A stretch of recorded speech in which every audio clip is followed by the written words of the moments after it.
Hello and good evening, everybody. Welcome to the CivFR Squadrons. We do have another game today, an amazing one coming up from Division 3. Can you believe this? Yesterday we saw the Sharks, the DSharks, managed to get an awesome win.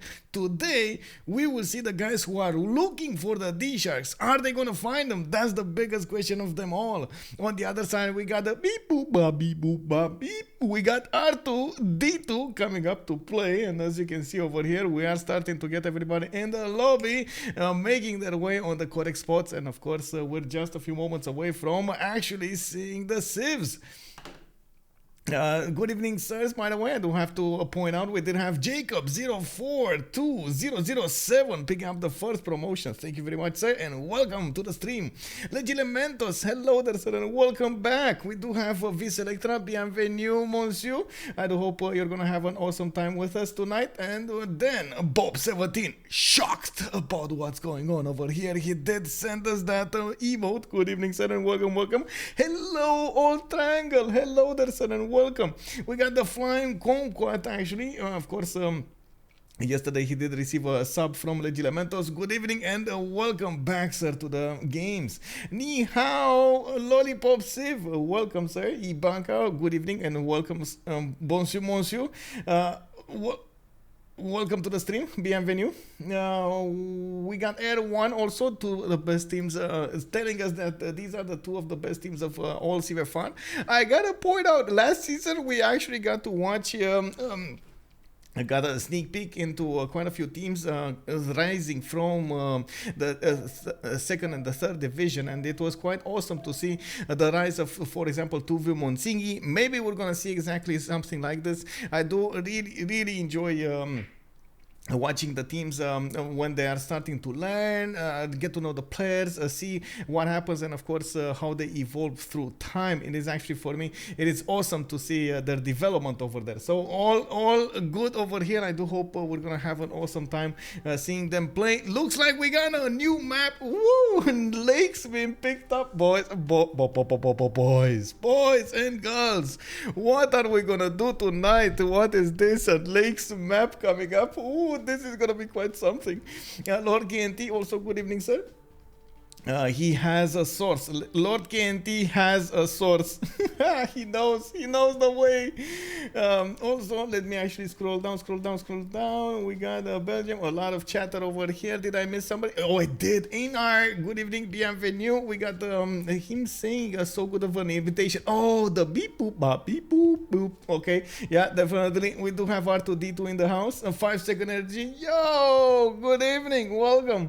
Nutrition Intense, salute, bienvenido, good evening and welcome. Of course, I do want to take a look at the active ban phase here. We do have two civs already is getting the snip. Looks like Khmer is not going to get to play, and then Maori is not going to get to play.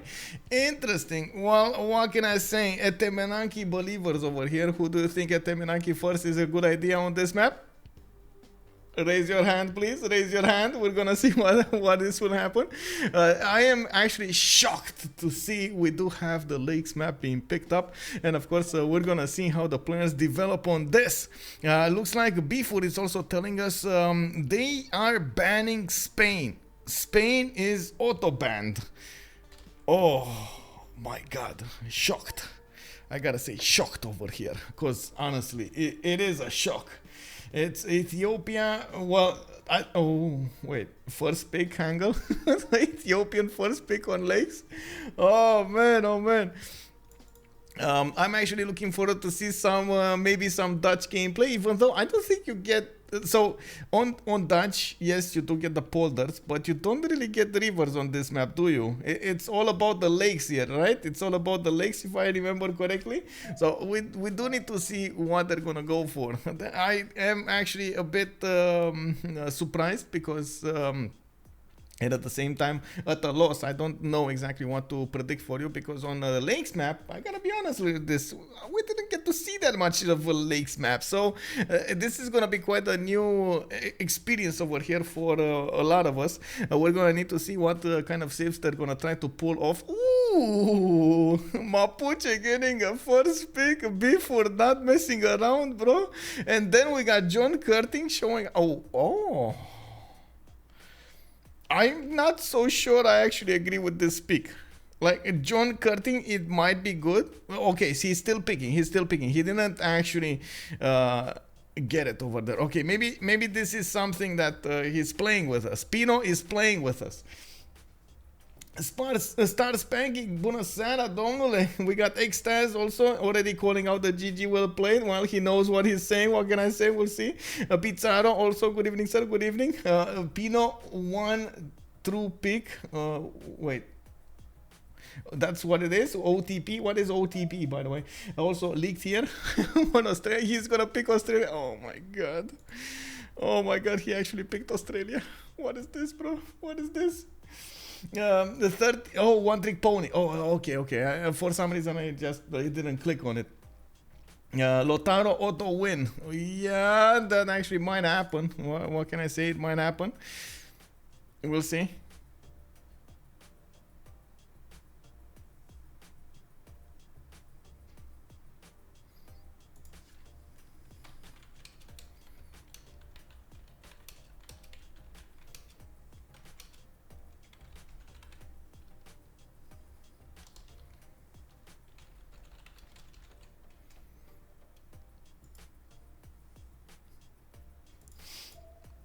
Auto win Byffur on Lotaro. Sus, but still auto win. Well, they let Lotaro in. They banned quite a few ones. For example, Congo got banned and they let Lotaro in. So I don't know, man. We're gonna see how this works. Of course, we still have quite a few civilizations that should keep up with Lotaro's business, and we're gonna need to see if they're gonna go for it. Of course, we've seen yesterday, for example, what kind of a difference that +1 for each era on Teddy Roosevelt did manage to make. I do have to point out on the Highlands map, he did have a lot of land to play with, so I guess that definitely made the difference. He also did do very good when it came to simming and got his timing correctly done. So I have all the props over there for the player that actually played Pino. Wait, he was Pino? Well, let me see, because looking for DShark. So we got Lisantas, Psychat, Hoobbbb, Corey, Byffur, and Vitisi. Let me see, who do we have over here in the chat? Psychat, Hoobbbb, Corey, and Byffur showing up today for looking for DShark, while on the other side we do have R2D2, Goudur, Metro, Malco, Mefalin, Neolaf, Dash, Hagendorf, and Aramanis. Wait, why is people there though? So Aramanis is there, Neolaf is there, Goudur is there, but Pino is Pino a substitute over here? Because honestly, I don't see him in the player screen. Hoobbbb is gonna go Hungary. Yeah, he did go. Well, I mean, I don't know if he's actually gonna be the one on Hungary, but Cody did pick it from his. So yeah, okay.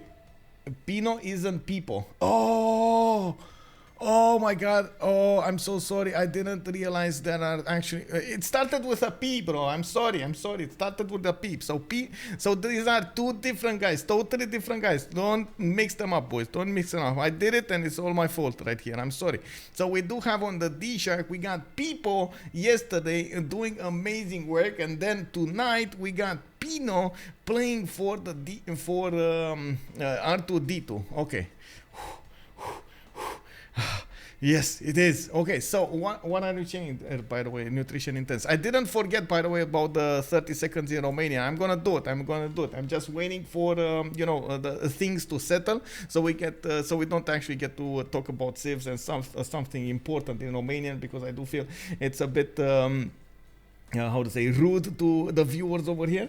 Haven't watched you in a while. Good to see you. Hey, welcome back, Janus. I do hope you're going to enjoy your time tonight.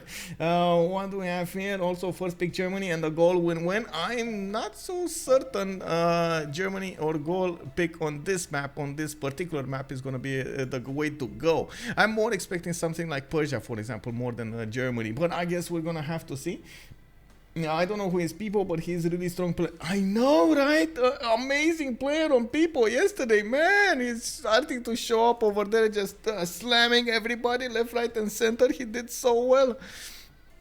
We do have 3 more bands taken out from the game. Looks like Rome is gonna get the axe, Scythia is gonna get the axe, and one of the Kublais, is that Mongolia? I think that's Mongolia. That's Kublai Mongolia, right? The other one is with how to say, with red, green or something. I don't know. Underscore.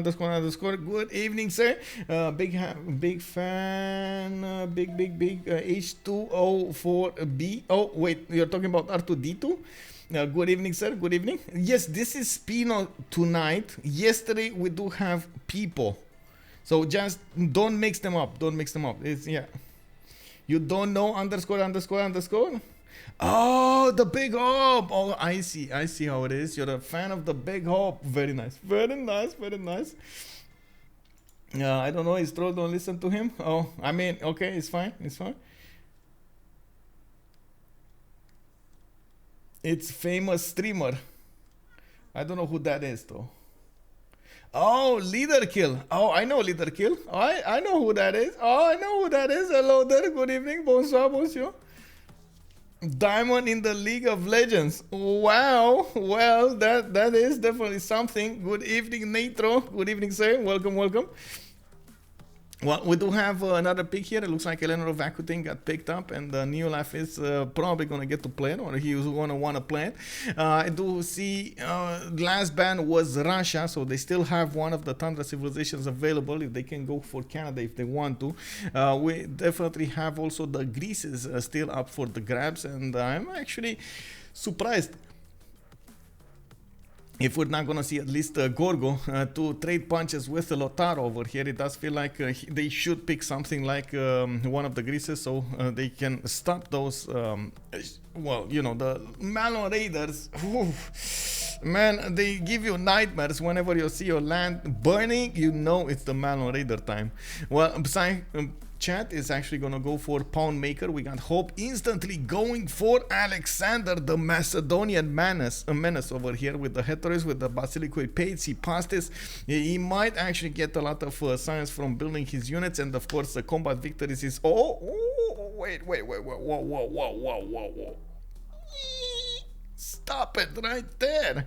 Hope is actually gonna pick something else, and we don't know what that is. He's shocking us. Shocked. Aztec or ban? Aztec or bust? Should I write this? No. Oh, he's going for Japan. He's going for the samurais, for the electronic factories, for the +5 in the land adjacent to the coast. Okay, I mean, that works. He's not going to get a lot of coast.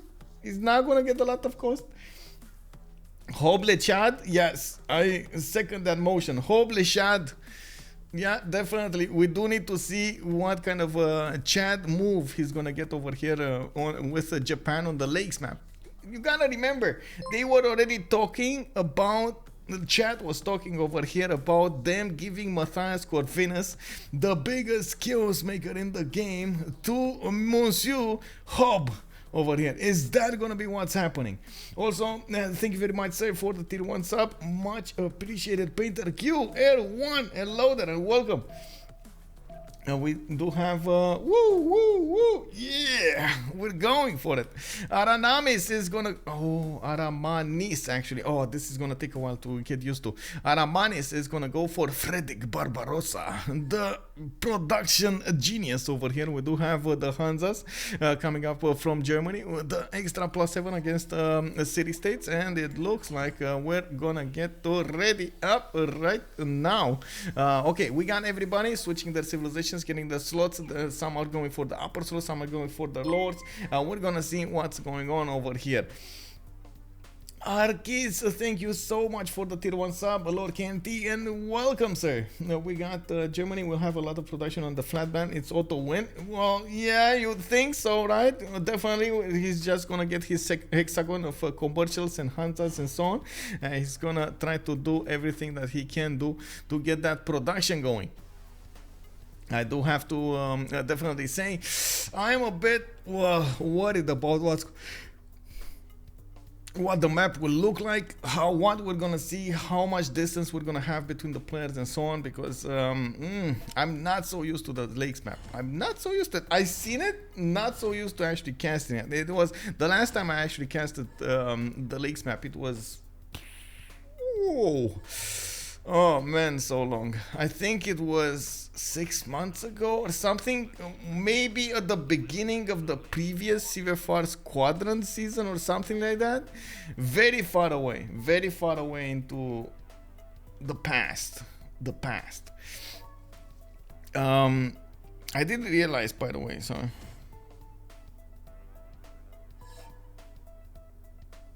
Oh.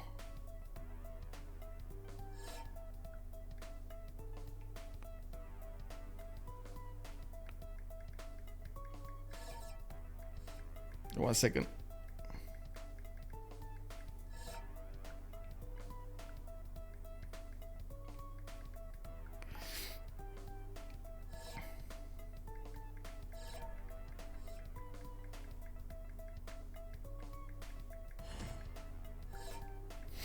Okay. There we go. We're just a few seconds away from getting there, and I do want to actually connect with my WhatsApp over here so I can show you movie. Let me see. What's up, bro? What's up, web? Let me actually put it up on the screen. Connecting. Okay, so this man, oh man. Okay, I need to show you something while we load in. Okay, so I was this is a 4v4 lollipop, by the way. I was at my parents this weekend, and I got to actually watch the dogs play and so on. And Leia, you know Leia, the beagle. And the thing is, you know, the big guy, we do have like a black Labrador. He wants to well, all of the balls are his, basically. He really wants all of the balls. And well, he had a ball, and Leia was around. Check this out.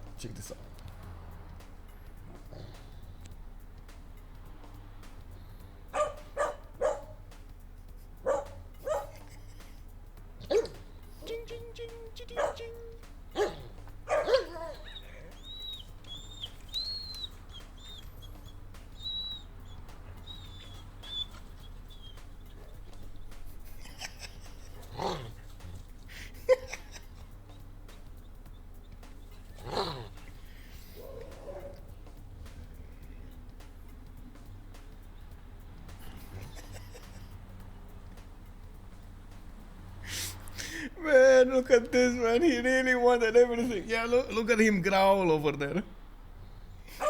Thank you so much for the bits, by the way. We got a hype thing going on. Let's go.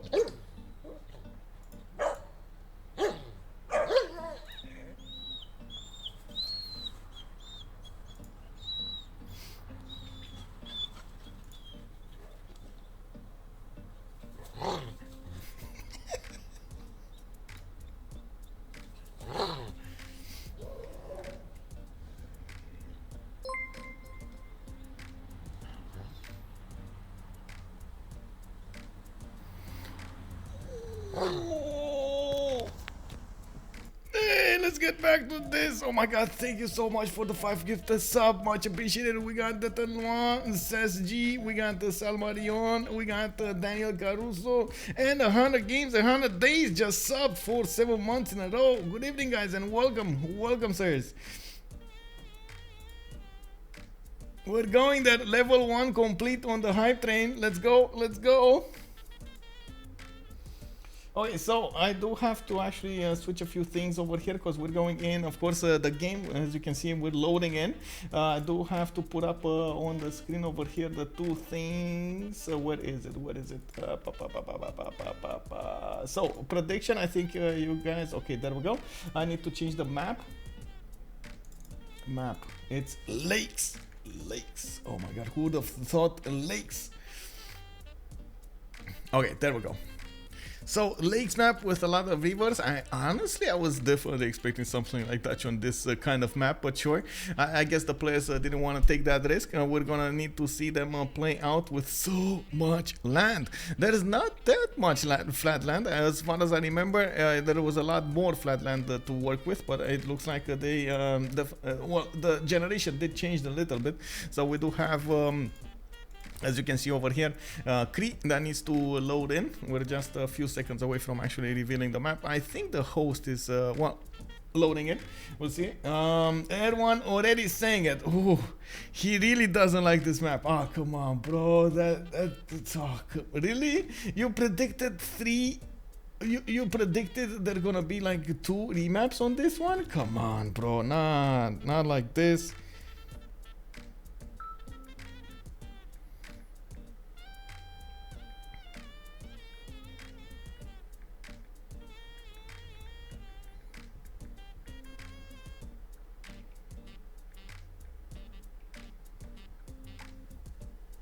1 second. I'm trying to actually get French lessons for tomorrow, and I'm trying to synchronize with my tutor. Okay, so Corey with Cree, he's gonna get quite a few patches. I do see at least 2 patches in the capital. Well, I mean, I said quite a few, but there are only 2. He does have Yosemite to the northwest. That's gonna be a good settle, and by the looks of it, we're gonna see quite a few cities in the south. He does have quite a few plantations here. Well, I guess that doesn't matter that much. I guess he also has some horses on the east, which is gonna serve him quite nicely. I do think he's gonna be much better settling on the Mercury, and there we go. He's just moving right now. He's gonna get an extra amenity and an extra point of science. Yeah, Cree with 2 patches is definitely not bad. Usually you do expect a lot more patches, but you know, it is what it is. Let's take a look in the south. We do have somebody in the south. This is gonna be Australia. Australia with a possible Jade settle, a very nice campus, actually amazing campus coming up on the west side. It does look like he's gonna also have 3 patches in the capital, a cattle tile, a horse tile, and a sheep tile. A lot of production coming up from those. Ooh, more patches on the east. He's also on the Ivory continent, and I do see truffles on the same continent. This is going to be quite nice. A lot of breathtaking appeal on him. This is going to be quite interesting how he's going to play this, because he's going to have a lot of +5, +6 campuses. I'm pretty sure he's going to be really happy with what he's got.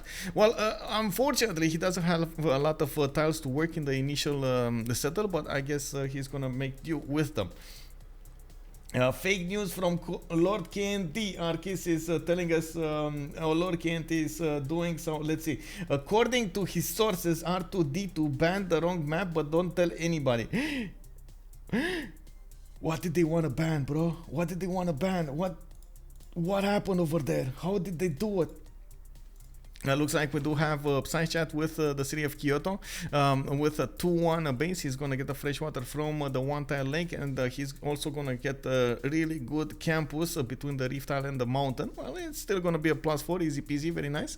Now, I do also notice he's going to have quite a bit of coast to settle to the west and to the northeast. Not a lot of hills in the west side. Again, the south is going to be good, not going to be coastal, but again, I don't think that's going to be that big of a deal.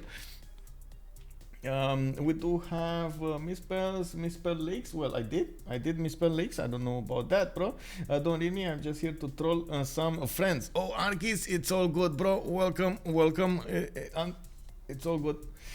Let's come up. Well, he has proof. Lord KNT has the proof, but he won't show it. You know, it is what it is. We're gonna have to trust KNT over here for telling us the truth. We do have Hungary actually quite close to. Wait, did he just settle on the? He just settled on that silk tile. Oh my god, man, this guy is gonna have silk coming out of his city. He's just like, instead of water coming out of the city, he's gonna have silk coming out of the city. You can even imagine right now aqueducts of silk coming around from all across the city center. Well, we'll see, of course, what he's gonna do with Hungary to the east side. They are enemies, and that's one of the things that will probably happen. Hoobbbb over here is gonna trade punches with the great Australian nation on his west. We do have the city of Buddha on a 2-1 tile. He could have moved actually for a 2-2. I don't know why he stayed there, but I guess it's fine. We do have him with a sheep tile to the southeast, and by the looks of it, his horses and iron are also going to be relatively close here to the southeast. Oh, I just got pinged.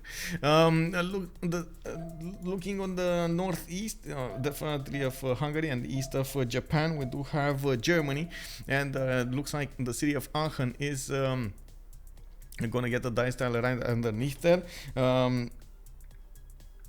Looks like we're also gonna get the scout out coming up in 1, and by the looks of it, you know, we do have quite a few rivers for him to settle that awesomeness of Hanzas with commercials, with the entertainment complex for Colosseum. He's gonna get theater squares. Oh, so many districts will populate these rivers, and then we're not gonna see anything over here except the districts. A lot of mountains for his campuses, of course, +4s, +5s. I see a lot of potential science being generated, and boom, he actually is gonna get an exploding volcano to the south. He has actually almost 3 volcanoes. 2 of them are active. This is interesting to see, because with his early ability to get that faith going, he might actually choose to go for a monumentality. Remember, Aachen, well, I should say Germany, doesn't really benefit that much from the initial beginnings of you know, pen, brush, and voice and so on, but in the second era he's definitely going to want to ramp it up and get that pen, brush, and voice. So we do need to see if he's going to try to go for something like cheeky, like Fire Goddess. Oh, the third one got activated here. Might see Pompeii all over again. Pompeii. Petitive God plant. Yeah, this is, you know, this is Aramanis God start over here with how to say, how was it? Propi stream hacks? No, not the stream hacks. Propi free sim hacks. This is one. This is Aramanis free sim hacks. Okay. No, I'm kidding. There's no hacking being done over here. He's just lucky with the spawn. I do want to see if these actually to the west side, these are actually gonna explode. We're gonna see the Danube Lever give him quite a few freshwater settles, and of course, let's check out his neighbors. To the east side, he's gonna have Eleanor, England. He's gonna get some trade-offs there. If he does manage to get a city, for example, on that Mercury tile, he's gonna get the coastal trade-offs to work for him, and Pino is gonna get a lot of gold out of this. We do have Pino over here with a 2-1 base. Does look like he's already working quite a few 2-2s, and he sees on the east side a lot of fresh water. Of course, England does prefer most of the time to actually settle on the coast, so we do need to see how this is gonna turn out. Of course, looking at his settle, he does have 3 more turns until he's gonna come out with a settler from London, and we're gonna keep on moving because we're very close to actually getting the new era, getting the remap vote for a new map. So Engulu Mapu, quite a few pastures, does have horses. Thank you so much, Marlon Bulu. Bienvenue, sir, monsieur. Preserve everywhere. Yes, preserve starts for Germany. Man, does he have, I gotta say, I gotta ask, boys, does he have the courage, you know, what it takes to get preserve gaming done on Germany? That is the biggest question we need to ask ourselves. On Catherine de Medici, we do have him with the Mount Vesuvius to the southeast. Looks like they actually, well, went over the necessary threshold for remap, but it's fine. It's all good, man. It's all for the fun. NG Chimi, good evening, sir, and welcome, sir. Aramanis stole the clade. Wait, what is the clade? Is that like the clade starter? Oh, wait, does he have like one of those amazing boxes made out of pure gold that has all of the good karma inside of it, and when it pops, it gives you bonuses and stuff like that. I forgot how they're called. They were like, oh man, forgot how they're called. The big relics. The big relics.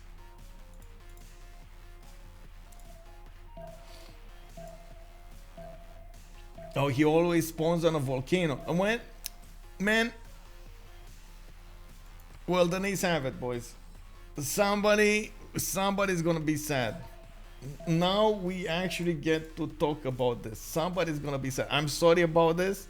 It looks like we do have a no remap. This is it, boys. This is it. We're gonna see. Are we gonna see Preserve Gaming from Germany? Does he have what it takes to go for Preserve Gaming on Germany? That's the biggest question. Australia, yeah, Australia is gonna get bullied. He now sees Monsieur Hoobbbb. Neolaf is like, well, you know, I gotta do what I gotta do. At least he's not gonna get a lot of city states around him, and that's gonna be nice. But Rapa Nui is just here. Oh my god! Oh no! Oh no! I can predict the future. Rapa Nui is gonna get levied. He's gonna block the choke, boys. He's gonna block the choke. Oh no! What is going on? Neolaf, you're gonna get bullied, bro. And a free builder for Hoobbbb. Like really? Oh my god. Man, free sim hacks over here all around. No, I'm kidding, I'm kidding. Australia will play 4 turns before getting raised by Hoobbbb. Well, I don't know if he's gonna be that fast, but he is definitely gonna be fast enough. Okay, so I will complete the prediction, and then I'm gonna need to start to talk in Romanian for 30 seconds, and then I'm gonna need to, of course, talk about the saves and what do we have on the map. Ok, pe harta cu lacuri, sau mă rog, așa se numește, lacuri, avem 8 civilizații care o să se înfrunte într-un stil de 4-4. O să vedem cum aceste echipe o să reușească să domine, of course, adversarilor, și în același timp trebuie să vedem care sunt strategii pe care aceste civilizații, acești lideri o să le aleagă, pentru că nu am văzut de atât de multe ori această hartă în mod concret. Avem destule ture pentru a observa cum acești jucători o să se adapteze la hartă, ca noi să învățăm ceva de la ei.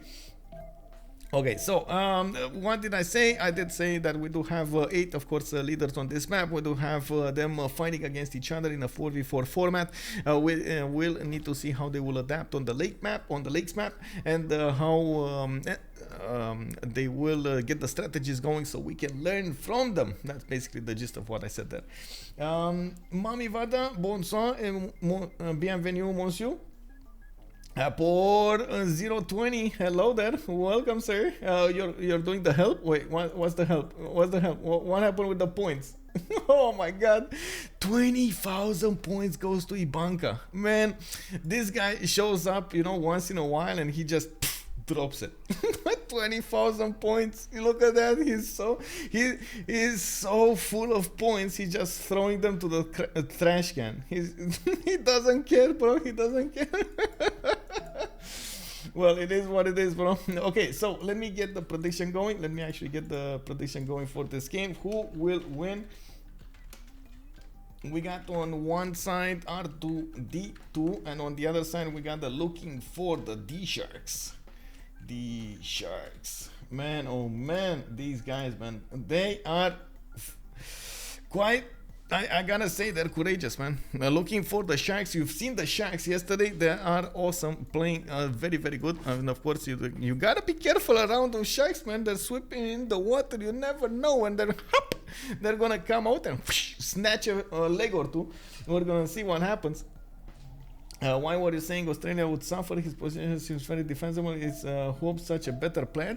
Oh, I was saying because of Australia. It's mostly because he might actually be bullied on staying on 3 cities, and which is of course going to be quite painful for Australia. He needs to keep on settling. Well, yeah, he can get a harbor. He can get maybe shipbuilding and so on, and start settling on the west side.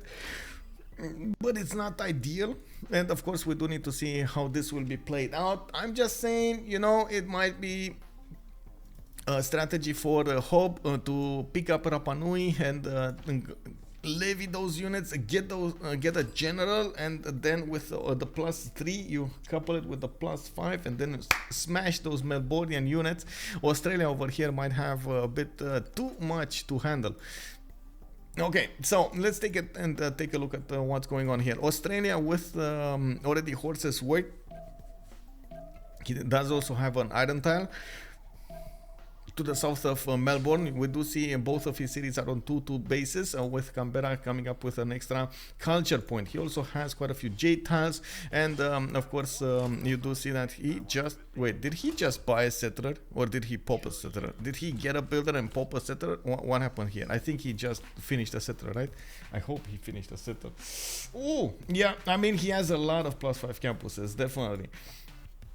And he needs to kill Rapa Nui. This is a must. This is a must for him. You can see immediately we do have Hungary trying to see from the other side of Melbourne, from the other side of that lake, trying to see if he's gonna get the units over there. You can see his eyes are already getting bigger and bigger and bigger, and he's like, ooh, I like this. Candy, candy, give me candy. And of course, Neolaf is going to get a settler. He's going to try to go for the north over here. Not a lot of production, not a lot of pastures. And yes, he's, well, he doesn't have another choice. It looks like Australia could settle another city to the southeast of Melbourne towards Rapa Nui. In the meantime, he's getting his trader going. I do want to check out the next civilizations before we're going to get some more over there talked. Corey in the north with his Occhitaus is at the moment not actually improving his pastures, but working on getting his settlers going. And we got another one coming up in 4 turns. He did settle the one on the east on one of those 2-2 bases, and of course he's going to need to improve his horse tiles over there as well. He has 3 horses in his 2 cities, which will give him a lot of horse resources per turn. Bit of a problem with the iron. I don't see iron anywhere unless he actually settled on one, which I doubt it. He doesn't have iron. We do have an attack from them, as in Corey with Hungary, with Japan bullying the city of Brussels, and of course you do see they're trying to take it down with getting it under siege slowly but surely. The garrison health is dwindling. We got him on 114 out of 200. If you guys don't know, by the way, we do have Zora also streaming for the French community. I just remembered I do have to definitely give her a big shout out over here. Let me actually see if I get the correct link, because I'm not sure. Wait, Zora is offline? She's not streaming? Wait. Maybe I don't have the correct link. Give me a second over here. I need to find the correct link. In the meantime, of course, we're gonna watch how Brussels is getting bullied over here to death, and we're gonna need to see if it's gonna be successful. I don't know who's gonna take it. It looks like Japan might actually wanna take it. I'm not so sure. Let me see. Where is Zora? Anybody know Zora's?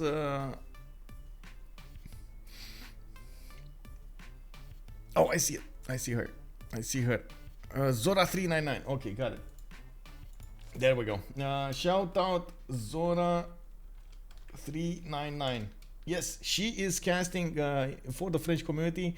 If you guys want to give her a big shout out over there, make sure you are, of course, you know, not bullying her. Don't bully her. Don't, yes, be nice, please. Be nice. She is nice, so be nice. We do have Takamatsu. Wait, did they just die attacking into Brussels? Oh.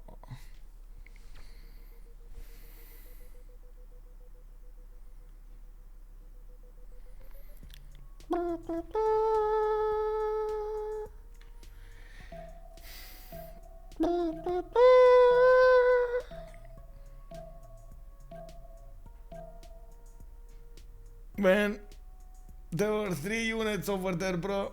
Man. 3 units went against the city of Brussels. None of them came out of there. The city is still alive. That is unbelievable, man. Wow. What it is, bro. Brussels, too strong. You know, the muscles of Brussels are definitely higher than 3 other civs right now. Oh, we got a Psychat bugging out. Okay.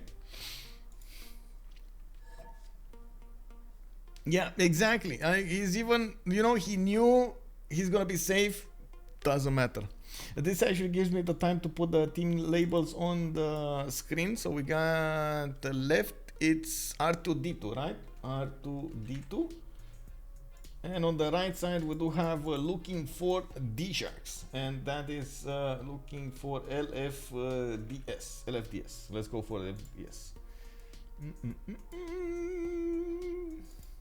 Japan load also, he disconnected the internet. Yeah, rage quit. He got bullied out by Brussels.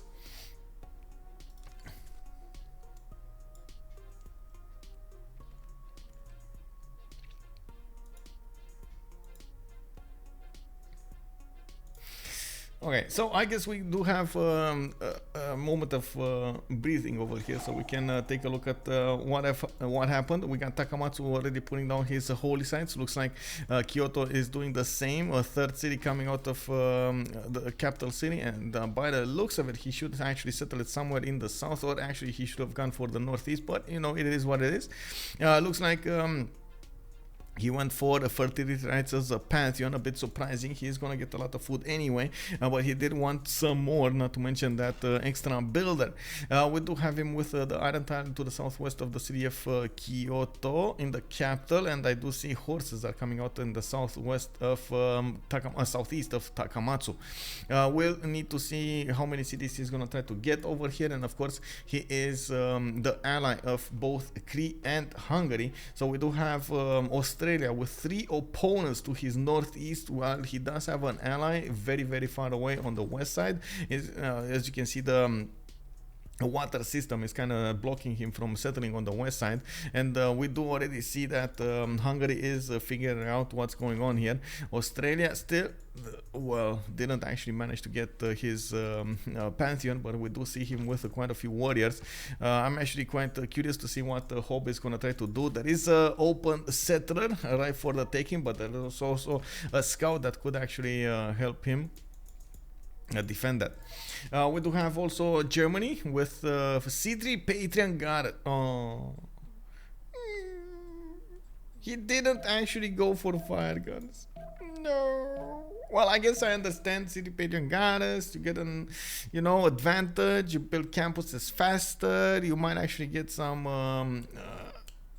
of those district discounts. You get the gold going, commercial Hanzas and everything. You know, okay, sure. I mean, we can play around this. And there are also quite a few resources over here that will give him the bonuses towards the Hanzas. We do need to see how he's actually going to big brain this and try to plan it out. I do believe he's going to want to settle the marble tile. Please settle the marble. Okay, he is going for the marble tile. He does have a Japanese scout next to the city of Aachen. He's trying to pull out a slinger out of his capital, and of course the Japanese scout. I smell the smell of big production over here, and of course we're gonna need to see if he's gonna manage to actually get out something out with that knowledge. I don't see any kind of improvement, nor do I see a builder from Germany. We just have the settler over here, which I don't actually think he knows about it, and even if he does know about it, he doesn't have the movement speed to go and grab it. Whoa. Killwiz, good evening, sir. Germany, wait, no, it's not, bro. No, I refuse to believe that. Germany is, look at that, Alex 2005 coming up with the other side. Now, Germany 3000 IQ, can't be pillaged if you don't improve anything. Yes, exactly. You see, he knows the way, putting down those campuses.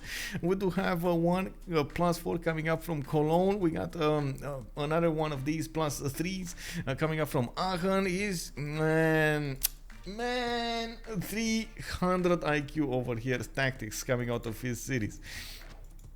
Aramis knows that he's gonna need to be careful with the last moves coming up on the marble, and then immediately put that city down. Still, he doesn't need to worry about this. You can see the scout really doesn't have enough movement to go over there. He would need 2 turns to actually get that scout, get that settler, so it's fine. It's all good.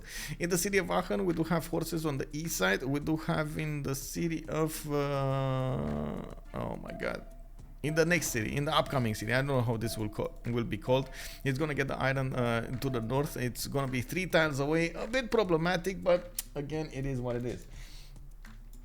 In the south, we do have, by the looks of it, Byffur with 3 cities soon enough. He did already improve quite a few of his pastures. 4 pastures in the capital. Oh, God of Open Sky would be quite nice over here, giving him that nice and juicy extra culture. He's gonna have Ekill to settle on, and you can see that very, very nice geothermal that will give him the extra adjacency towards his campuses.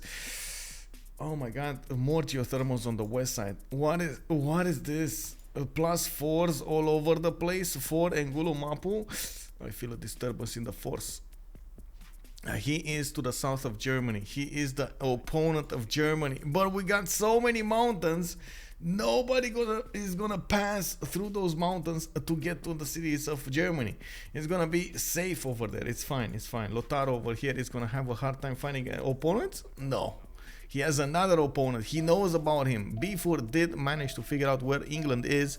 Pino over here is going to need to pull out something out of his cities and try to defend against the menace of Lotaro.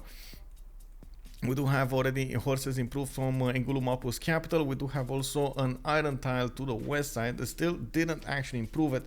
And by the way, with the 4 horses that he has available, he doesn't even need to ask his allies for horses. He's just gonna pump horses like there's no tomorrow. You can even hear it right now. Everywhere around his cities, you're gonna hear those horses. We'll see how this will develop. We do have England with those 3 cities. Pino over here did manage to get Bradford on the east side, Liverpool to the north of London. He does have a horse tile to the east side that he needs to improve. He's getting a builder just for that, not to mention the iron tile to the southeast is also going to be available. A lot of iron, 3 iron tiles over here on the cities of England.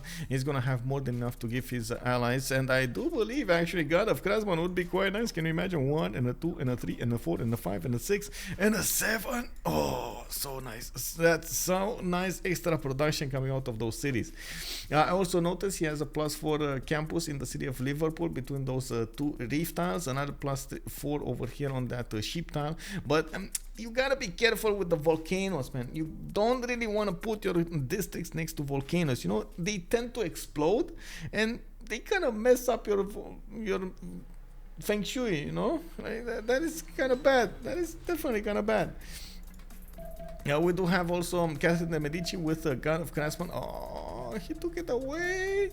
Wait, Catherine de Medici went God of Craftsman for 2 horses?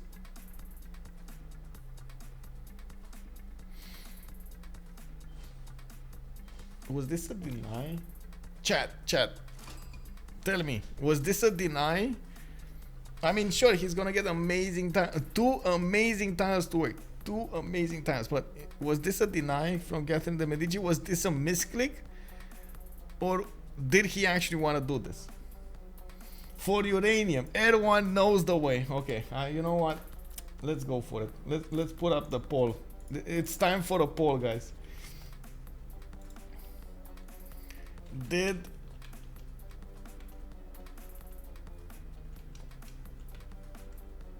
France want to get God of Craftsman?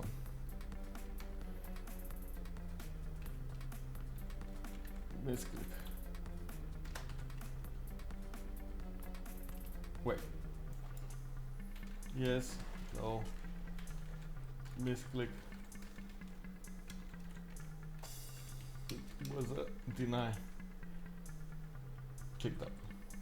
Okay, let's see what you guys think. Let's see what you guys think out of this.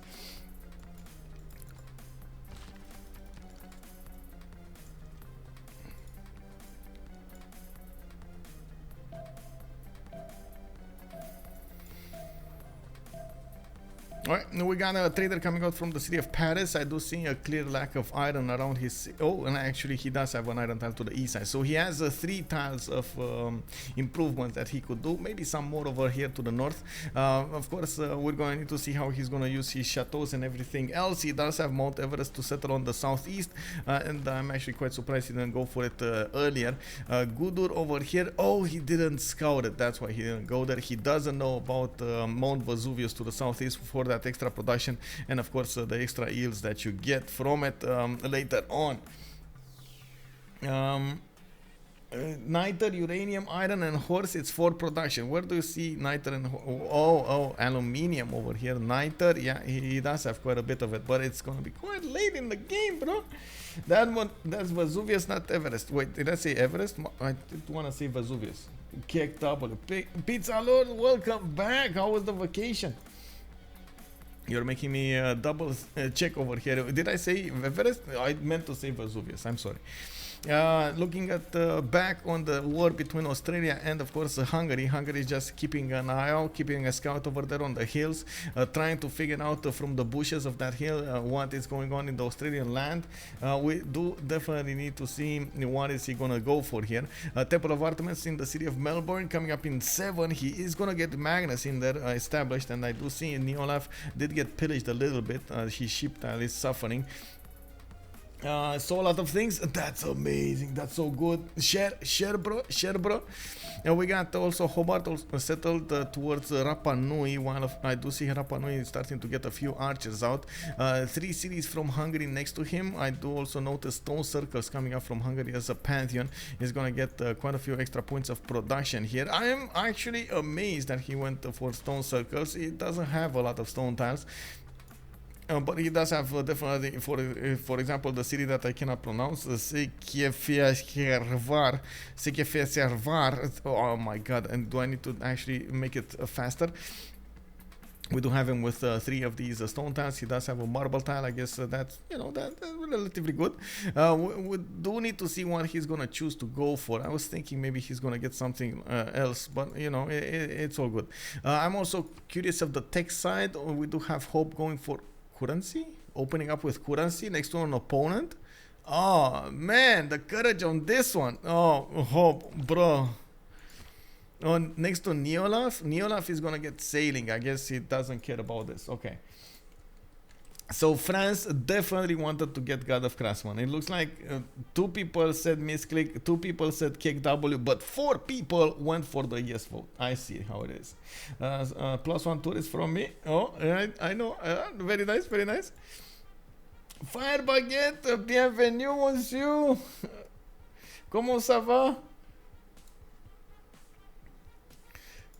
Let's take a look at also Cree over here. He's going for the settle on the gypsum tile. This is going to be an amazing city coming up on Yosemite. You do see he's going to get a 2-3-2-1 base with quite a few other amazing tiles to work. A lot of science coming up from the start, and you do see he did also manage to get 7 science and 6 culture coming out of his cities. Going for Magnus internals, making Sivwanchik is already working on 2 traders going towards that capital, but of course they don't yet get the bonus from Magnus. He's establishing in 3.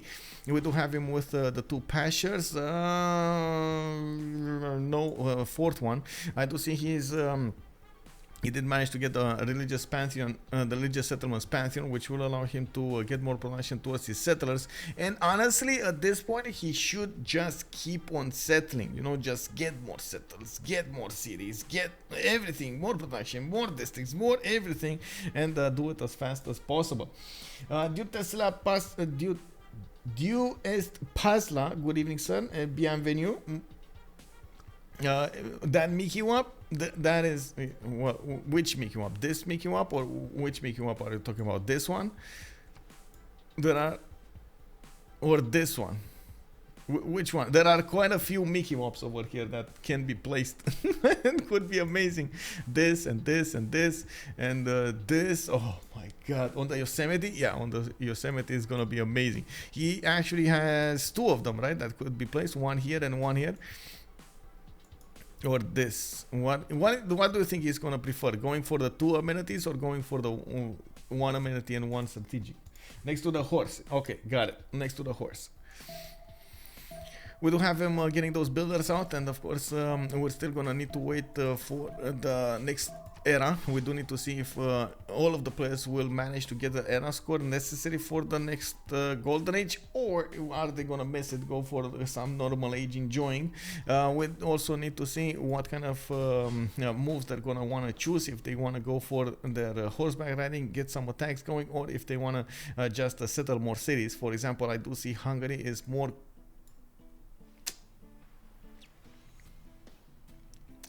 is choosing to go more towards simming rather than any kind of attack, and I guess he doesn't really trust his ability to take out any of the Australian cities at the moment. We're gonna need to see how this will develop. Golden Age Spectator, yes.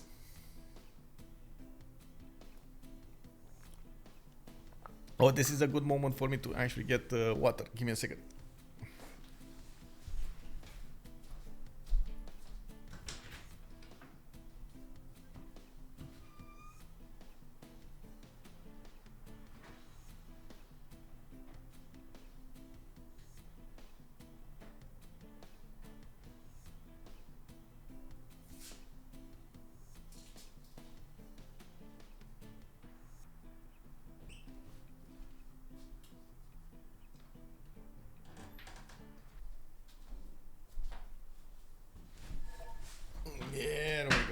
There we go.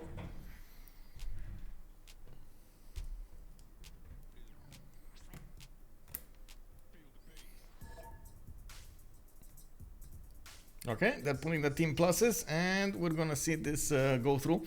Did I get all of the pantheons here? I think I did, right? Let's see. Japan was fertility. We do have him. We do have Germany City Patrian goddess. Mapuche did go for. Oh. Uh-oh. I thought Psychat. Uh-oh. Oh. Is he gonna eat L3 players? Oh, wait. Okay. Big poll. Another big poll. Because you guys are on point tonight. Is Mapuche going to eat L3 players? Yes. No. Maybe. Kicked up. You remember, there's a reason Mapuche is getting so many bans, and whenever it's available, it's getting picked. It doesn't matter on which map, Mapuche is just getting picked. Who? They forgot, bro.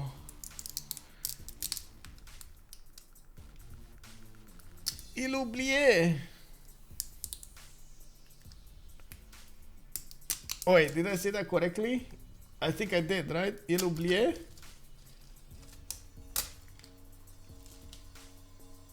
A team that makes its return sound oh, ils ont oublié or ils ont? Ils ont oublié. Okay, I forgot the ont. I'm sorry. Ils ont oublié. Okay. I like how Fire. So it's he forgot, right? Firebug is calling about he forgot, and Rafif is telling me they forgot. Okay. So il a oublié. Yay. Il a oublié. Oh, talk to me like I'm 3. Yes. Okay. Got it. Thank you. I'm gonna need to remember that. Il a oublié. Yes. Yes. Merci beaucoup. Well, we do have Byffur over here already showing us what he wants to do. God of the Forge is a pantheon. He's going to get that 30% production towards building units. And you can imagine he's going to want to get as many as possible. He does have an amazing timing attack when it comes to his Malon Raiders. On a Corsair, replacement Corsairs, he's going to need to get castles for them. Well, I do believe he's going to get that relatively fast, especially with how much extra adjacency he has from those geothermals. A +3 possible in Hoobbbb Mapu. He does have 2+4s coming up from Nag Mapu, and of course he can settle definitely a city on that Mercury tile, get the 1-3s going, and the 2-2, the stone, the ivory tile. Ooh, quite a few resources. Let's go, Byffur, let's go. He does also have a spot for his Shemamul in the south with another one of those cities that can be settled on the east side on the Dead Sea. Wait, I see a A city already attacked somebody. Uh-oh. I definitely feel a disturbance in the force. Did the Hungarian Aramanis just go inside of Rapa Nui? Uh-oh. And declared war? Uh-oh. I mean, this is just a matter of time. Tick-tock, tick-tock, tick-tock, tick-tock, tick-tock. Come on, Hope. You can do it, bro. You can get it. You can do it. We do have a Neolaf coming up with a horseman in the Melbourne and trying to defend himself. It looks like we got warriors also going on the front line over there. Neolaf is trying to see if there are any more enemy units coming up from Hungary. While of course you do see the Hungary is more interested in getting his commercials going rather than doing an attack maneuver here. He does have 114 gold. How much is it? It's 130. Well, for me, it's 130. So, chat is saying, yes, Mapuche will ERL 3 players. Okay. Paris got a craftsman. He did improve that one horse. Wait, one horse? One horse to rule them all. We do have a divine spawn coming up from England. He is going to try some shenanigans when it comes to his theater square acquirement. Well, I guess he's gonna need to first get the theater squares rather than anything else. Royal Navy dockyards coming out from 3 of his cities. He is gonna start to improve his diamonds for some extra amenities, and that volcano from Liverpool did explode. You can see all of the extra yields of fertility coming up on all of the tiles. Bob 17, what happened to Cake W automatically winning those polls? I know, right? Like, it's people, you know, they're more serious nowadays. We gotta. Oh, Aramis is just poking the bear over here. Oh no, Byffur, what you gonna do about that, bro? Man, Aramanis is proving you guys wrong. He took a builder from a god of the forge Mapuche. Man, he has what it takes, bro. He has what it takes. The Mapuche people will not forget. We'll see. We'll see. Eric Coffin, good evening, sir. Mapuche seems to have much better production tiles. Yeah, is he gonna get those worked? That's the question. We do have Germany with a decent amount of science to the north. We do see him on 15 and 11. He's putting down his government plaza right now, and he did get commercials and 2 of those campuses. Getting a settler coming out from Aachen, and you do see he's getting his markets out from Frankfurt. A bit of a problem. Frankfurt doesn't have a lot of good production tiles. He's already on his 3rd pop, and you can see he started to run out of things to go for. Anyway, he could definitely get a lot of production coming up from the Hansas. He does need to get to his what is it, guilds, I believe. You get that extra district, so you get to place every district that you can on the map here. Probably he's gonna go for. Oh, okay. Whew. I was like, for a second there, I was like, wait, did they go for a golden age and he stayed in a normal age? Oh no, Aramanis, no. Anyway, he did get the golden. He did get the golden. It's fine. It's fine. He dies. R1 predicts the unpredictable over here. Germany is gonna die in like 7 turns. Okay. Oh, and a pillage. It didn't even pillage the horses. Oh no. 2 horses got pillaged over here from Mapuche. Byffur is getting bullied. Man, they're bullying the bully. They're bullying the bully here. What can I say? Mapuche not being left alone. He's getting poked left, right, and center. We do need to see what he's gonna get over here against his opponents. We got Neolaf with a pen brush and voice golden age on John Curtin, and of course he's getting the units out. We do have Hope definitely getting that gold inside of the city of Rapa Nui and levying it, while those horses from Australia are going to try to make quick work of it. There is no swordsman yet. Wait, does he have a swordsman upgrade? Oh, he doesn't have the upgrade. Horseback riding in 3, military in 1. Oh, don't sacrifice the units, bro. Get them back. Get them back. Retreat. Retreat.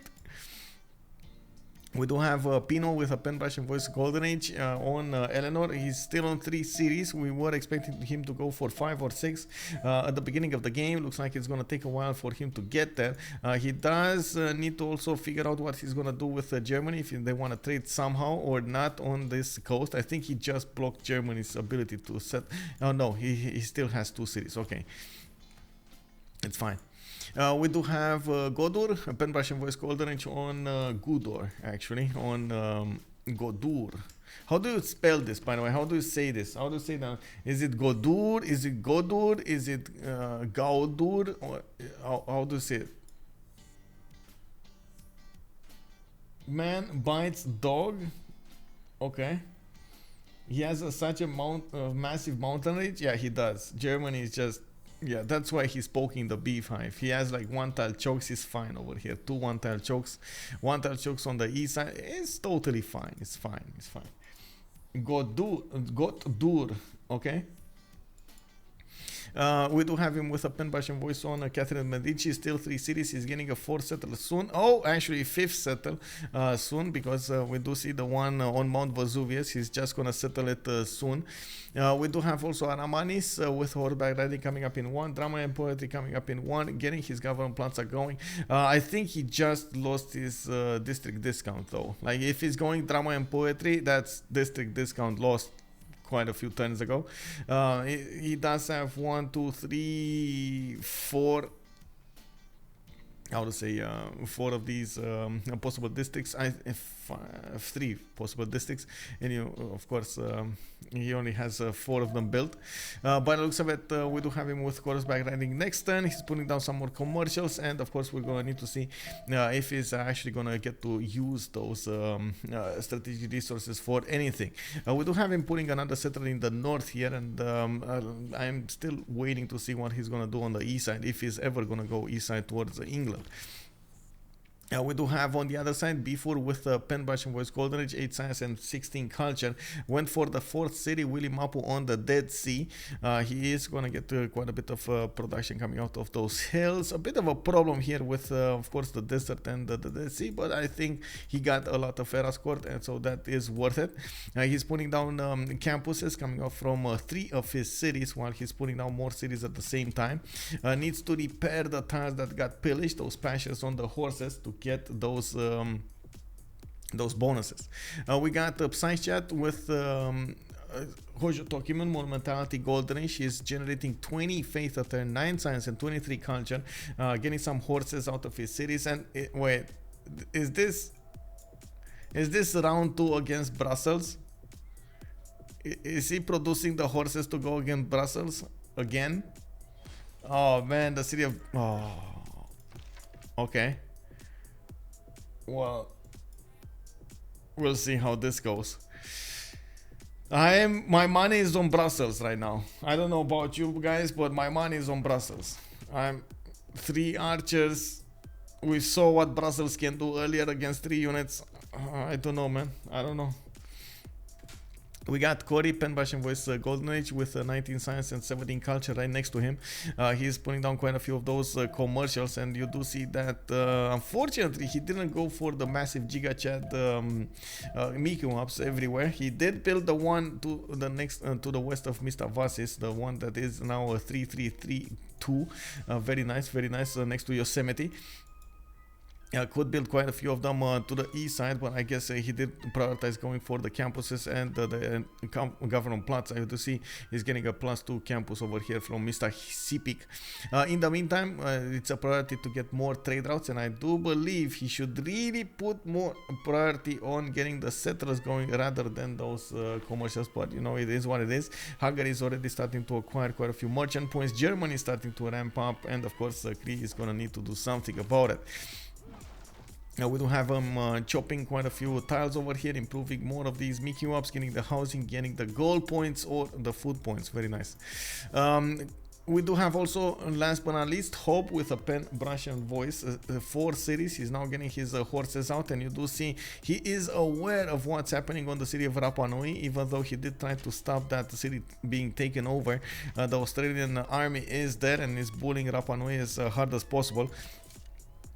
trying to get that city out. Unfortunately, the city of Rapa Nui doesn't have swordsman strength in the city center, so it's not. It's at least it's not 26 at least.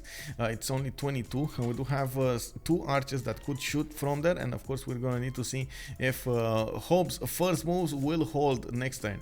We do have horses coming up from Buda. I do see more markets coming up from his cities, and with the 5 cities that that Hungary has over here. He's gonna get to produce quite a few of those units.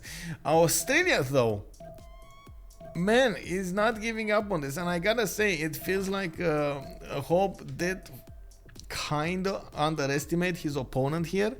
He should have gone for a little bit more aggressive stance, and at the moment it does seem like Hungary is going to be at a loss. If Hungary doesn't upgrade these units into swordsmen to help out the city of Rapa Nui, we might actually not see... Oh, wait, that's a lot of damage, bro. That's such a big damage. Oh, man. Oh, man. 2 horses of Australia just died. Oh no. What is going on, man? What is going on? We got another one. 2 more coming up. 3 more coming up from Australia. Neolaf here is in trouble. He is trying to figure out how he can breach the defenses of the city of Rapa Nui, of course, with the levied units of Hungary. Looks like Hoobbbb is now going for his bronze working. He does have iron next to Extergom. While he's going to need to upgrade that, of course, get a builder there. He does have one next to the city of Buda. He's chopping out the horses, so he sends them on his opponent as soon as possible. We'll see how successful he will be over here. Yeah, you gotta press F for those Australian units, man. That's quite an issue over here. So we got one big hot choke point on the map, or I should say hotspot on the map. We do have Australia versus Hungary. I can't really say this is an ideal situation for Hungary, but it's not that far from being ideal. He has a city-state between him and his opponent. He can levy and he can go for a general. That's not something that you most of the time go for when you're Hungary, because most of the time you're going to have the units all over the map. The big question is, and this is what I'm not seeing here from Hungary, he did choose to go for a wider stance, so more cities, so he is not going to get a lot of units at the beginning. Now he's starting to ramp up that production. What I'm waiting to see is when he's going to discover bronze working, is he going to go for his encampment? That's the biggest thing. He's gonna need quite a few help points over here. Australia is going for encampment. You saw one put down from Melbourne. He's gonna try to get that against his opponent.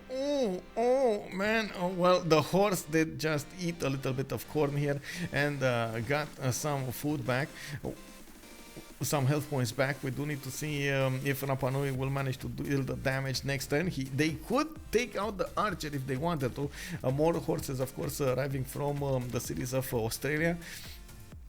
While Australia is getting a massive boost in science when it comes to finishing his campuses next turn. He does have a plus, what is it, +3 over here. Hobart is with a +6 over here. Oh my god. Melbourne also is going to get a +4. So that's amazing science coming up. What 13 science coming up just from his 3 districts. He could get Newcastle over here with another district to the south maybe, and of course get that science going. I do want to check what Germany is doing. We do have him getting that government plaza with an audience chamber, getting more settlers. Looks like he is, man, he's playing like he's Cree with religious settlements.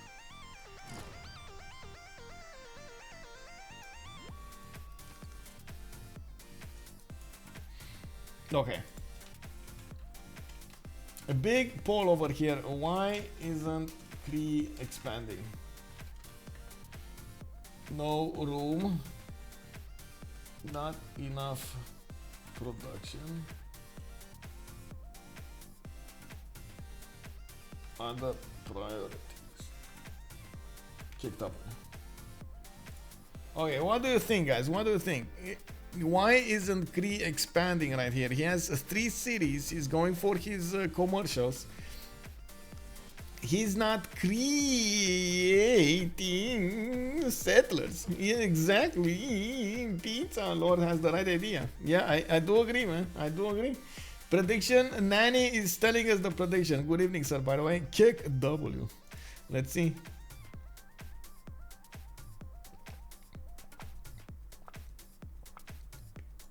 We do have him establishing Pingala in the city of Mistavasis. He got his government plaza. He's getting the audience chamber coming up in 1. I was thinking maybe he's waiting for Ancestral Hall, but he's not. He's going audience chamber. So I'm like, right now, I'm at a loss. He is to turning a settler from Mississippi. So production is not the problem. You know? Oh my God, so many people voting on Kick W. We got 10 people in the house voting for the Kick W. Woo! Ancestral. I mean, yeah, he's not going Ancestral Hall. He's audience chamber. He's audience chambering this. Man, oh man. Got distracted by the build. Yeah. Well, we do have Mapuche managing to get that 4th settler out, the 5th settler, because you do see he settled Willy Mapu. We got a few horses starting to come out of his cities. He's starting to upgrade his iron resource, and of course we'll need to repair that horse stand next to Nag Mapu soon. Plus 4 campus is going to finish next turn from Nag Mapu also, while he did finish the one in the capital. That's also plus 4. You can see he's right now on 15 science with 27 culture. We'll definitely get mercenaries and castles relatively soon. He's going to bottom 3, middle bottom 3. We got the construction coming up in 6, defensive tactics in 3. While from Willy Mapu, he's also going to go for the campus here. He did put down an encampment, so he's going to get some extra adjacency for the campus, making it a plus 3. Angulo Mapu, of course, with the 4th population, will need to get the 7th pop if he wants to put an encampment from there. We're going to need to see what he's going to do about the gold here. The gold situation might be a problem. We do need Korea and Japan to start up their gold generation. The team will rely on them, and I say that, and then I open this screen, and it's Psychat on -1 gold attack. Bro, you gotta do it, bro. You gotta get those harbors going. No need for campuses, just, you know, get the harbors going, get the commercial, anything that gives you gold, man. Trojan Man, good evening, sir. Oh, hello there, hello. Soka B, good evening also. I don't mind audience, but he got religious settlements. I know, right? I mean, that's my question as well. Was that a deny here? 2 turning settlers. Oh, and he chopped one from Mr. Vastis. Man, it's all in the plan. The man with the plan, the main man. We got over here Cody showing us the way. Definitely, it looks like he now knows exactly that he's going to need to build a lot of settlers, get them out of his cities, and ooh, go my babies. Go, expand, settle, get me new territory, new resources, give me the gold. We do need to see him, of course, give that gold to Hoobbbb so he can keep up the pressure on the city of Rapa Nui. Hungarian forces are arriving with new forces, new attack strength coming up against the Australian units. You can see Rapa Nui did manage to defend the west side. He's not under siege. He can actually shoot back and fight back against his opponent. We do need to see how Hoobbbb is going to want to play this. He needs to take out the horse. Neolaf. Oh, bam! Bam! Hungary didn't actually wait for an attack here. Slammed that horse silly, and of course, oh, volcano exploded, took out 2 units. Oh man! No! C'est catastrophe! Rapa Nui goes down. We got Australia taking the win. Oh my God! One volcano to rule them all, bro. What is this? Rapa Nui got taken over. Neolaf didn't want to wait for it, and of course I'm actually curious if Hungary over here is going to try to slap that city. He could attack into the city with 2 units and take it back. Take it back. Oh, he can't. He can't. Wait. Australia is going to keep the city? Bro. Uh-oh. You know what's going to happen, right? You know what's gonna. You can see what's gonna happen here. It's Hoobbbb is gonna slap Rapa Nui, and then slap it again next turn, and is gonna liberate it. Oh my God! He's no. 5,000 IQ. Yes, Hoobbbb. Let's go, Hoobbbb. Let's do it.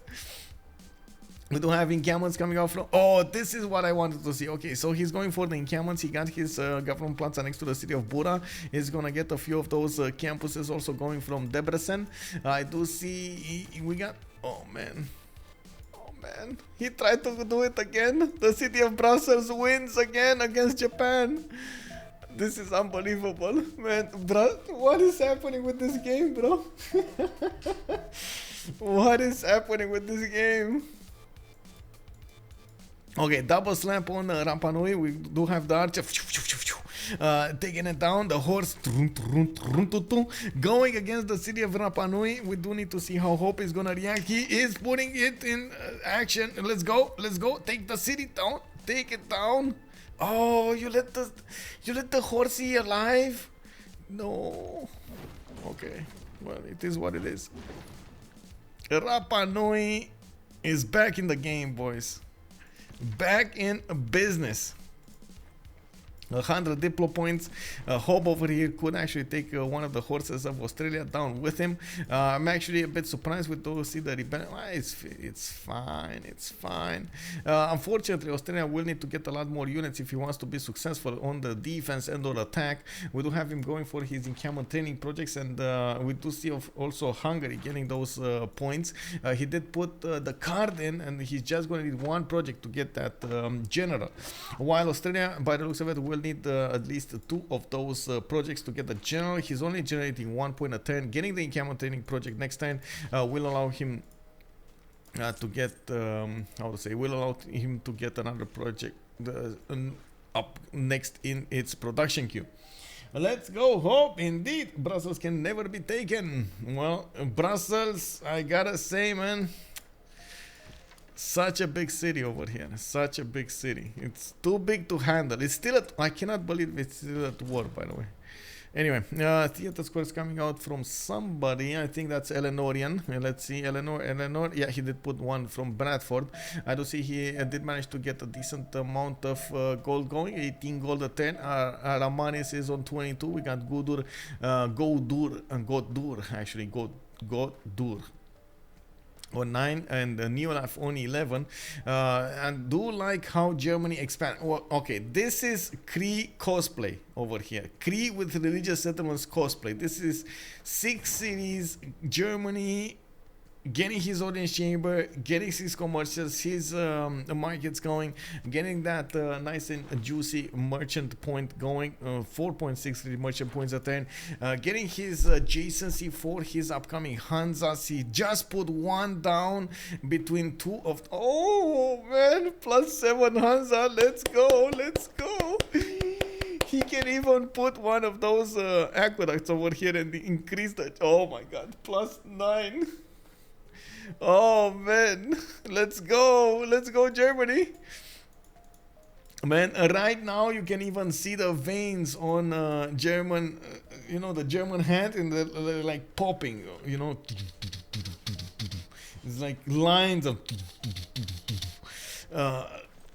definitely big braining this. We do have Rapa Nui with a spearman. Immediately he knew he's getting in danger. The horses did bully him quite a bit. They unfortunately did the damage against the city, even took it for a few turns, and immediately Rapa Nui says, you know what? No more. This is it. You're not going to come any further. This is where the line ends. We got spearman in the house. 34 defense on the garrison strength. The Australian horse will try to tap that city. It does look like the moment definitely the city of Rapa Nui is holding its own. Unfortunately, it is damaged, so it does have less strength to work with.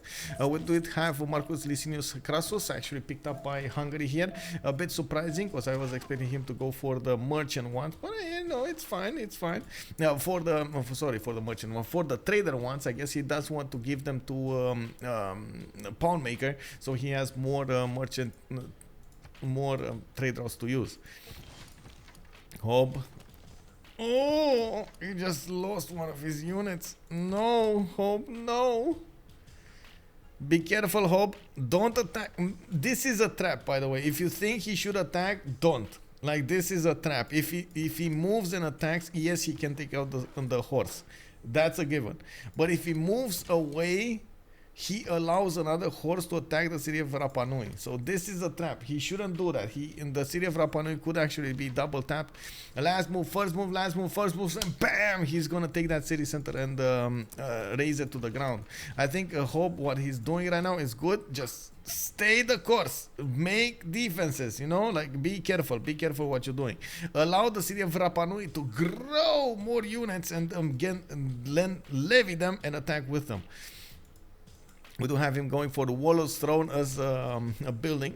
I like this. I feel some black armies are going to come out to play here. He's going for his encampment training projects from CivFR. And by the looks of it, of course, Australia is going to need at least a few turns to get there, to get a general. Both of them will benefit from a general. But Hungary is going to get the levies. There's no other city-state to actually levy around this unless you take into account Cardiff, which I don't think he's actually going to take it. Oh. Oh, man. Levying Cardiff now? Is that the name of... Oh, and he can levy Mohenjo Daro. Okay. Well, France over here will definitely need to do something about this.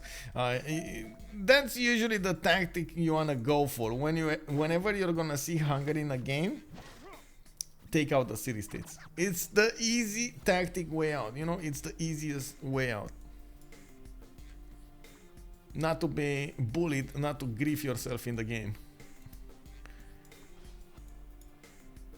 We do have Mapuche with a 4th city, Pikun Mapu towards... Oh man, this... I think this is a sign. Definitely, this is a sign. Okay, let's see. Rapa Nui. What happened to the one horse? Did they take out one horse? Or what? No. Oh, the archer. Okay. Oh, they took out this horse. Okay.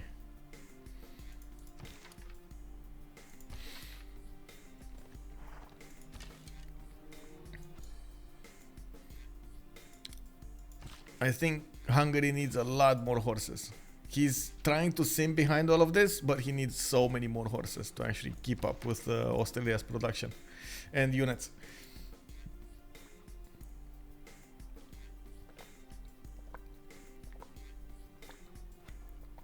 Can you check to see if Hungary is going to pillage the campus? Which one? There's a campus? Oh, you mean this campus? Nah, he's not gonna pillage that. I'm pretty sure he's not gonna pillage that.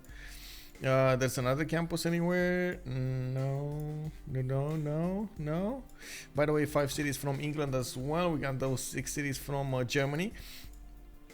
A very good placement for his Hansas, by the way. I do predict he's gonna put quite a few Hansas over here between the city of Mainz, Aachen and Frankfurt next to those resources. He does have the stone tiles, the cattle tile, the iron tile, the niter tile, and he could use his aqueducts to increase those yields. It's actually gonna be quite nice. We're gonna see how... Oh wait, did he put them down already? Oh no, +4 Hans. No, bro, but why? No. Don't do this. It's too late. It's fine. Well, I guess he just went for the faster approach of this. Yeah. I mean, I know what you mean. I was expecting actually... Well, I know what you mean. It could have been better. Yes, it could have been better. We'll see when it actually, you know, finishes the project. You know how it is with Germany. You have to watch it through time and see what he's gonna pull off over there. Maybe he has something that we cannot see.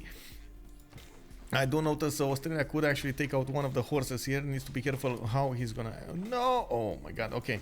Well, I guess he did wait a bit too long, and we're gonna need to see how he's gonna defend the city of Rapa Nui. He did levy the spearman and put it on the west side, which will allow him to get another defense on the city of Rapa Nui. Very nice. I don't think the horses are strong enough to push through this and remain, of course, alive.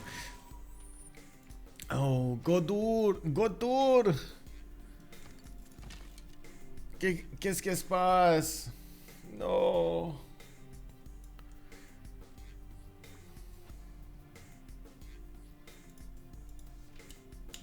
What are the effects of having negative gold?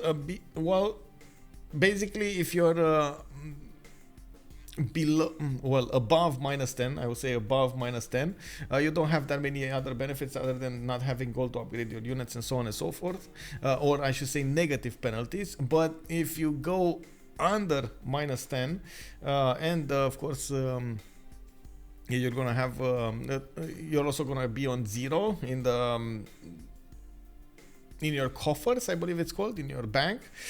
You're gonna start losing units until you go up above that number. So you have to be really careful about it. You're also gonna have a loss of amenities, and the cities will lose other yields because of it, because of the loss of amenities. So it's a bit of an issue.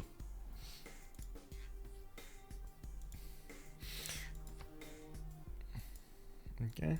He's reconnecting for his 0 MS to fix the 0 MS.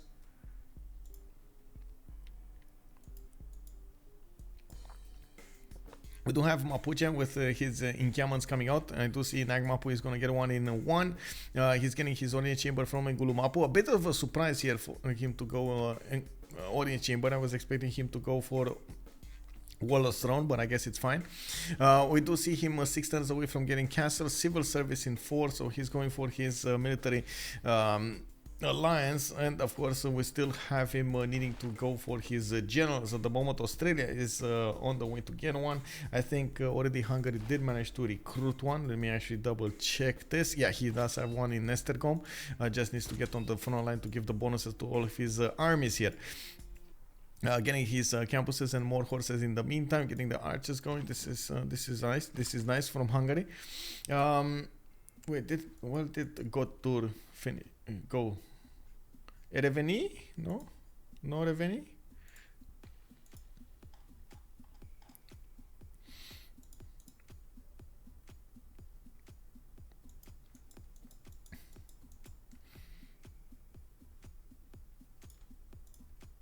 Well, I guess I can show you some what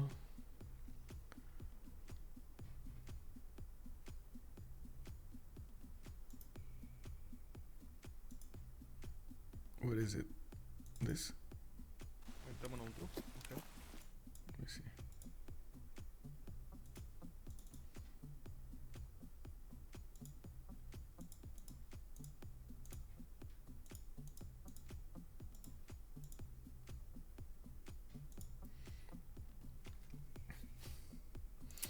Never run into, wait, what happens if you okay, never run into that problem before. Yeah, it is sometimes a tactic that players use to maximize the effectiveness of somebody on the front line.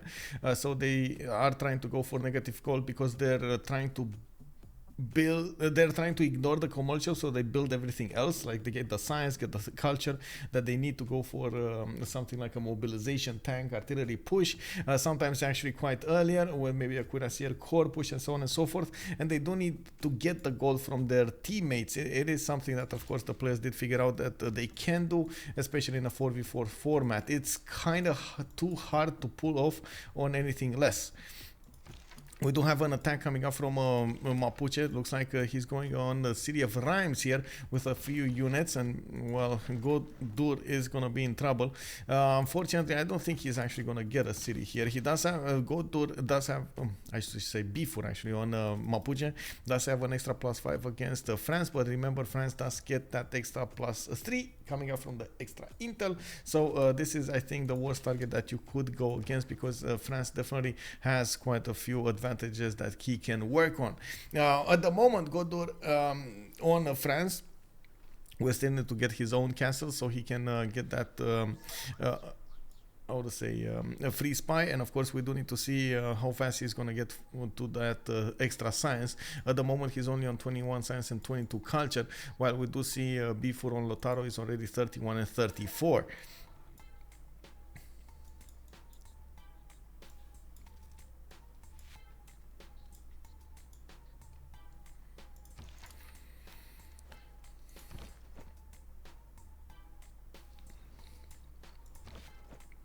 We do have Pino also realizing that he's going to need to defend against those Malo raiders, and he's getting quite a few pre-built spearmen. He did probably see the city of Picul Mapu settled right in his face, and this is basically like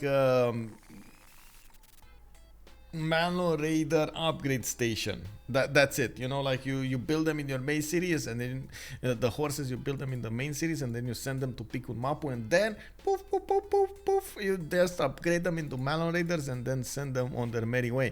The moment I do see Mapuche having a bit of an issue, he doesn't have a lot of pre-builds, and of course I do see he's building anything else other than his units. So I'm a bit worried about his timing on those Malo Raiders. Yes, you could ideally hard build them, but it's just much better to pre-build them. I do think they might end up with a problem in the gold screen. Looking at Corey here, he's starting to get his 45 gold a turn. Hoobbbb is on 31, but he has his own plans, especially keeping the city-states and attacking with them. There's quite a bit of a mess over here between him and Australia, and they're trying to figure it out. They're trying to unmess it. We'll see if that's going to be successful or not in the next few turns. Of course, both of them going for the generals, both of them are trying to get the points of strength on each of their units. Finally, we do have more cities coming up from Corey on Cree. He is on 245, 6 soon enough, and he's getting more markets. Looking at the great people, we did also see him managing to get an extra trader capacity, merchant, and I do see at the moment we do have an admiral from England, from Eleanor, while Shunsu did get recruited by Hungary.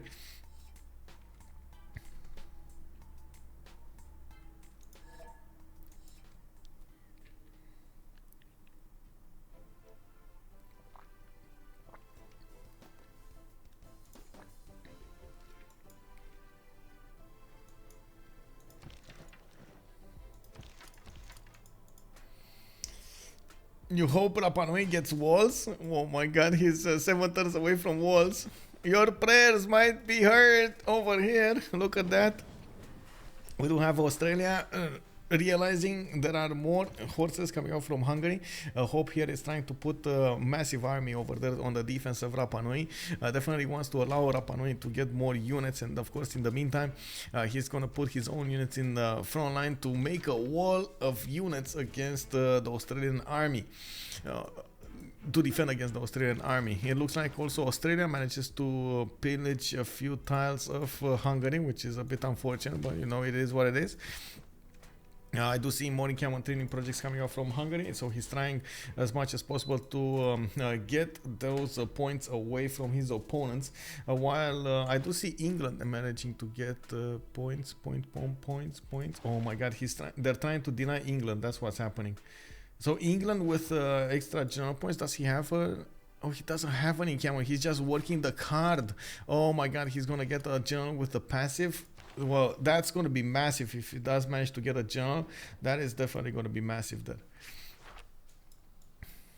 We do have Reims also getting attacked, and looks like at the moment France is putting his units somewhere else. Why is he not moving to the west side? Well, I guess it's going to take a while for him to realize what's going on here. You do see France is on the opponent team of Byffur. And I think he's going to need a few turns to actually reposition his army to go against the Mapuche. Reims might actually be lost in the meantime. We do have 4 units that can smash into it.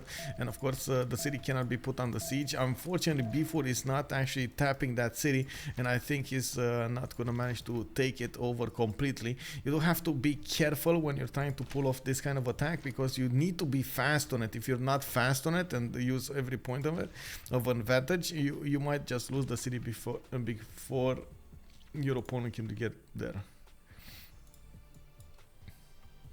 You believe in the Byffur superiority? Well, we shall see what Lotaro is going to do over here. The bullies of bullies is going to need to show us how it's done with Mapuche. We got quite a few horses coming off from Ngulu Mapu and Huili Mapu.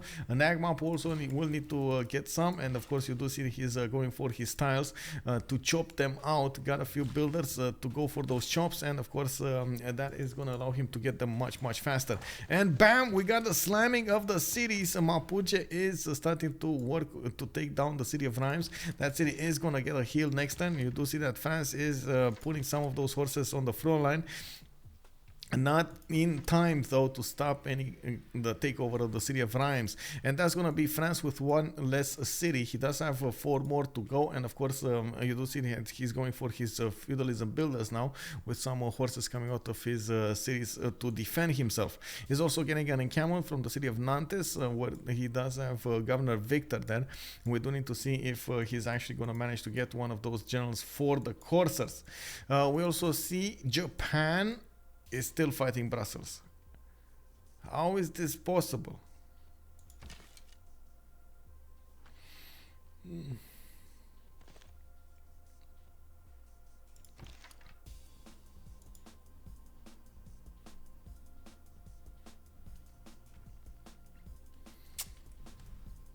West Pasla is believing in the R2D2 superiority. So we're gonna see Pino, we're gonna see Goudur, Aramanis, and Neolaf go for those bonus points. And of course, we do see that at the moment. We do need to see what they're coming out with. Germany definitely late game. Seymour over here is trying to plug his chokes. Is also getting his production up higher and higher. He's only on 94 actually. You can see at the moment Poundmaker is making more with 117. But I'm pretty sure Germany didn't actually finish all of his setup with his Hansas. Only got a few of those Hansas pre-built, or I should say pre-placed, not even built here. Now, okay, +6 Hansa, very nice, very nice, very nice. Let's see, why is he not, bro? You need to chop some more. Chop like his son, chop like his son. Oh my god. Wait. Bro.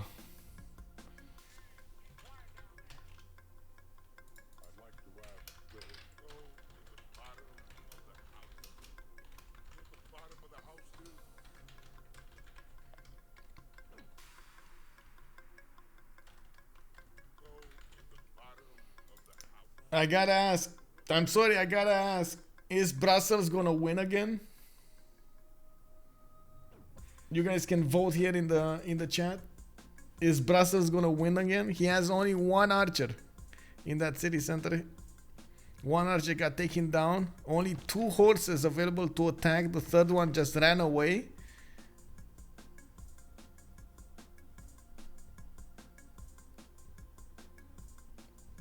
I mean, it's the 2nd time they attack into it. Man, Brussels withstood 3 attacks till I should say the first attack was with 3 units. It was under siege and it remained on 1 health, and all of the enemy 3 units died. Hello, good evening, Zinjamax. Hello there, sir. How are you doing? Oh man, that Brussels is too big right now. We do have the first city takeover. Looks like Mapuche did manage to take down that city of France. And of course, we do need to see what he's gonna do now. I do believe he's probably not gonna get to push anymore. And since he didn't get Manor Raider upgrades, in the meantime, he's just not gonna get to upgrade them in the city that he got from the front line. Did manage to take down Catherine de Medici's advantage, which is nice. And of course, we do need to see him chop his horses. So he does manage to upgrade a lot of those units. He does have 3 chops to go next turn, and we do see more horses coming out of his cities quite fast here. Looks like in the tech side he is also putting off this covering the Manor Raiders. He's gonna try to get as many upgrades as possible, as many pre-builds as possible before he upgrades into that. The city of Rapa Nui is getting the walls in 2 turns. Looks like both armies over here did manage to get the generals going, and at the moment it does look like Australia is getting a lot of attacks going. We do need to see what will Hungary do, because at the moment without that extra +3 advantage, without the extra movement from his levied units, he is well on the same power level of Australia, which usually is not an ideal placement to be. We do notice at the moment also Hungary does have a clear lack of archery units, or I should say range units, to attack back against his opponent.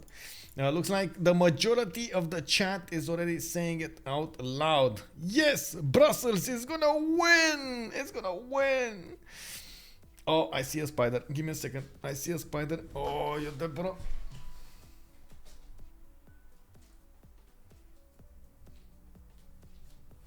Man, can you imagine this spider? It was a tiny spider. Actually went onto the camera. Bro, we can't have that. Like, really, bro? Like, really? I mean, I understand sitting in the corner somewhere, you know, minding your own business. But really, coming into my house and sitting on my camera? No.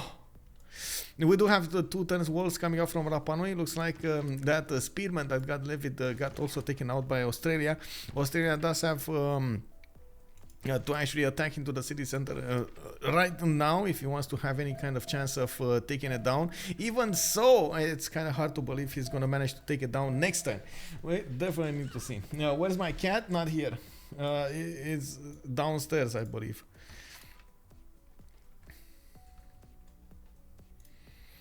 They have... Actually, I don't know where they're going. I think they're with my grandma. I'm not so sure. I think they're with my grandma. Volcano is smoking near Rapa Nui. Yeah, yeah. I mean, you know, that volcano is just watching what's happening. Oh my God, Rapa Nui is gonna get walls. Oh man, oh man, oh man.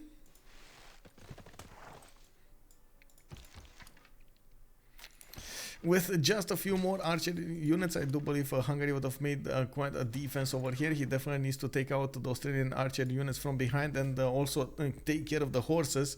Looking at their stats, Neolaf is with 55 science and 54 culture. He did manage to get those 4 cities, getting the camps going from his main cities. And of course, his pantheon, he did go for God of Open Sky, generating a lot of culture coming up with that production. And of course, his science.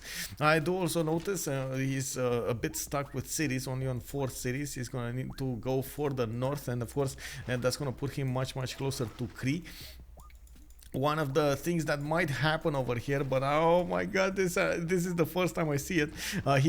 We could see Cree build a navy, get a city to the south of Hoobbbb, and just, you know, caravel rush Australia. Oh, big brain taking down Newcastle, and of course just moving forward towards the south to take down Hobart at the same time. You know, pokey, bro, pokey. In the tech side, we do have Byffur going for his commercials. Finally, he did manage to get a lot of horses out of his cities. He keeps on chopping, keeps on training them, so he can get a lot of those Malon raiders. Did also trade units with France, which I'm not sure if it was the best way to go for it, but it did keep the French army in check. And of course, we do have in the north Eleanor of England putting some units on the front line, and not to mention those spearmen. We do need to see if bro, why aren't your units defending Pikun Mapu? Well, I guess that might be a dead city. It's fine, they don't have a general. It's fine. I'm also gonna need to take a look if they did manage to stop England from getting a general. I think so. Actually, on the general side, I do see we did have Australia picking one, then Mapuche got another one, and then it was Hungary who managed to get the 4th one. Interesting. Okay, so finally Rapa Nui got the walls going. It looks like now they're gonna try to go against directly the horses. Need to be careful because of course you do see the strength of the horses going against the other horses. Not good enough, bro, not good enough. Oh, it's fine. He's moving. We do see Rapa Nui finally building some more units. He's getting the spearmen coming out in 3 turns, and from the main cities we do have quite a few horses coming out of the cities of Hungary. Now it's crazier and harder to actually keep this defense. This is starting to be extremely messy. They need to take out the archers, they need to take out the catapults, they need to take out the horses. This is a bit too messy for Hungary to finish. Most of the time Hungary actually does need a bit of time between his levied points, so the city-states actually get a lot of units. The big question is Hungary gonna levy Mohenjo-Daro or Cardiff? Because you see these cities, they have like 2, 4, 6, 7 units. They can do so much damage. Get men at arms, push against your opponent, just smack it silly. Oh my god, they have like 3 movement. All of this is flatland. So, bro, when is Australia getting crossbows or both of them? Let me see. Crossbows. Course, he went for coursers, Neolaf. I think it's quick actually, because Neolaf does have like 55 size. It's fine. Hoobbbb is on 42. I don't see either of them going for expos though. They're going castles. They're going for coursers here. Black armies, I guess, and coursers. When Malon raiders though.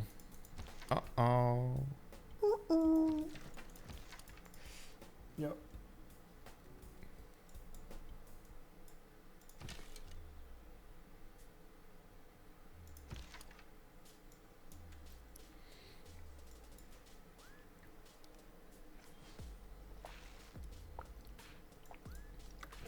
That's the biggest question. Are they gonna levy that? That is the biggest question.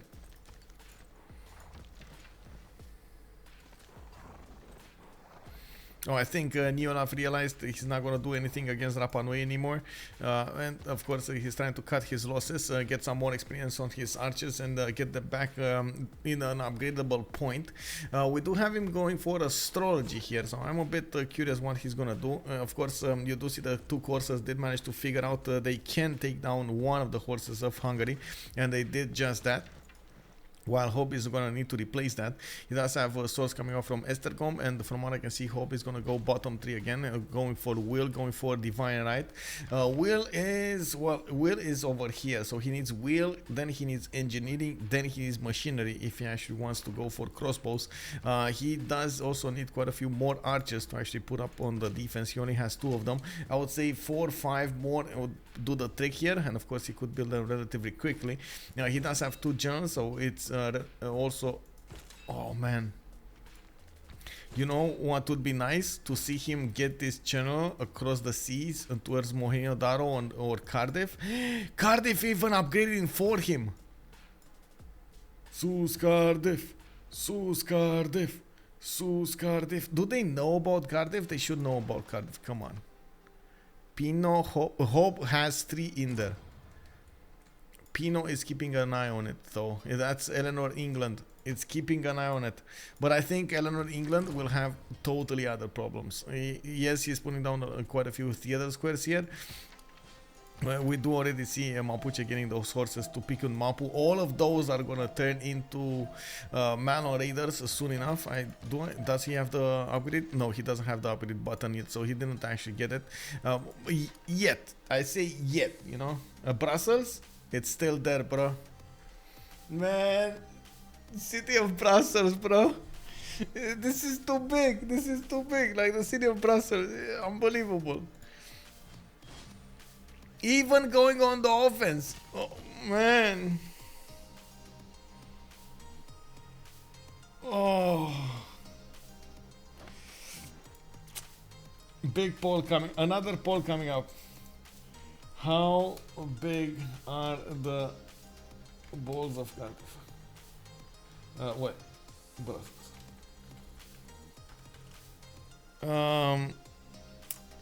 Let me figure out this one. So, this is.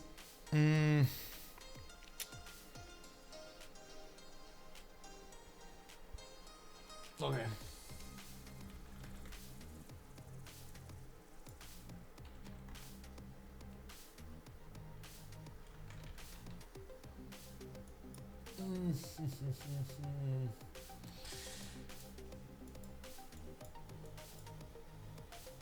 What's the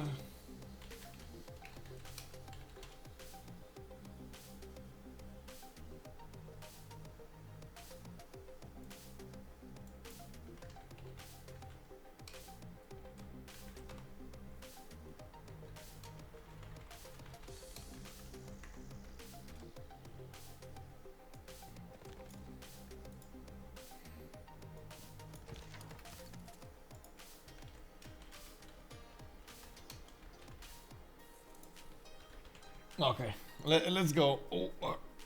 We gotta ask this. We gotta ask this.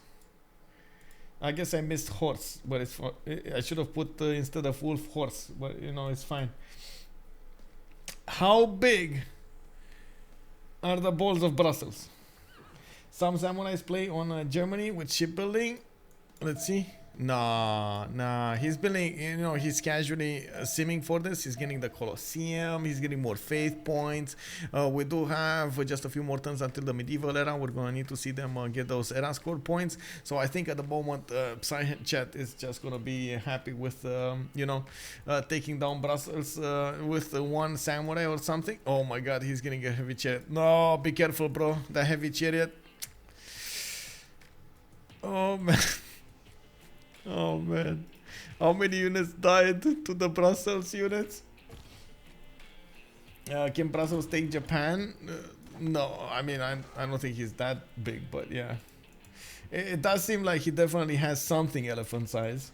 You know? We do have Rapa Nui with another archer coming out of the city, another spearman, and more archers soon in the build queues, in the training queues. Hungary is going to need to upgrade more of these units, and of course you do see he's trying to get to the machinery technology, also divine writing too.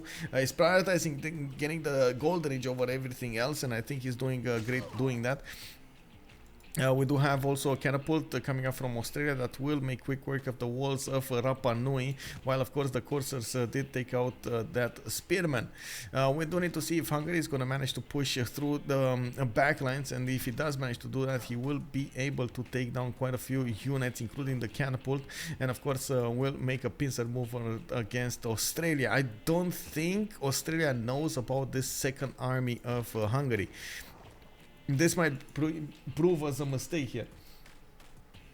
Now we do have France also managing to get a few units out of his cities from the coursers on the west side. He is focusing on dealing with the Mapuche units, pushing them back, while Mapuche is going to get the pyramids next turn in from Willy Mapu. He's also going to need to get to Corsair technology. Oh my god, castles? No castles from Byffur?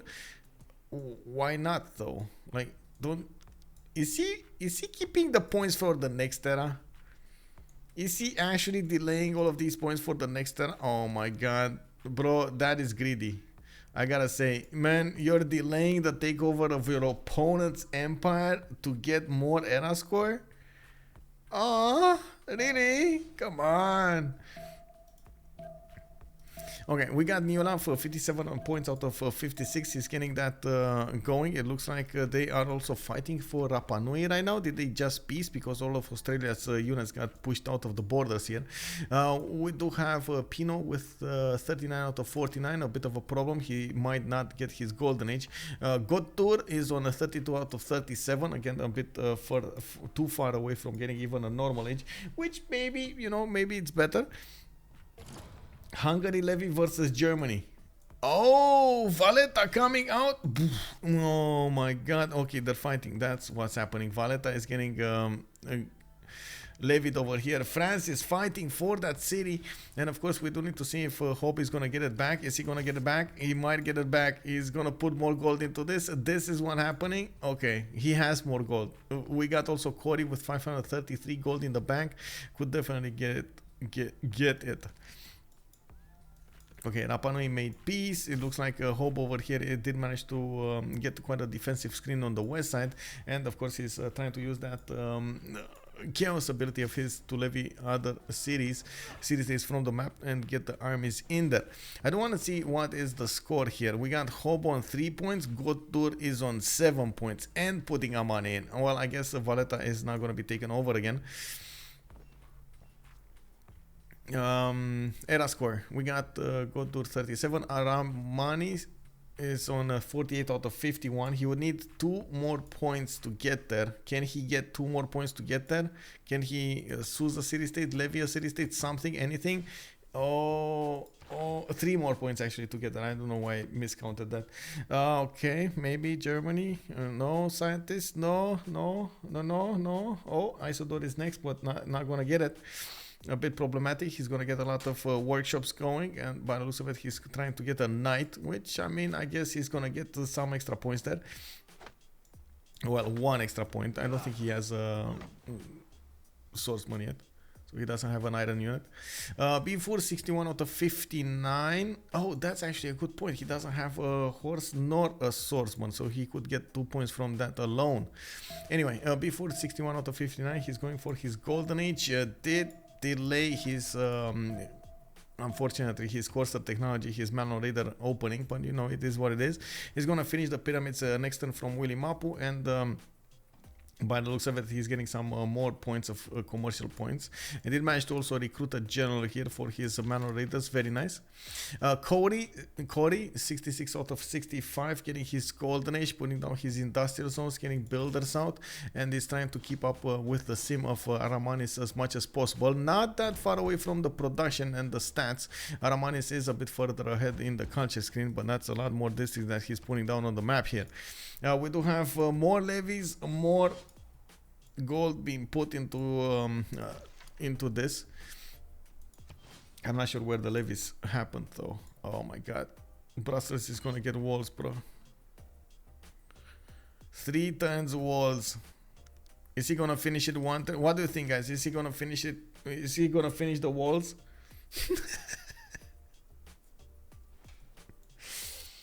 Soka B, 2 points, new era unit.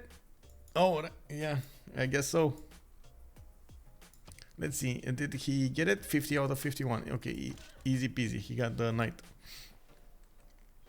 Corey 65. Hoobbbb is also 64 out of 62, so he did manage to get the golden age. So full golden ages on the right team on LFDS on looking for DSharks.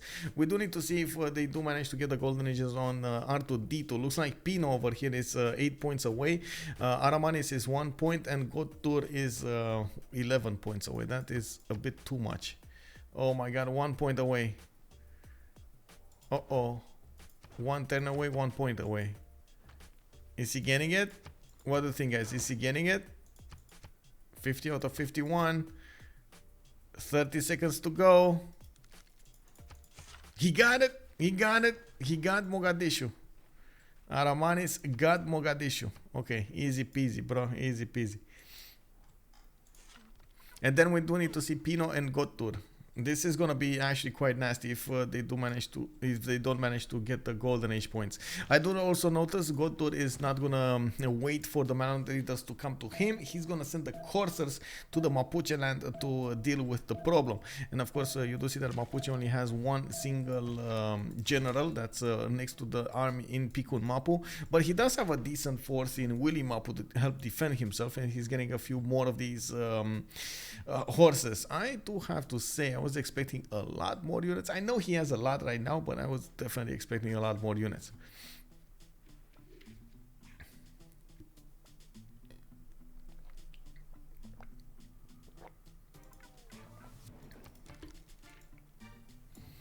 Fortress Brussels. Do city-states also use a Tech 3? Yes. Oh, Psychat won the day. Finally.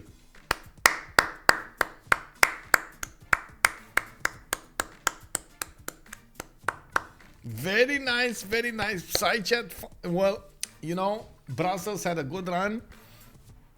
At this point, Psychat just said, you know, enough is enough, boy. You got your fun. Let's get back to business. In the era score, you do see 2 normal age enjoyers here. We got Pino and Goudur going for a normal age, and of course, unfortunately, it's not hitting that dark age. Does mean they're not gonna actually get to use the dark age card. We do also see Rapa Nui is gonna be in danger. We got quite a few Australian crossbows upgraded, and there is a catapult over there upgraded as well. Black armies coming out from Hungary. They're gonna manage to deal the damage against the Australian units, and they do have generals on both sides. And of course, Hungary over here is, well, realizing he's gonna be in danger. We do need to see if Hungary is going to try to push with those. I think he's more interested in just stopping here. It was so important at the beginning to push Australia not to settle the city of Hoobbbb, but after Australia did manage to get that city settled over there, it looks like it did manage to give him quite a bit of positioning, so he managed to evolve around that. Unfortunately, he's still on 4 cities. He has a problem with the gold, not that big of a production. And of course, we do see that he's still struggling to get all of the advantage going against Hungary here.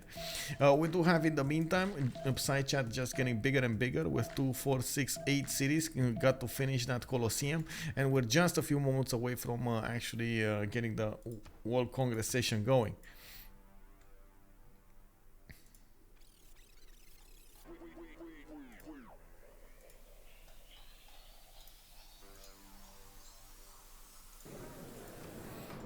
Okay, let's see. We go for gold, we go for religious, and we go for meat.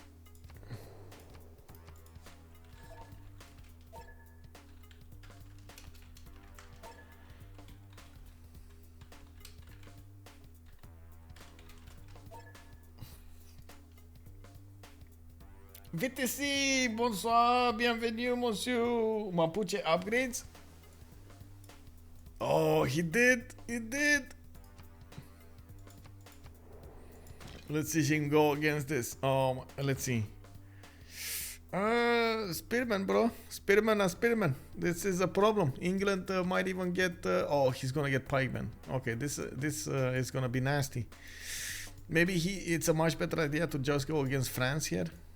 You know, even though France, I think he's gonna get a spy on Mapuche soon enough. I don't know, bro. Oh, I did want to show you guys something, by the way. Let me put it up on the screen here. So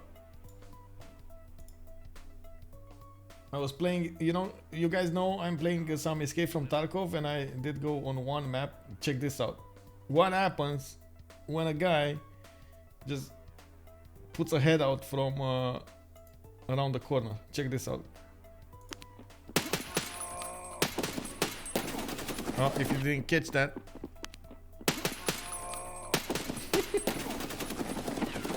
My friend on the left over here just got smashed to bits and pieces, unfortunately. Look at this. Oh man, one tapped in the head. And this guy, man, that guy just wanted to have some fun. What can I say?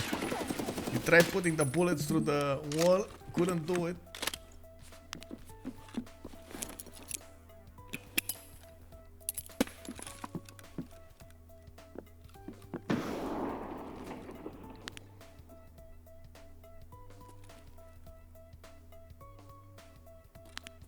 Well, it was time.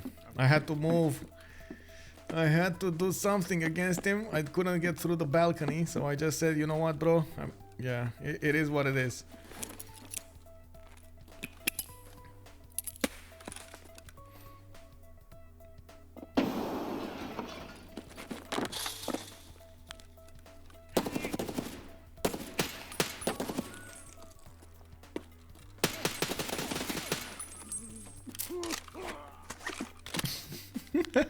Easy peasy, bro.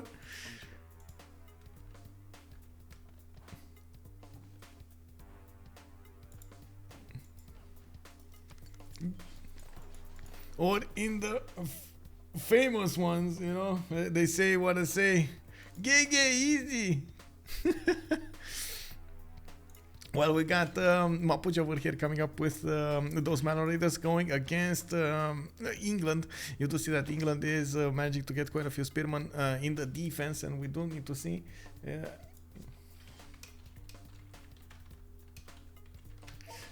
We do have also Zora enjoying the game, by the way. Melons go brrr. Yes, they do. We do have also Germany coming up with a few knights trying to plug the jokes. They are going against Germany. Oh, they might find Germany on the wrong footing. There is an open city over here, and of course Aramanis is probably seeing the writing on the wall. He needs to plug those jokes as soon as possible. Only has slingers to work with, and I'm pretty sure Mapuche over here should overwhelm the slinger defense really quickly. Finally, Byffur did upgrade all of them. And we do have him with a general going to the northeast. Doesn't have two generals, so he's gonna need to be careful. He's also getting pushed from the east. Goudur is there with quite a few courses of his own, and he's trying to take out the sentinels of Mapuche. As you can see, one of those units did go down. And now we do need to see. Oh, I do have to point out, France and Eleanor not actually going for the Golden Age did nullify the +5 that Mapuche had on them. Maybe that's not as bad as you might think.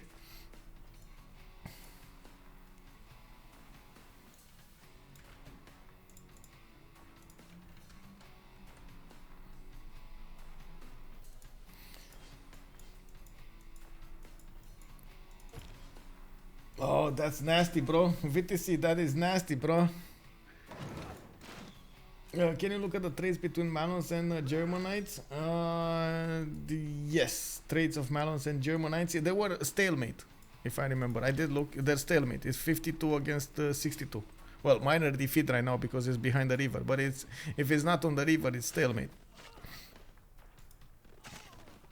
Mapuche is shipbuilding. Indeed, now he starts dealing the damage against those slingers, and of course he did manage. Oh, wait, what, bro?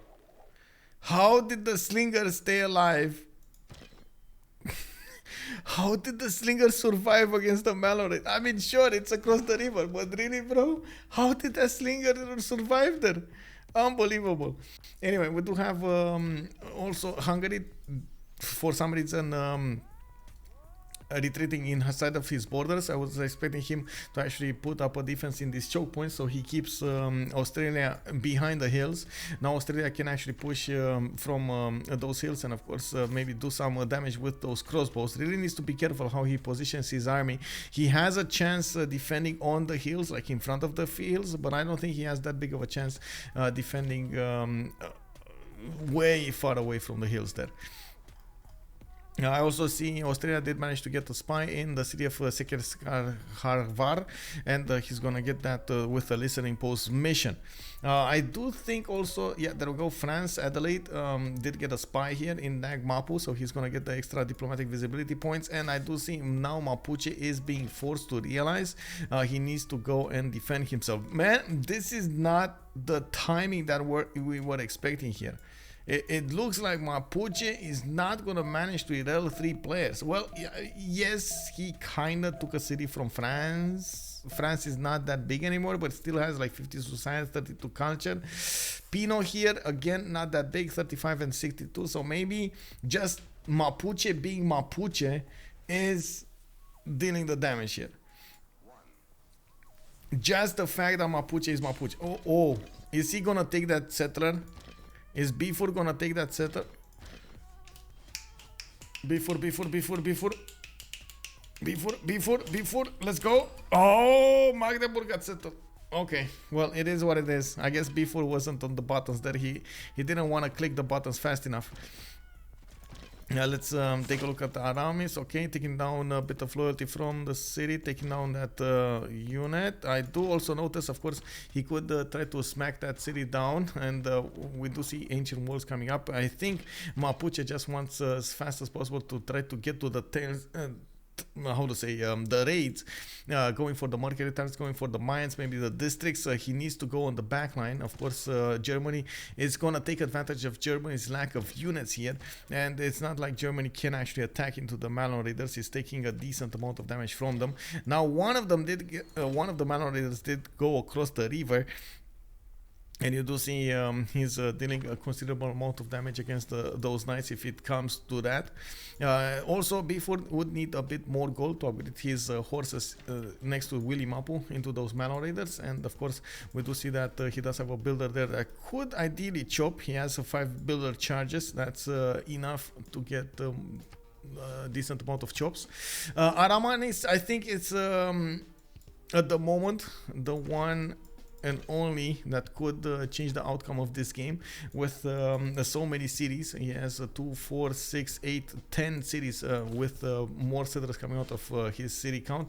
He's starting to get his great engineers almost finish his setup over here. You can see how he is using his Hansa set up to try to get as much production from his land as possible, not to mention get as many bonuses on those as possible. A bit surprising, he actually went for a diplomatic quarter. I was 100% expecting him to put down one of those aqueducts over here, but you know, it is what it is. It's still a +7 Hansa, so I can't really fault him for that.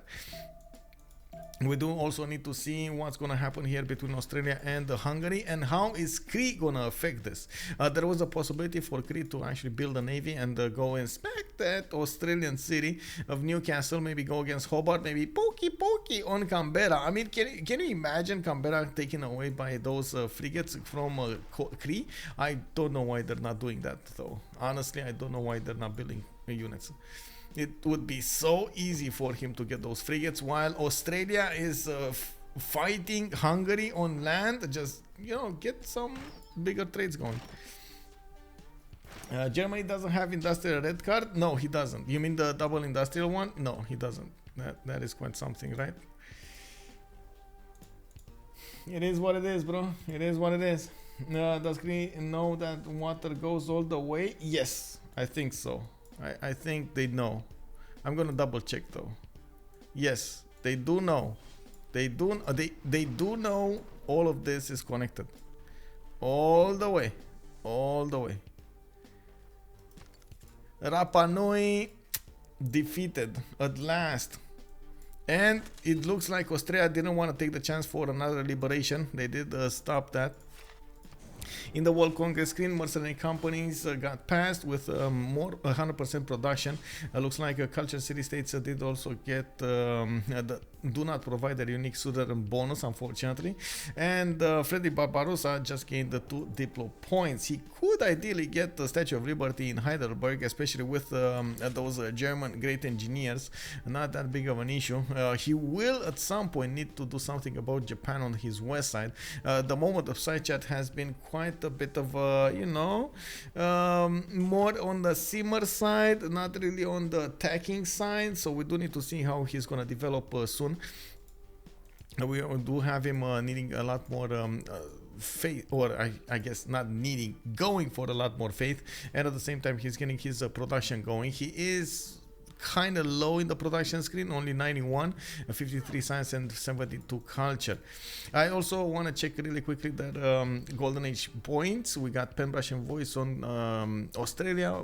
Pino and Goudur did go for normal age. Aramanis is in Penbrush and Voice, getting 79 science and 88 culture. And then on the other side, Mapuche over here with 80 science and 68 culture. Penbrush and Voice still fighting France. You do see he is managing to win the day though in the city of Willy Mapu. France is not able to push there, and it looks like he did manage to get through to the cities of Berlin. Probably won't survive. Actually, we need to see this. Take the settler. Take the settler. Come on, you can do it. I don't think he sees the settlers though. Oh, well. I guess he did want to promote that. It's fine. We do have Psychat, Monumentality Golden Age on Hojo Tokimen, 55 science, 72 culture. That's a decent amount of culture going. That's a big question actually. His religion was choral music with lay ministry, definitely putting up that defense against any kind of culture victory, with the shrines and temples providing him the culture equal to the intrinsic faith output.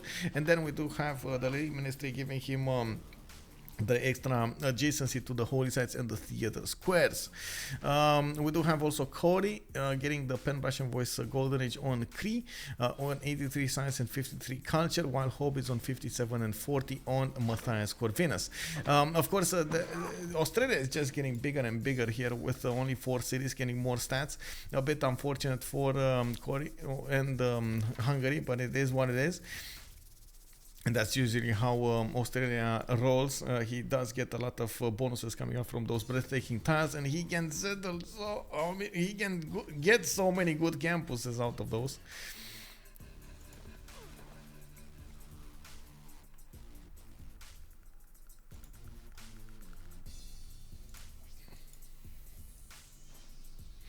We do have France starting to ramp up its economy. That is a bit of a problem for them.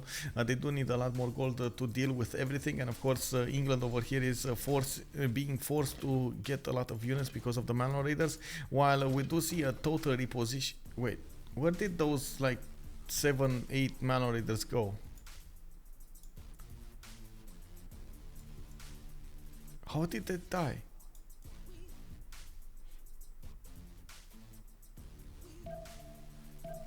No, no, really, how did they die? There were 100%, there were like 20 Malno raiders or something upgraded here. I only see 3 here, and they were the horses, right? I see 2 here, 1 died, and I see another 3 here. Where is the big force?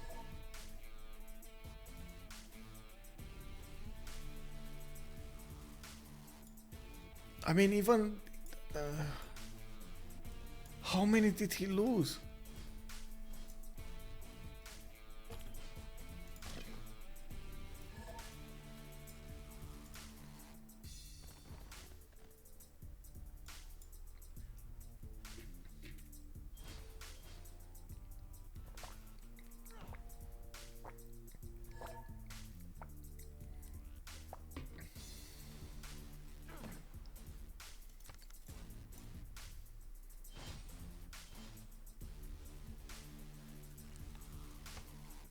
I'm at a loss. I don't know where. I lost the Malno Raiders, guys. I don't know where they went. Honestly, I don't know where they went.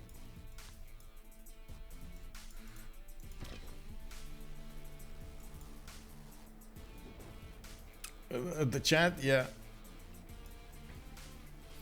Is he saying that he has time over the... How to say? I don't know what he's saying, honestly. I'm just trying to deduce. He's saying something about 50 seconds or something. He has like a 50-second advantage. Is that what they're saying?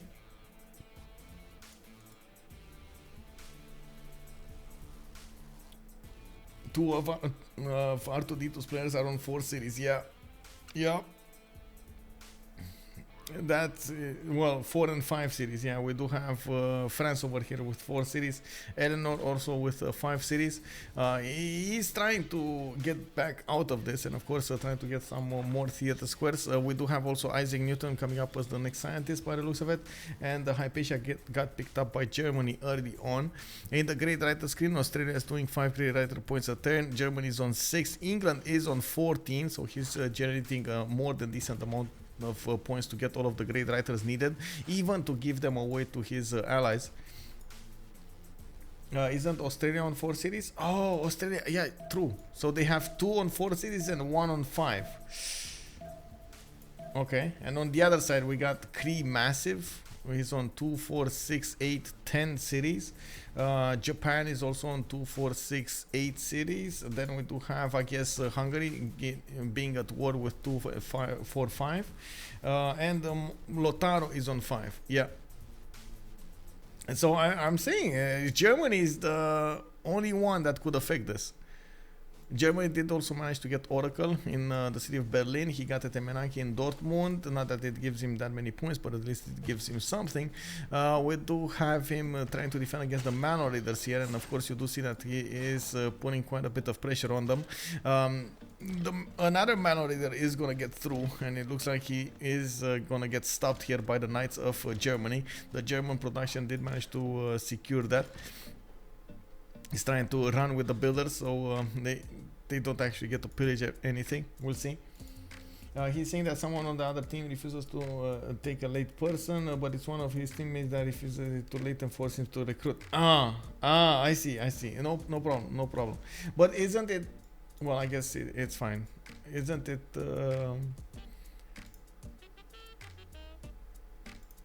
How to say? Like, as far as I know, if you get forced a great person, you are entitled to a relobby. It doesn't matter who did it. Like, but anyway, it's fine. I guess if they don't want a relobby, it's fine. Somebody did need to tell him that he was taking a great person. Maybe they're talking about the scientist here. Let's see, who was it? Oh. No, no. Who's talking? It's Neolaf, right? Neolaf is Australia. What did Australia pick? Nothing.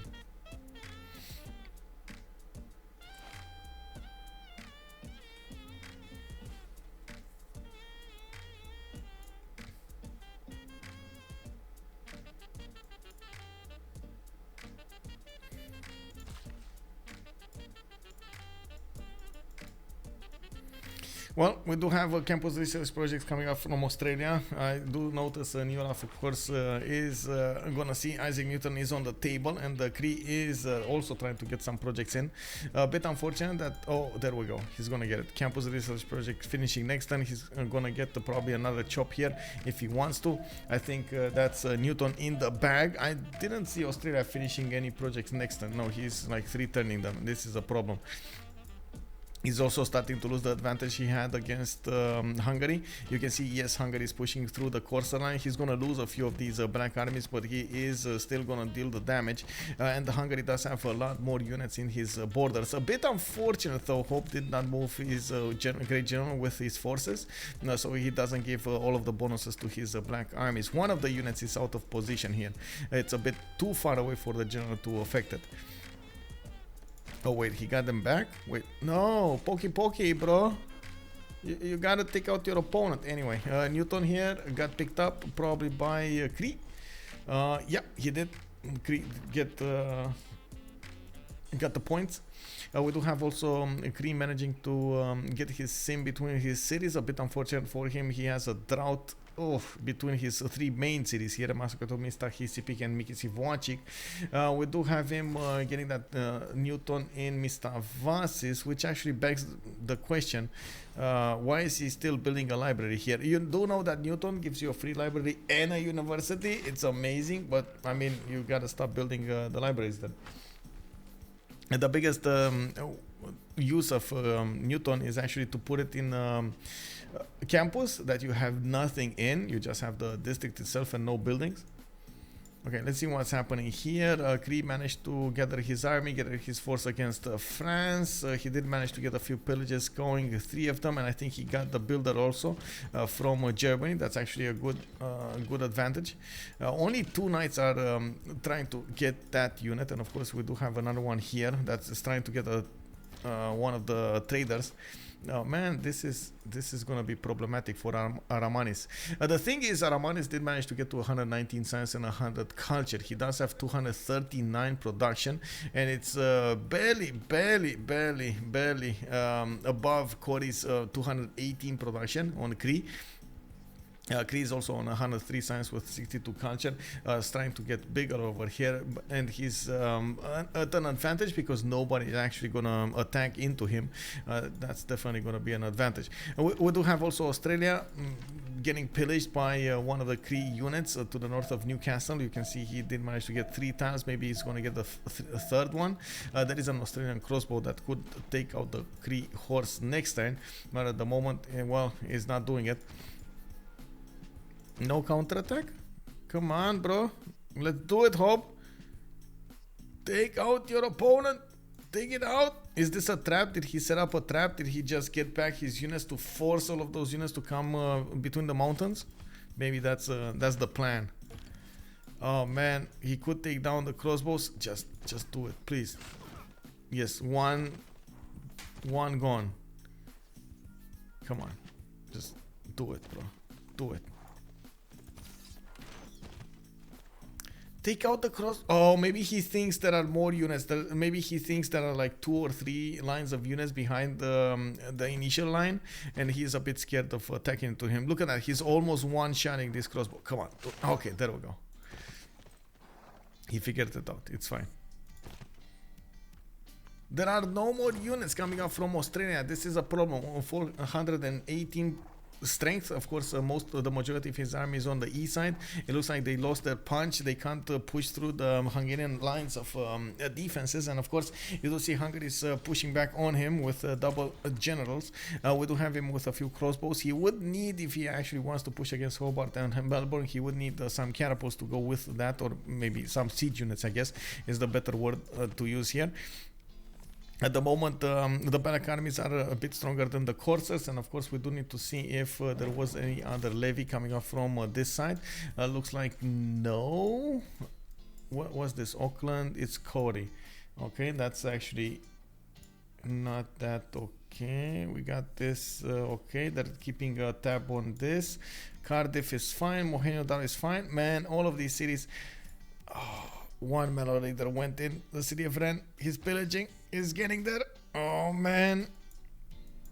What happened to Germany? Got pillaged? Yeah, he got pillaged. His Hansa got pillaged. Workshop and Hansa got pillaged. And he's, oh my god, look at the Byffur go with the Malnodators just pillaging the Hansas everywhere. Getting some health back from the wheat fire. Oh man.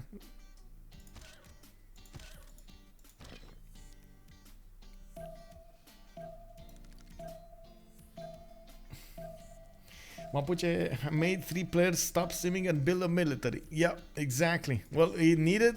That's exactly, you know, the Mapuche power, the Mapuche masterpiece over here.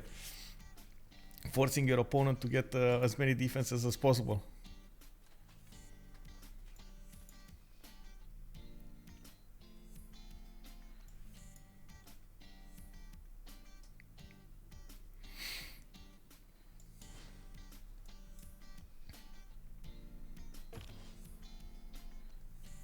Oh, what's going on? We got a first moves. Let's see. Mapuche moved on that campus. He's pillaging. Okay, got 2 of them, and moved out. Okay. Then we got the other unit pillaging once, pillaging twice. Oh man.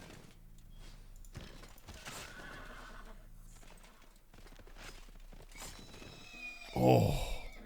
4 attacks, but Germany managed to take that unit on. Managed to take out that one single Malnodator that did pillage so many of his tiles. It still slowed down Aramanis considerably. We're going to need to see if that's actually going to matter in the long term. Of course, we do know the German ability to just rebuild anything that he loses very, very quickly. Now, we're going to need to see in the next 50 to 60 turns what's going to happen.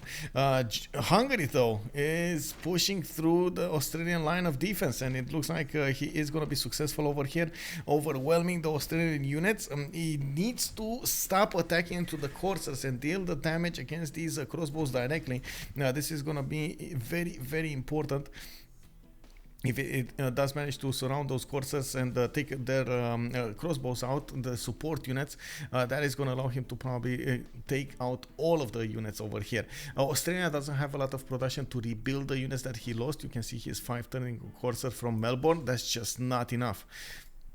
Yeah, we do have also, as you can see over here in the Eels tab, Australia with 103 production, Hoobbbb is on 110, so they're not that far away, but Australia does have a decent amount of advantage when it comes to his science and culture tree. Maybe he should think of pre-building some men-at-arms so he gets musketmen to defend against this attack of the Black armies.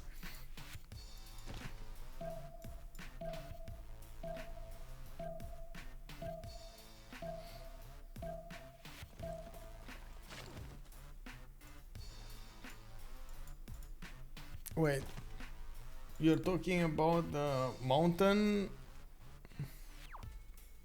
What is it? The mountain chain?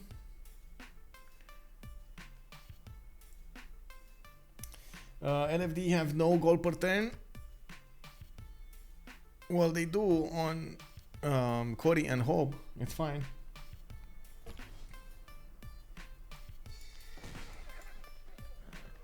They don't have first moves though. Or they're ignoring the first moves, which is a bit of a mistake. They would need to use the first moves as much as possible to get an advantage against their opponents here. You can see Neolaf actually managing to deal a considerable amount of damage against the Hungarian units just by using those first moves. And let's actually see what's going on here. Can he push this? Unlikely. We'll see. We do need to see also what Cree is going to do late game. I do believe right now he's actually getting up for maybe some tank push in the north. He needs a lot more culture to actually go towards mobilization and fascism later on in the game. And of course he definitely wants to keep competitive with Aramanis. Aramanis over here is getting more of these Malon Raiders getting through. Is allowing more of these Malon Raiders to get through, and even though he did manage to take quite a few of them out, there are still more coming. We do have Pino with a few pre-built heavy chariots. He's probably gonna go for some cuirassiers next, and of course he does need to see if in the next era we're gonna have Eleanor going into Golden Age or not. Not benefiting from the Golden Age advantage, of course, is gonna put Pino in some form of disadvantage, but not that big. You can see he still is on 74 science and 100 culture, making good use of its ability to get Pingala double, and of course his ability to recruit a lot of those great people, a lot of the great writers. It allowed him to be competitive, even though he only had like 5 cities, actually managing to get a considerable amount of advantage in the culture screen against Lotaro, while he has the same amount of science. The production though, it's a bit lacking, and of course we're gonna need to see what he's gonna do about it. He is trying to put more settlers on the map now that he stabilized the defense against Mapuche. Very good play, very good play. That Malon Raider that was pillaging the French side looks like it got taken care of. He only managed to get the pillage on the commercial, which is going to be rebuilt soon, and of course we're going to need to see how France is going to try to play this in the next era.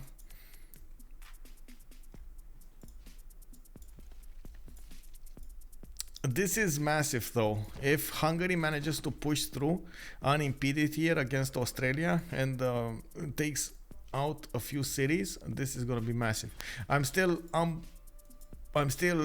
a bit concerned and at the same time confused why Cree did not get a coastal attack against him. It would have been so easy. It would have been even on his build queue.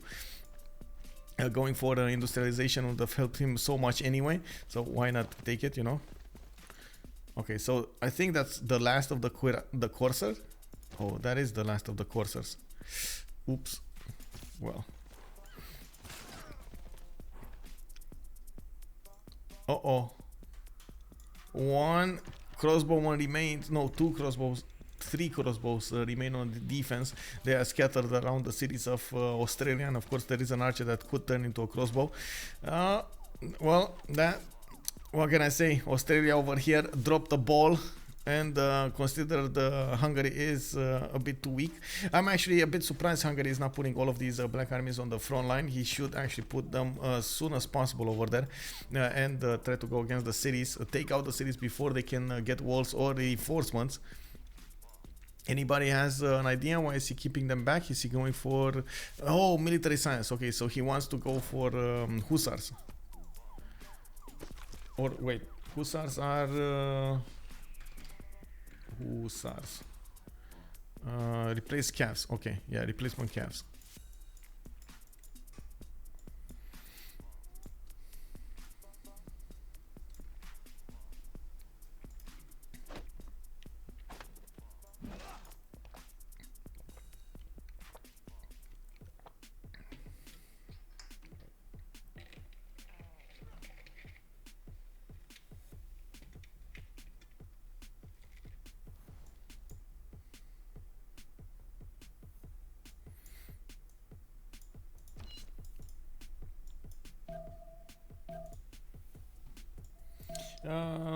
Looking at the gold per turn, by the way, we do have a decent amount of gold generated by R2D2, 20 on Australia, 84 on Pino. We do have Goudur on 40 and Aramanis is on 42. I was expecting a bit more gold actually from Germany, but I think he's using a lot of internals over here. Yeah, he's using internals, so that's why he's not generating that much. He did manage to put Trier in the north of Liverpool, so he is at least coastally trading or allowing England to coastally trade with him. We do have also Byffur on -3, Psychat is on the -12, unfortunately. Japan over here will need to actually show us why he went this way, because at the moment the bonuses are just not there. Honestly, I'm not so certain what Japan is doing with his game. he needs to help out his team somehow, and I'm a bit confused about his way of doing this. He is trying to go for the culture defense, and he's putting quite a bit of a culture defense. He should actually try to get as many writers as possible from his opponent, but he's not generating a lot of great writer points. So I was expecting him maybe to go for some Oracle gameplay, but he got snatched by Aramanis. It got snatched by Aramanis. Now he's going for cartography, probably going for his electronics factories in the industrial zone.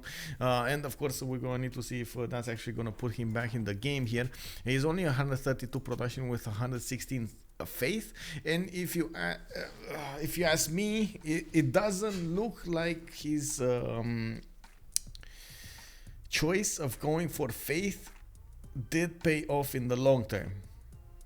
I think he could have gotten the same amount of stats or even more if he didn't go for faith at this point in time.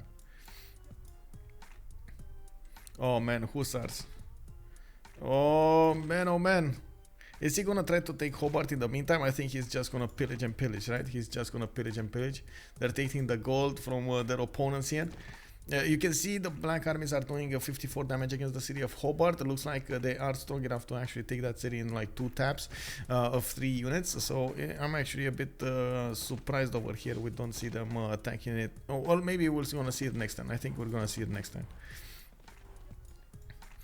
Also, I'm expecting Hungary over here to put a few more cities on the map. I see one of them to the north of Debrecen. Maybe another one would have been actually needed. Yeah, there we go. We got another one coming up from Buda. I was also expecting him to get a few more hussars, but I guess it's fine. Looking at the west, Cardiff still didn't rebuild his army. Mohenjo-Daro lost all of his army. Cree did poke it a little bit.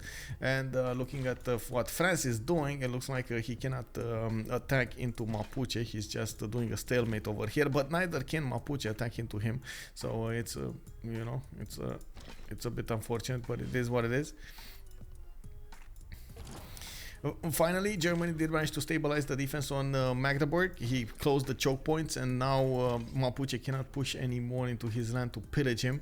We do have also on the west side Japan with an ability to go against him, but again, the stats are just not there. Japan with 58 science is never going to actually do anything against Aramanis. Is 133, not to mention the German production is just outscaling Psychat so much right now. 282 production. Only Cree Poundmaker can actually keep up with that amount of production on the 276 production. They're not that far apart on the food either. A bit of an advantage here for Cree, but you know, it is what it is. We do have the first city taken out. Hoobbbb did fall to the concentrated power of multiple Hungarian black armies.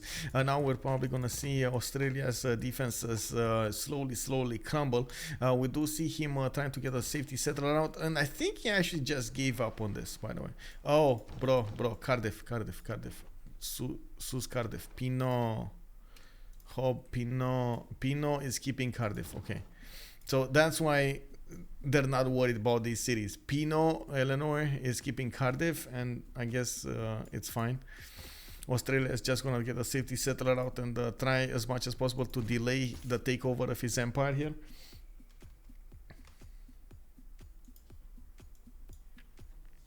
Wow.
Okay, so Hungary did manage to take that one out. He's not going to get away into the main cities with this route. He's going to need to get that Black Army back. But in the meantime, of course, he's going to need to also push through the Corsair defense here and that final crossbow. We do have Hungary needing to actually upgrade his hussars soon enough. He is 1 turn away from getting military science, and he's going to get that tech. He's also going to get line infantry in the same time, right? He just needs musketmen. I don't think he actually... oh, he doesn't have, actually. He doesn't have men at arms nor musket technology. So that's 2 units that are going to definitely overwhelm Australia's defenses. A bit surprising because Neolaf was ahead of him in science for so long. Now he's on 67 and 78, while Hoobbbb did manage to arrive at 95 and 52. Looking at the era screen over here, we do have 5 more turns until the next era, and by the looks of it, in the era square we do have Neolaf going for a dark. Pino is going for a golden. Yeah, he's only a golden. Goudur is oh wait, Pino going for golden. Well, that might be a problem. Mapuche preparing another wave of attack, and of course he's gonna probably want to get cuirassiers against him. Fortunately for Pino, Byffur did not manage to get a lot of science and culture, so he's not gonna be overwhelmed by very, very strong units or higher tech units.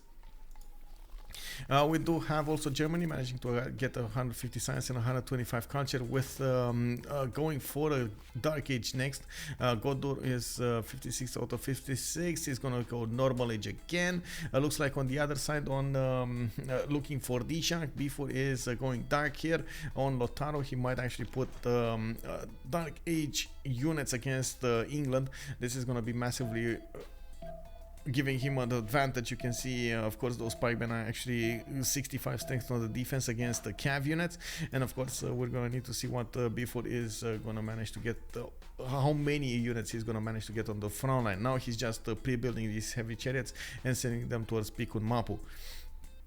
We do have also Japan, Dark Age. Korea looks like Dark Age. Hoobbbb is Dark Age.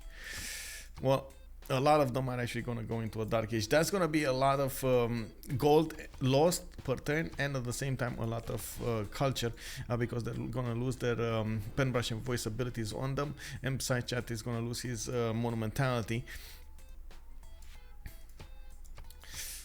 Okay, I'm curious. Maybe somebody can answer this. What is Japan's plan? Why do you think Japan wanted to go this way? As in the faith and the culture, the extra culture and so on. That's what I'm saying. Is he just boosting his teammates? What is he doing? Yeah, I think he did over here.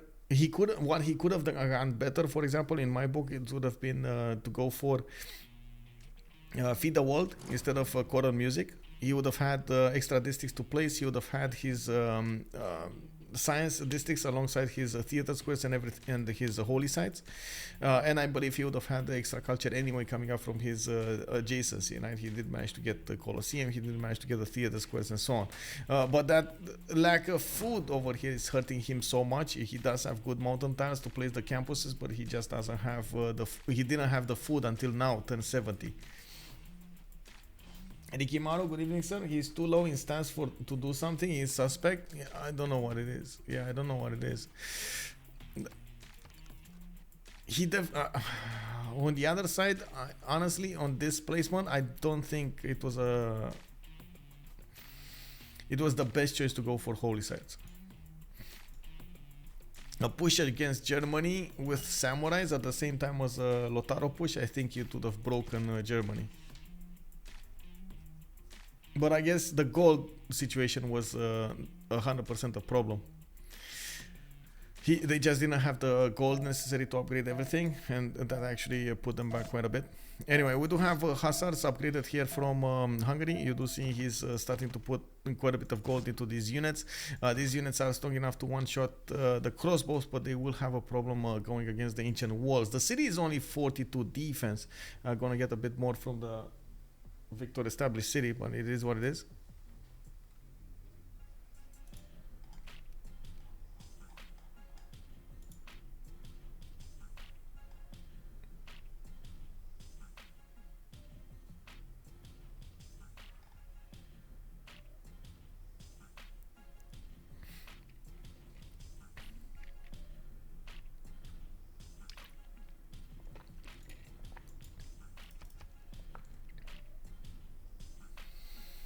He's never gonna catch up to Germany. Yeah, that is a problem. That is definitely a problem.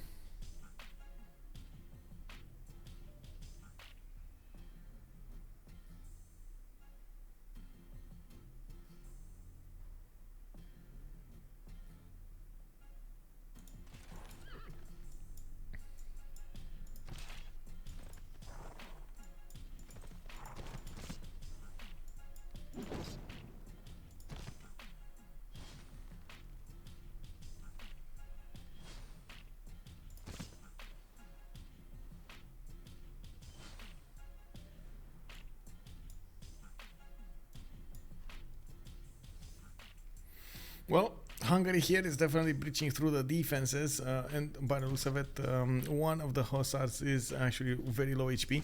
You need to retreat that to get more strength on it, and at the same time he needs to push on with the other ones to take out the Australian capital, Canberra. It's not that far away from getting breached here. The hussar is a 65 strength, 74 actually with the military alliance bonus. Going against the knights 58, it can two-tap knights quite easily. We do have also Abu on the front line of Hoobbbb, and by the looks of it, at the moment Hungary did manage to recruit Ethelfled. Ethelfled is going to get the bonuses for medieval and renaissance, but not industrial units, and I believe hussars are actually industrials if I'm not mistaken. Yeah, industrial era units, you can see them over here. This is a bit of an issue. Hoobbbb did not get that +5 bonus on him, nor the extra movement. He does have more in Esztergom that are going to join the fight, and of course he's going to try to put as much pressure as possible on the city of Melbourne. We do see him also fighting at the moment that encampment, which, well, it is what it is. It needs as much as possible one of the bombards to go against the city of Melbourne, and looking at the tech side here, he's now going for line infantry, trying to get the men-at-arms upgrade, and then he wants to get musketmen. Looking at also his sim in his main series, he's on 246 series right now, and he could definitely get 7 series actually with the city of Hoobbbb. We did switch the era, right? No, we are 3 turns away from switching the era. We do see him with much more land to actually get more cities in, and I do see him at the moment just ignoring that fact. He did manage to get, I think, 2 set. Oh no, he's not ignoring that fact. Look at that. The settlers are in Debrecen. He's trying to put them as far away from the front line as possible. That's what's happening. We do have also the same thing happening from Mapuche. He did use the time fighting against his opponent to actually put more settlers on the map. 2, 4, 6, 8, 9 cities coming up from Byffur. Probably not going to be strong enough or fast enough, strong enough to go against Aramanis, but he's going to get more stats and of course put more pressure on his opponents. While Goudur, for example, 61 cents and 53 culture is going to have a problem getting bigger. And now he's putting the production into his settlers, but you can see he's 4 turns, 5 turns from getting new ones. He's having an issue with his production queues in his cities, putting a lot of these chateaus that give him a lot of yields, food, gold, and culture, but no production. And the production is so important at this point in the game. You have very high necessity production units which are gonna require a lot of time to build, and this is the main problem. It's too much time to build.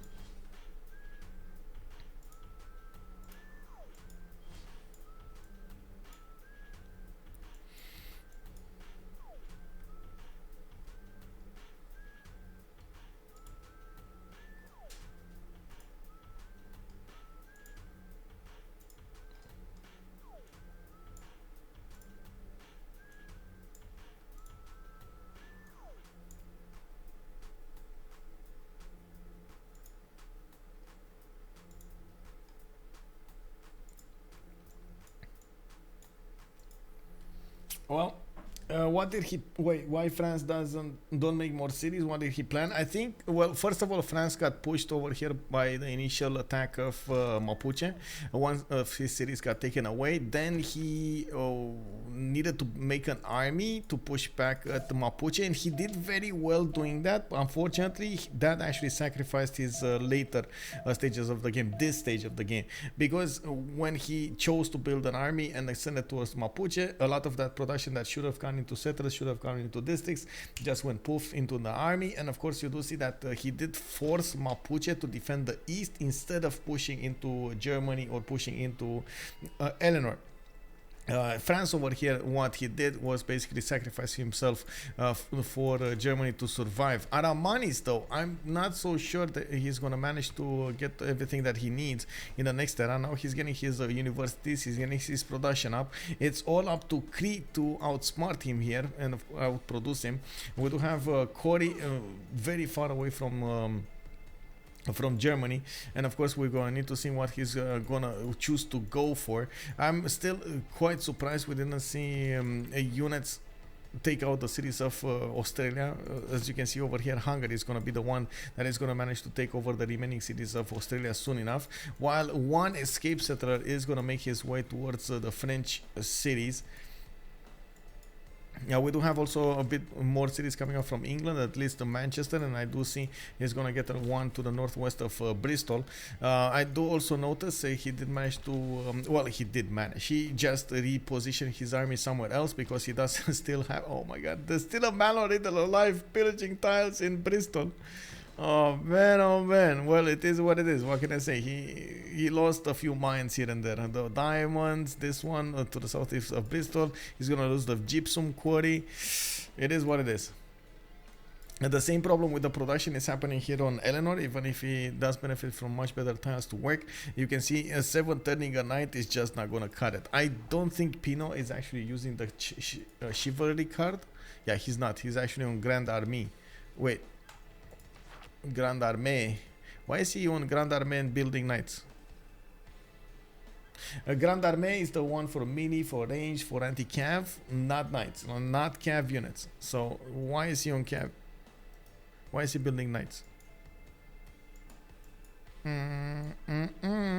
Naughty, naughty, naughty.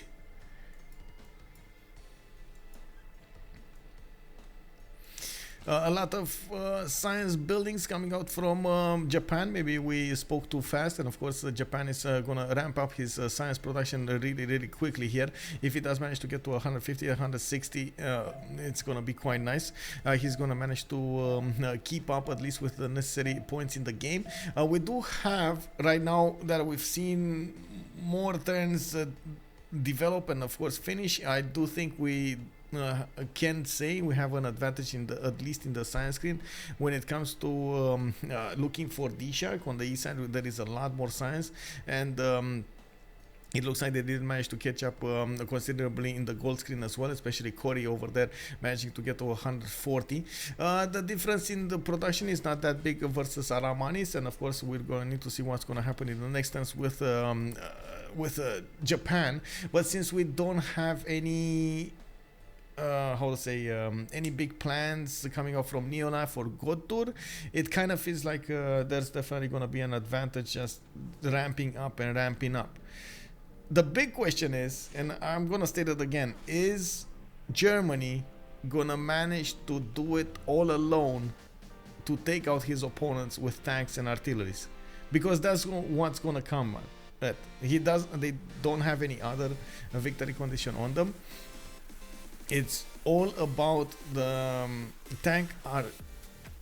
the production from Germany put into the tank and artilleries to go against his opponents. First of all, he needs the tank. Second of all, he needs, of course, all of those bonuses to come at the correct moment in time. He went top 3 for industrialization. He got his production right now going, and of course we do see him going back on the bottom 3. He's gonna need to discover all the way until hitting combustion to actually getting those tanks and artilleries going.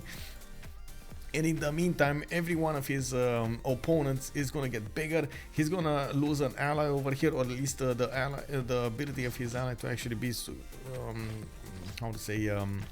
relevant to the game. We will need to see also Japan getting his science. It looks like every turn we pass, he's getting more science points. He's definitely getting more campuses. He's getting more universities, and by the looks of it, he's trying as much as possible to be relevant in the next age of the game. We just passed into the next era, and we do see we got 3 Dark Agers over here, Byffur, Psychat and Cree, while Hoobbbb did go for a normal age. Looks like on the other side we do have Germany going dark, Goudur on normal age, Pino on a golden age, and then Neolaf on a dark age. Well, that just makes those Mano Raiders a bit tougher, and of course we do need to see if Byffur is gonna choose to go for some kind of attack over here against England. I doubt it, but you know, you never know. Actually, you never know. Sage Japan. Well, I don't know if that it's the T word, but we'll see. We'll see if he manages to ramp up in the next stages of the game. Maybe that was his plan all along, to sim and then shine later. It is what it is. Okay, let's go for this. Let's go for preserve gaming.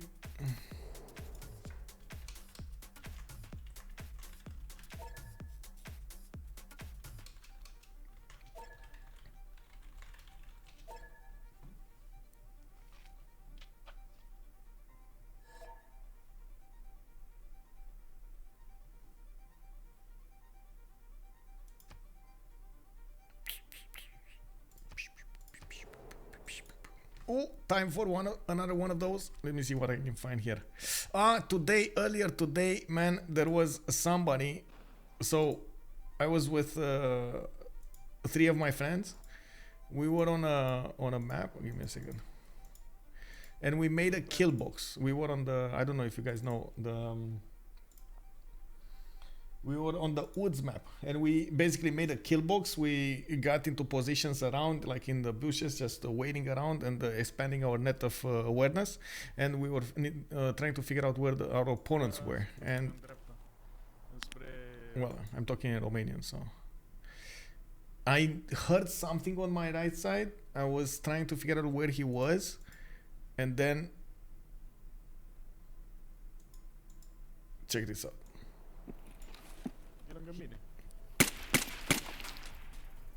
Man, this guy just started jumping out of the woods, bro. Like no care in the world, just pok. What is this?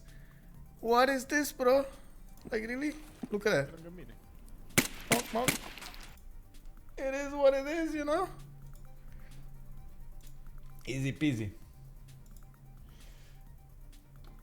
I think every one of these actually can be.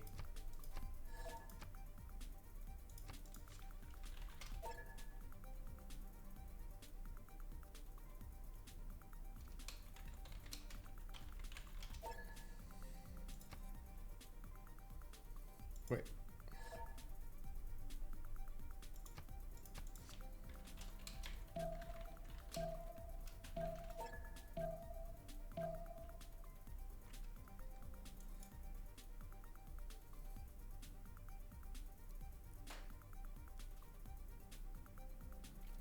Hey, Rikimaru, do you know the game, by the way?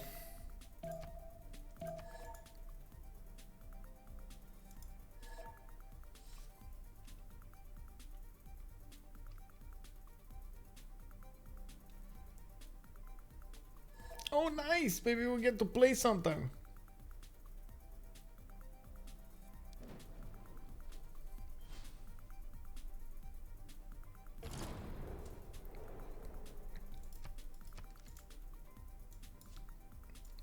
Oh, so I guess you didn't get the.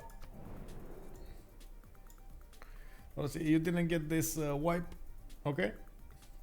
The wipe started like a few weeks ago, right? 2 or 3 weeks ago, I believe.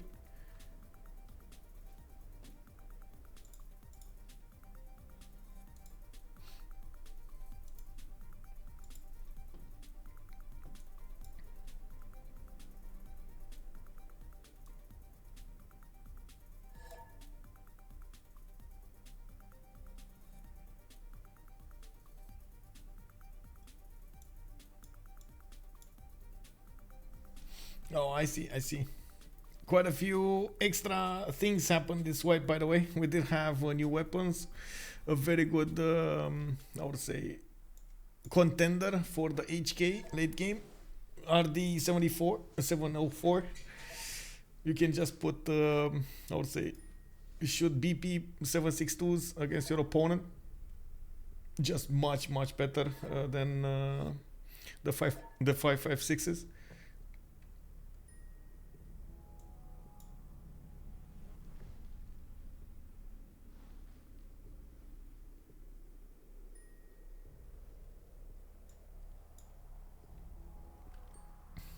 Shoreline and Fang. Oh, okay, I see.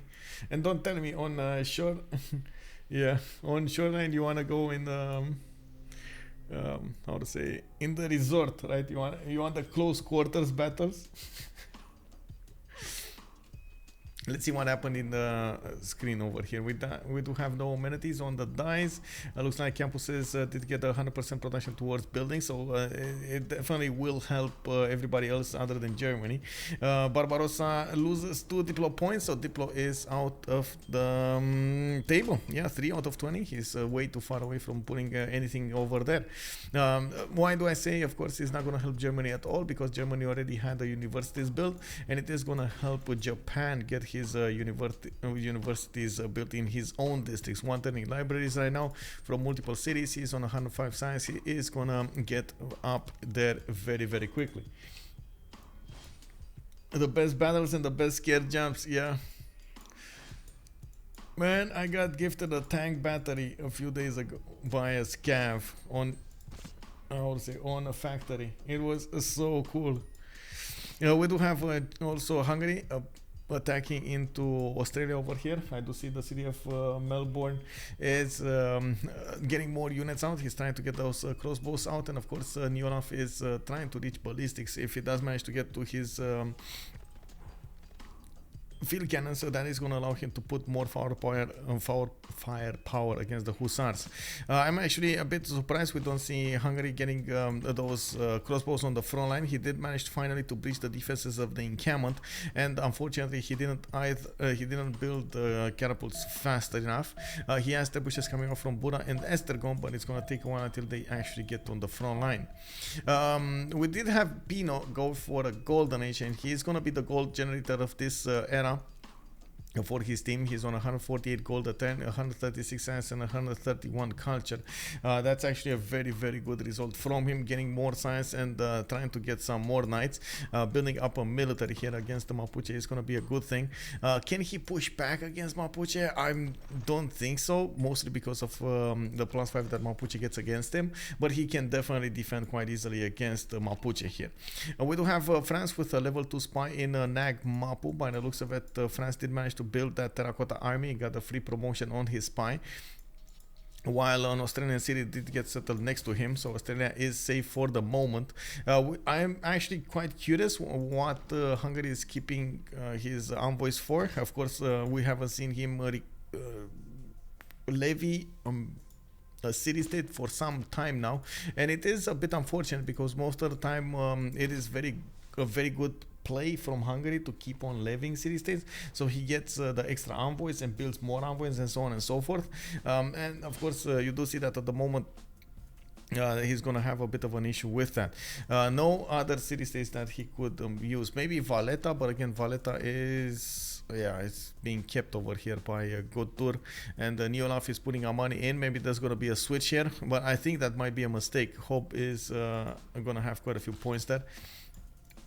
We do also have finally a trebuchet being bought here in Hoobbbb, in the city of Hoobbbb. Hoobbbb is, wait, does he have? No, he doesn't have. I was thinking maybe he has the ability to upgrade that into a, or I guess we don't know if he does have or not. Upgrade that into a bombard that would help him deal the damage against the city of Melbourne very quickly.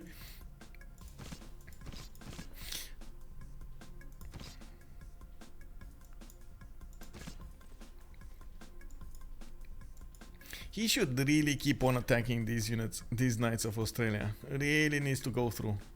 Really needs to go through.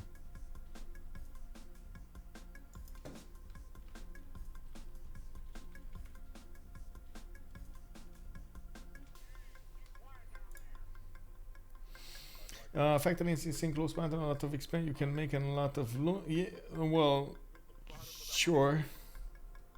I know what you mean, but I think I would say you can have very good fun. I think I would actually go for shotguns actually on a factory than submachine guns, but it is what it is. The SMGs are very good anyway.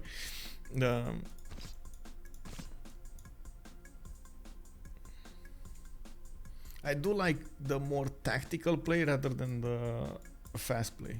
I gotta mention this, especially with a team. Oh my god, it's so fun to actually get the info bounce around during the map, and of course figuring out where the opponent is and trying to getting him in a kill box. Oh, that's so fun.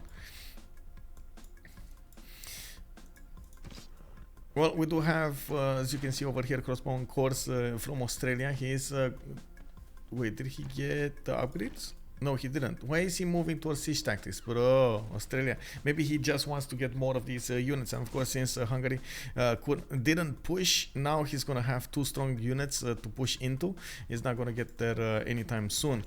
We do have more hussars going towards Newcastle, trying to go around this lake. And of course, you do see the bombard appearing over here. He's going to keep on attacking the city of Melbourne. It is a very high chance of attacking into the city and taking it out, especially with that encampment positioning over here. The Hungarian bombard could shoot from that side, and well, I guess he's gonna take a bit of damage from the crossbow on course. We're gonna see if it's gonna remain alive here.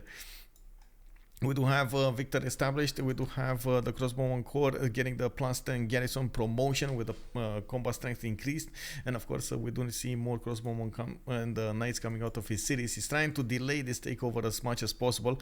Hoobbbb in the meantime did put Abu on the front line, so he's getting extra heal points on each of his units while they're getting the heals up in the cities of Cree. Oh, beautiful cities! Oh my god, he got the lakes built with Hoobbbb. Kali, you can see the extra culture coming out from those tiles with the extra gold and extra production, extra food. We do have quite a bit of yields, quite a few yields coming up from that, and not to mention he does have Auckland. You can see the extra production coming up on all of his tiles, so that is Auckland for you. How many tiles does he have? 1, 2, 3, 4, 5, 6, 7, 8, 9 tiles with a possible 10 tiles of extra points. He could even get the tiles over here to the west of PP Kisses. Very nice from Corey to use that city state in that wonder. He's on 206 science and 92 culture. He's actually very close to Germany in terms of production and his stats, while we do have Psychat also needing to get up there. Byffur did manage to get a lot more science with his multiple cities.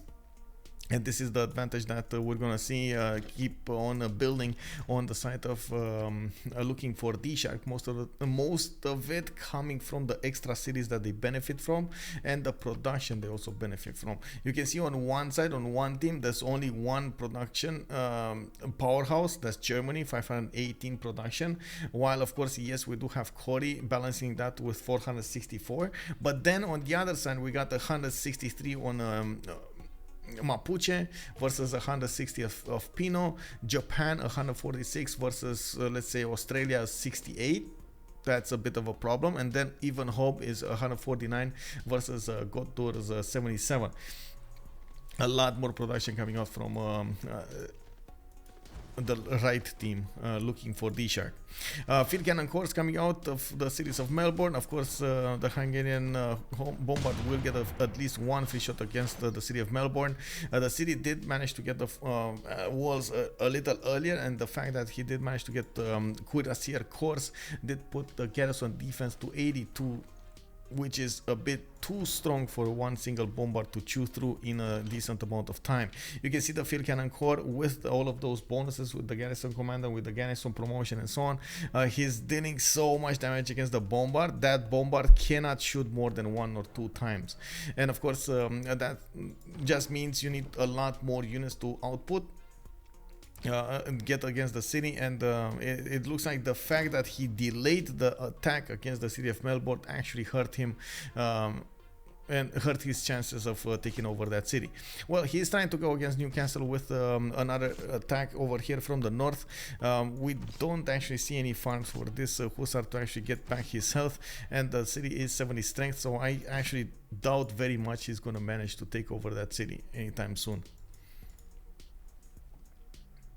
Hey, Salty Capybara, good evening, sir. How are you doing, ma'am? For a moment, I thought the light armor was about safe and was like, wait, we have light tanks now? Yeah, exactly. We got light tanks going on. 1 week till Salty Capybara birthday celebration. Dun, dun, dun, dun, dun. Yeah, wait, really? Okay, we're getting closer. We're getting closer, Salty. Are you ready to party? That is the big question.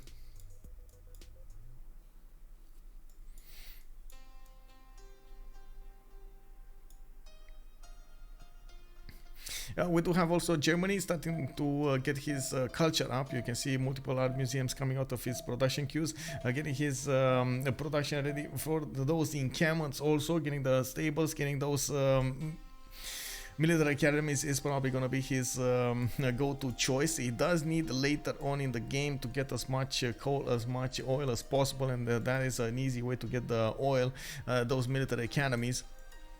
He does have the ability of Germany to actually get the extra district, which does help him put a lot of them in a single city, a lot more than anybody else would actually get. Now we do need to see if that's actually gonna give them the win, because at the moment the difference is not that big, like I was saying, between him and Poundmaker. Of course, Poundmaker. Oh, finally, one frigate, bro. Come on. Oh man. Bro. Yeah, can we have a Hazagi game for Hazagi? Just got hacked. I don't know if you guys were watching what happened in the CivFR Squadrons, but he clicked on boobies and got hacked. So there was a scammer going around the community, and he was sending messages to everybody that you got invited to the server, you know, boobies. That's literally how the server was called. And he clicked on boobies. He got booby trapped. Well, what can I say, you know? It is what it is.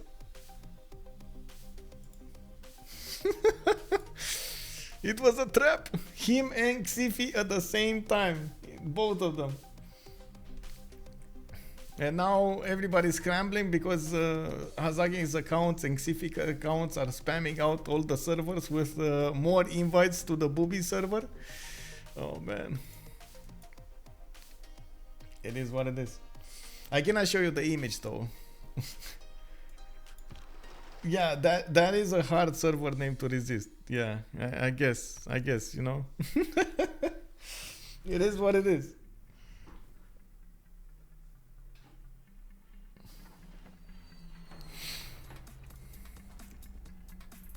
I do see more trebuchets are coming on the front line from Hungary. He's he does need to put some gold and of course get the upgrades going. While he is trying to push the city of Newcastle. We don't have any visibility on how much damage these hussars are actually doing against the city, but there is a field cannon trying to get from the south, maybe get some more damage points on the defense. You can see he doesn't actually have a chance of attacking and being successful against the hussar. On Eleanor, we did have Pino managing to get quite a decent amount of units here, getting his knight pre-builds for the cuirassiers, and I do see at the moment Mapuche is also doing the same with the heavy chariots.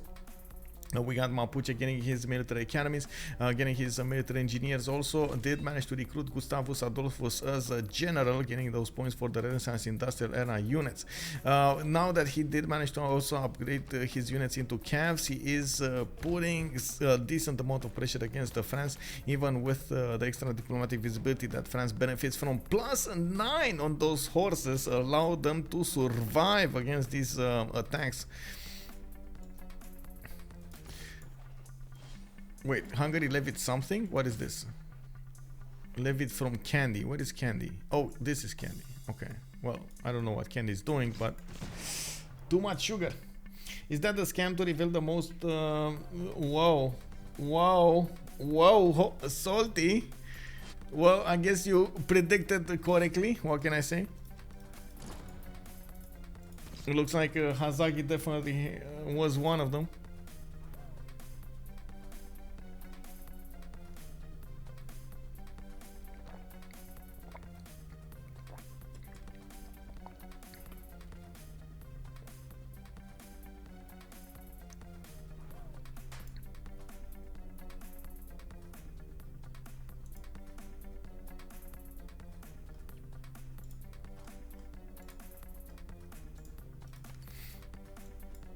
We do have the Hungarian who started pushing from the north. He did manage to find that one field cannon, and it looks like he tapped him with level 2 Hussar. He's also oh my god, come on, Cree, get a settle, bro. He's getting a frigate but not a settle. Come on, please get one of those boats here. Get one of the stone tanks settle. Oh, put a connection city, just build a navy and destroy us. Oh my god, it took so long. We do have one single French courser managing to get the pillages on Mr. Vassis, and you do see that he's gonna get some trades going. Commercial hub pillage, market pillage, he's getting the yields going. He did also get the quarry from the gypsum, that's a lot of yields. And of course Mr. Vassis is going to try to get a cuirassier, but it's 3 turns to get a cuirassier. That is a bit too much. Cree just wasn't ready for any kind of attack here. He didn't have that big of a military. You do see that Cree only has 243 military strength, and that's about it. Now the same can be said about Japan here. Psychat ignored this for so long. And now we do see that he managed to first of all stabilize in the science screen, 149 science, 176 culture, a lot of science coming out. He's getting his industrial zones going for his production, and of course we do see he's trying to get the great library in the city of Sendai. He did build those universities. He did manage to get multiple campuses going between his first cities, and we do see that he still has more to build, more to come over here. It's just a matter of getting the industrial zones. I think this is a repair though on the industrial zone. Fukuoka, I think, got damaged over here. Yeah, it did get damaged. No, it's fine. Japan needs to make the goal to take the pressure off a Cree. I mean, yeah, but that's they don't have any gold anymore, do they? This is such a trap, by the way, such a trap. Like, even if they want to upgrade Mapuche, they just don't have the gold to do it. Right? It's just not enough. Mapuche has those heavy chariot cores, but he can't do anything with them. Uh-oh. Well, that's a problem. That is a problem. Okay, so Australia did manage to get back his field cannon. He also put a cuirassier to defend against the Hussar cores coming up there, and of course they do have a lot more damage. The cuirassier cores are good enough to actually defend against this, and with the field cannon core defense, I think he should be able to push back any Hungarian push or Hungarian advantage. One of the tactics that Hungary could use in this particular situation is to last move the bomber, shoot on the city of Melbourne defenses, then first move it out. It is such, honestly, it is such a toxic strategy, but it works. It is like last moving and first moving, the same toxic strategy. Last moving and first moving, basically the same thing, but this time you do it with the bombards and he cannot touch you. It is, you know, it is what it is. Sir Luke, good evening, sir. You took a look away for 5 minutes and salty cap banana just goes one. Yeah, exactly.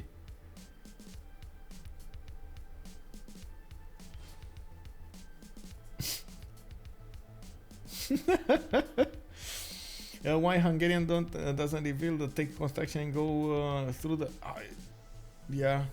Oh, you mean why doesn't he get the shipbuilding? So he yeah, I guess he doesn't have enough units though. I don't know. He just got trapped over here, and I think he's gonna try to go double bombard attack on the city of Melbourne, which I don't think it's actually gonna work, but he's gonna try it anyway. We'll see. Yeah, there we go. Last moves. Bam! The city goes down a little bit. Let's see the first moves. You see what Hoobbbb is doing here. Being nasty. Nasty, bro. Naughty, naughty.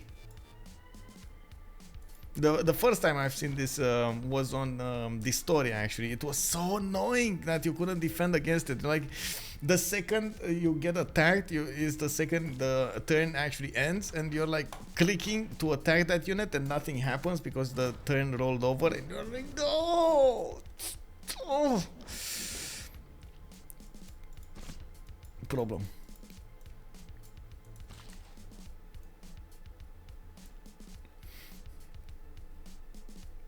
Well,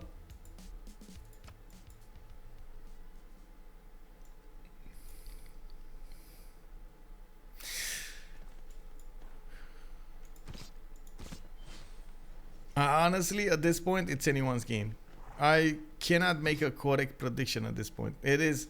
We do have two strong players from one side, right next to each other, and from the other side, we got four strong players from medium players with one strong player. They don't have an advantage in the Diplo screen. They don't have that big of an advantage in the culture screen, so nobody's going for tourist. And if it comes to just straight up production, Germany is probably gonna win. Germany is already 600 production, right? So Germany is probably gonna win. What are they gonna do about it? That's the biggest question. I don't see actually them focusing, for example, to take out Australia, even though it would be so easy. Just 3 cities, building 4 of those frigates, getting them into battleships, which again, it's not that hard, and then just put a connection city. That's it. You do need more cities anyway, right, for the late game, so why not do that? And this city is a good city. +4 campus, good harbor, like with the +5 harbor with a +5 campus. Come on, bro. How can Corey resist this temptation? He could have had all of these cities already. Like, they could have taken out Australia already. And at the moment, the war that keeps going between them and Australia is only giving giving advantages for one side, and that of course is R2D2, and disadvantages for looking for DShark. The disadvantages come from putting more production, putting more effort into attacking these cities, and at the same time stagnating, while your opponent will get more defenses going. And on the other side, again, making more defenses is the first advantage, obvious advantage, and the second advantage is that you actually get more yields out of your cities. You get more stats with them. They are benefiting from for example, allowing Australia to get a safety settle out.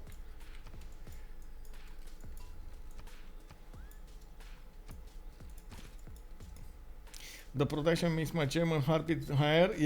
Yeah, exactly. Like, look at that 595 production booming from Aramanis.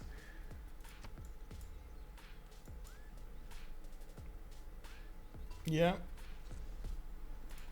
He's also gonna get refining next, and he's gonna start acquiring those oil points, and we're gonna need to see him getting his military academies from all of his cities, putting down more in camp. This is tanks. This is tanks.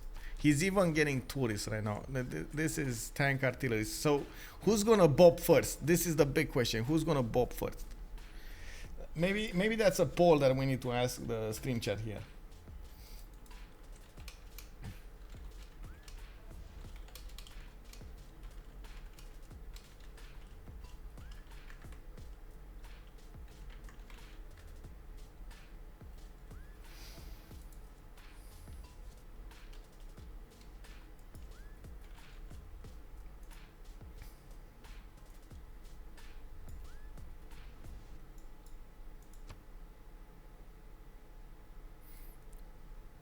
Wait, Psychat going top 3 right now, Celestial Navigation.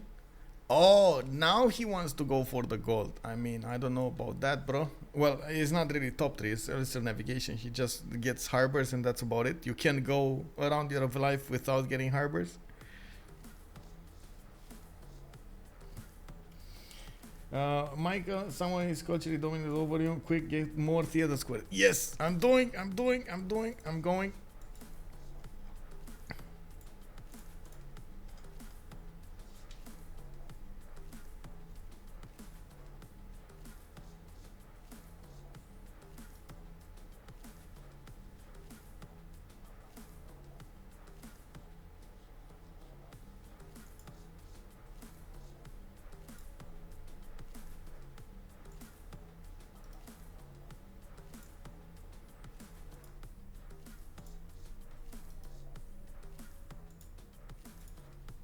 Oh, give me a second. I need to ban a few members here.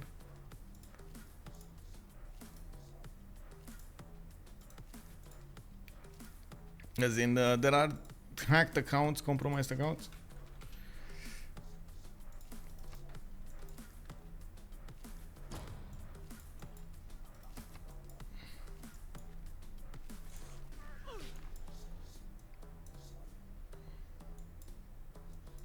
We do have England also putting those cuirassier night courts on the front line. It does look like we do have a big lack of gold coming up on looking for DSharks.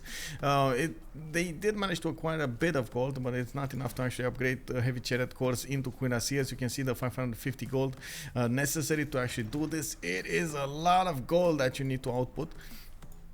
We do have also an attack coming up from Mapuche against France. France did manage to get a few more cities, 2 more cities to the northeast, and he's going to get a 7th one on the west side. Is struggling to get by and of course be relevant to the game in the next phases.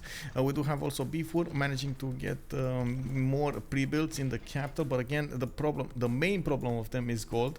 Hungary still is struggling to push through Melbourne's defenses. Now he did manage to take the walls down, and of course we do need to see him trying to push his advantage against Melbourne's defenses. With the bombards, he doesn't deal that much damage against the city walls, the city's garrison strength, and you do see that right now actually I think the city will heal the same amount that it gets lost anyway. That is gonna be a problem. And the bombards don't have a promotion on them, they won't heal, and by the looks of it he doesn't have any more strength. He's gonna lose the bombards if he goes for it.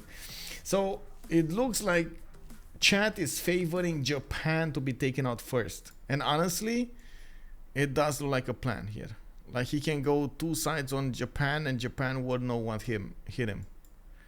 Like it is, Japan is quite late on his sim over here. 225 production, 164 science, 182 culture is just okay. Sure, he's gonna get the mobilization, yeah, he's gonna get ballistics, yeah, but where are the units, bro? Where are your units? Wait, for a ministry? He never built it actually. He never built for a ministry. You can see the scaffolding is still there and it doesn't show up as a building. We do have 10 more turns until the next era, and we're gonna need to see what's gonna happen there.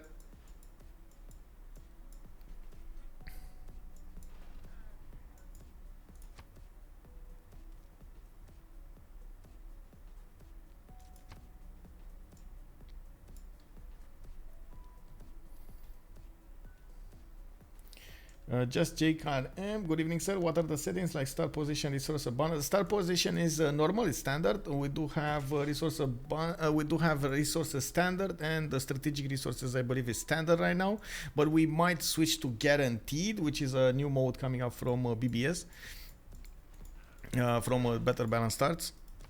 Other than that, I don't know. Classic Regis, if I'm not mistaken. Yeah, Regis is on classic. Natural wonders, we banned quite a few of them. World age is new, very important, this world age new, and that's about it. C11 standard, everything else is on standard, if I see this correctly. No barbarians though. 4v4, no barbarians. In any actually team format we don't have barbarians. Oh, I see Auckland got desused here. Let's see who got it. Neolaf. Again, Neolaf, John Curtings keeps on being relevant to the game. He took away a major production advantage coming up from Corey. Corey just lost Auckland, and of course he lost all of the extra production coming up on his tiles in the water. You can see all of his yields are so low right now. Still has 580 production, keeps up with Aramanis, but if he doesn't actually manage to put, and this is another big issue by the way, it looks like at the moment Cree doesn't have encampments, only has 2 of them, and that's not going to be enough to actually put up with all of the heat that is going to come out from German side. Yeah, with much pleasure, just get him. Just Jake. Thank you, sir. Give me a second. I still see notifications. There we go. We do have encampment training projects coming up from France. He's probably going to want one of these great generals, and of course we're starting to open up the modern ones, which does mean they will get the tank bonuses. We do need to see who's going to get them and what's going to happen with them. Seeing how frequently players already struggle to take out city-states, I guess barbs in 4v4 would be too harsh.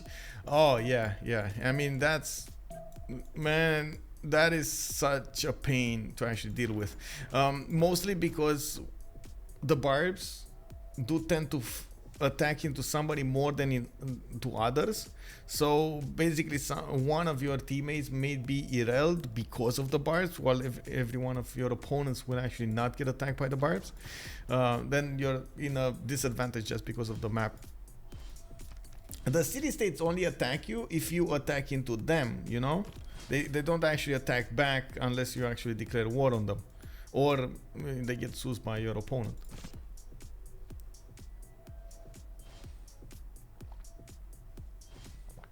Lord Octocat, does Jeff Ban have Defender of the Faith? Yes, he does, but it's only a +3 though. I don't think that's enough. I mean, unit count later on in the game just means a lot more than a +3. And so 5-6 artillery shooting onto one unit is 100% gonna take it out. You do have the Cuirassiers course already being built, military engineers coming out. I'm pretty sure Germany will try to get as fast as possible those tanks, and at the same time they do benefit from the gold. Pino over here is getting a lot of gold generated. I'm not sure if they have enough, but anyway, we'll see. That's a lot of gold that they need to keep on their side. Okay, there we go. So Goudur is getting the gold. We got Aramanis also keeping gold. Pino is also keeping gold. Neolaf also keeping gold. It's fine. I think it's fine.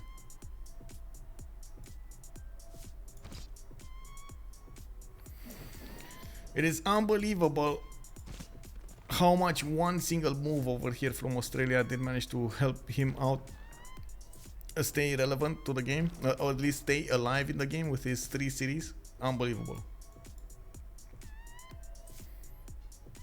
We do have actually Hoobbbb going for refining in 3 turns. It looks like on this side Corey is gonna go astronomy. Okay, middle top 3.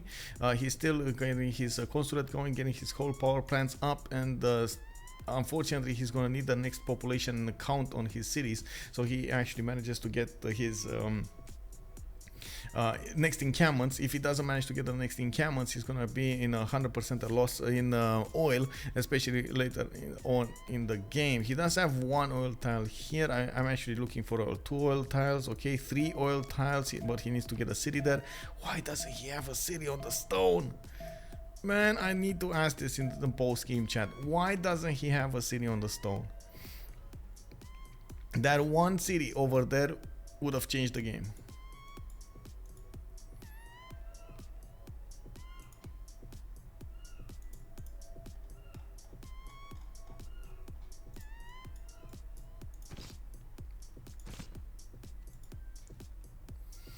The bars always target me. None of the players will have to worry as long as I want. The bars will come out of the game and through the stream out of my screen just to grief me. Oh no, Salty!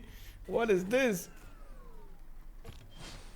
Just train your own warriors, man. You gotta train warriors. See? Bard luck, what is that? All I know is bard pain. Oh no. Train warriors, that is the secret. Get discipline. Get them.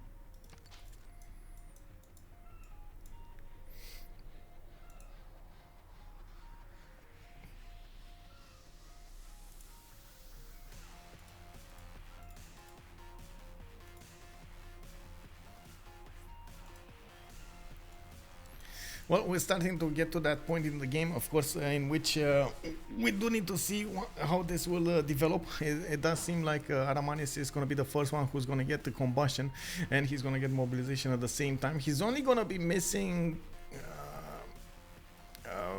fascism out of all of the bonuses that he needs. Of course, we do need to see also his hard builds. At the moment, he's getting quite a few pre-builds going, and he knows that Japan doesn't have a military to speak of. Japan is only on 200 military strength, and of course, putting some units in front of his cities will reveal his intentions a bit, I would say, too early. I think he should have actually kept these knights back and tried to get directly the tank attacks against Osaka, because that just gives up his intentions. We do need to see also the Grandmaster Chapel, how much he's gonna do. At the moment, Psychat is on 2000 faith, so he ideally could buy an army of his own, but the second he actually buys an army, he's gonna lose so much gold per turn. We do have Corey on 200 gold per turn. We got Hoobbbb on 111, so at least they did manage to stabilize the gold situation. Unfortunately, Byffur is on minus 24, and he's gonna need to get a strong army to defend against the England here, so they might not actually have what it takes to upgrade and upkeep everything. You don't see artifacts for archaeologists at the start of the game of spec? No, I don't think so. I think you see them because they actually generate over time, if I'm not mistaken. They don't generate from the beginning.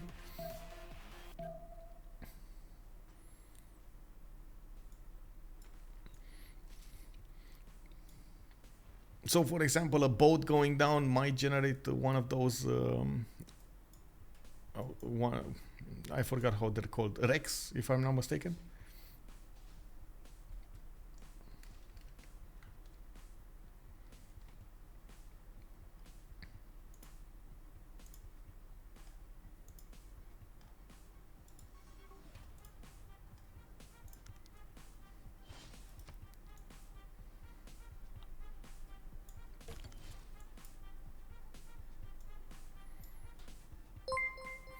Frost Veins, thank you very much for the follow, sir, and welcome. Also, Salty Bear is telling me so much Tundra and no Tundra Civ to take advantage of that. They have really fallen out of favor lately. Yeah, it's actually quite surprising. I did see Russia got taken out, and then Canada was ripe for the picking. I guess they just preferred Germany over Canada. I would have definitely preferred Canada over Germany, but you know, that's just me. The German production over here is amazing anyway. Like 691 production is so cool. Corey though did manage to get to 300 science, 102 culture, and the 337 production, so 637 production, so he's definitely keeping up. We do also notice Court Hussars going against the cities of Australia, still not strong enough to take down the cities fast enough, and of course we do need to see more bombards show up over there, or bombard corps show up over there to take the cities down fast enough, or artilleries at least. We do have Hoobbbb over here with the ability to upgrade that into an artillery, but he just doesn't do it. I'm not so sure he has oil though. Does he? Oh, okay, there we go, he does. The thing is, on Australia here, I do want to check the damage counters. I am actually doubting the artillery's ability to go very fast against the city of Melbourne. He would just need more of them, and I guess at the moment he's just not prioritizing building them. He's getting his cuirassiers out and trying to focus on getting new units. I do also notice, wait, where is that frigate? There was a frigate being built. Why is there not why isn't there a frigate here?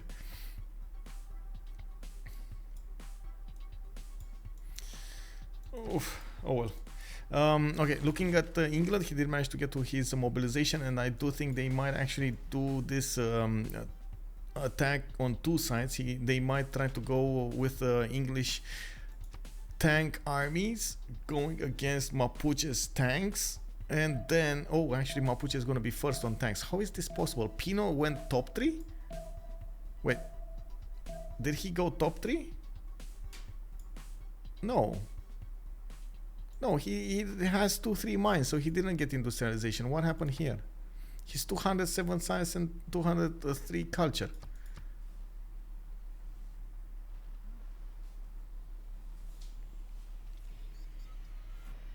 He has so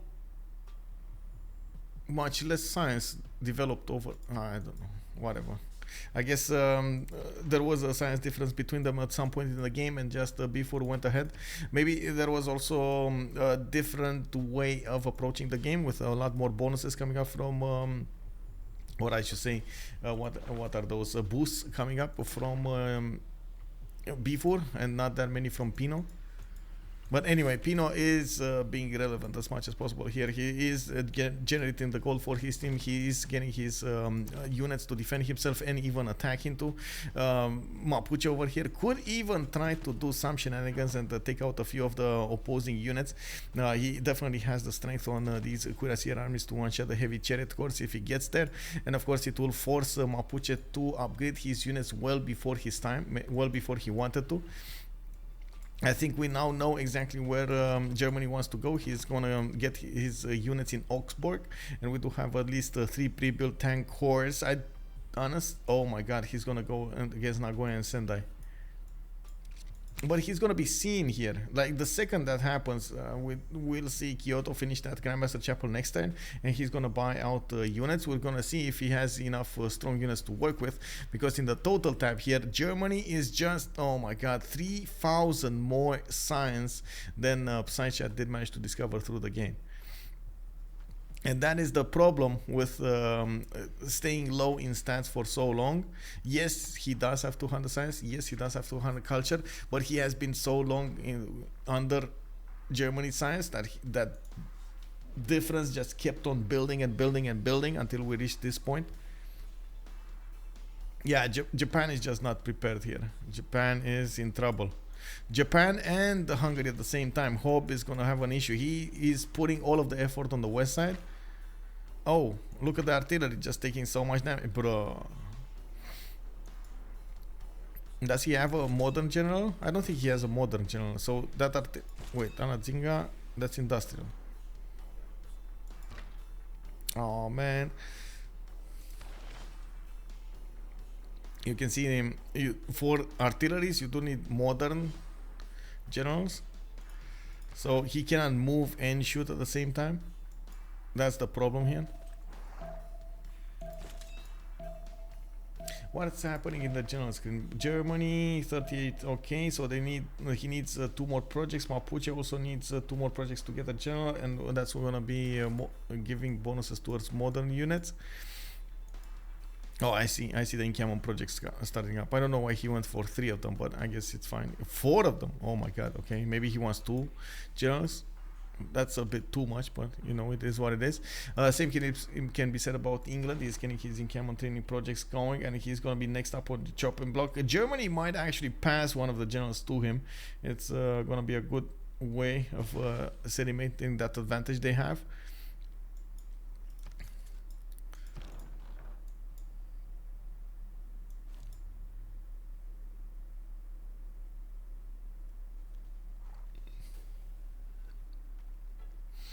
Sir Luke is asking, I have wondered what Japan has been doing this whole game. Yeah. They don't go whole, it's the most. Yeah, it is. I gotta say, it is. You do need a lot of faith. So you can't really go half faith. You either need to go all in faith or just don't go faith. I'm not really a believer in the half faith strategies. It's way too tricky to handle. And even though he did go all in, he didn't get enough return on his faith. Like, his holy sites weren't strong enough at the beginning. It took so long to actually get them up there with 5 points. Artillery. Oh my god, level 4 field cannon core. Oh, this one actually needs level 5 because he doesn't have it. He went for garrison, so he didn't go the first one, the volley and the aerostorm, to get suppression and then double attack. Well, that gives a bit more time, but it's still not enough. He should really keep on attacking with the hussars. I don't know why he, well, I guess he did try to attack with some.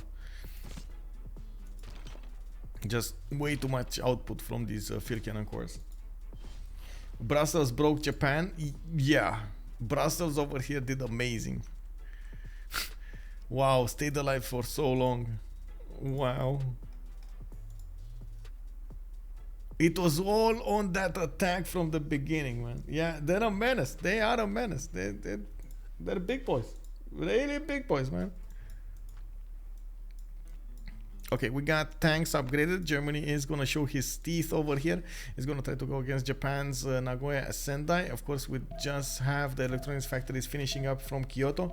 And we do have a lot of okay, there we go. Psychat starting to buy those cuirassiers out. He's going to run out of faith really quickly here. He has around like, what, 6 of them to buy, and that's about it. How much is it? 280 with theocracy? Yeah, he's in theocracy, so it's 280. Okay, maybe 7 of them. Maybe.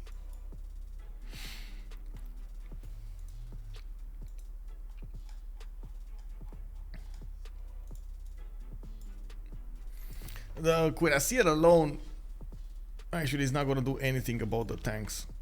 The tanks one-shot the cuirassiers even through Defender of the Faith. Wait, what is he doing with this military engineer? Is he trying to tunnel through a volcano?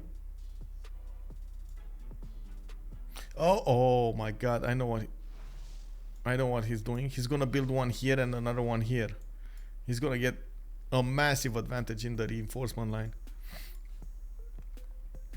He did also manage to recruit Lani Lakshmi Bai, and that's gonna give him the extra advantage coming up on the units of Japan.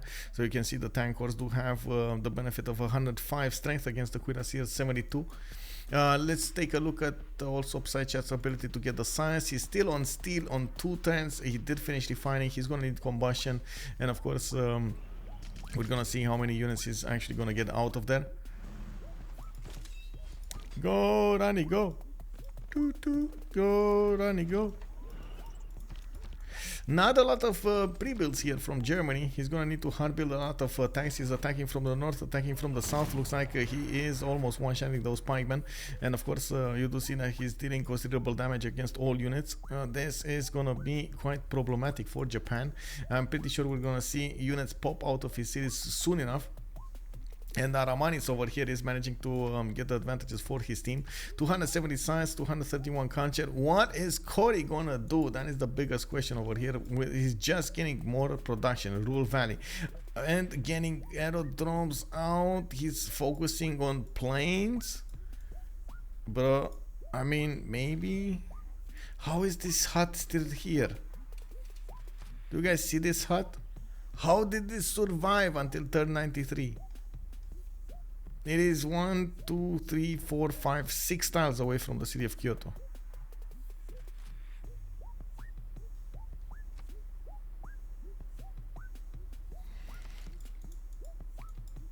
Well, it is what it is. Tanks are technically heavy calves, so could a tank on water be considered a seahorse? Yeah, well, it is what it is. Swimming tanks! Wiggle, wiggle, wiggle. Even Germany might pick it up. I know, right? Even Germany might pick it up with a knight over here.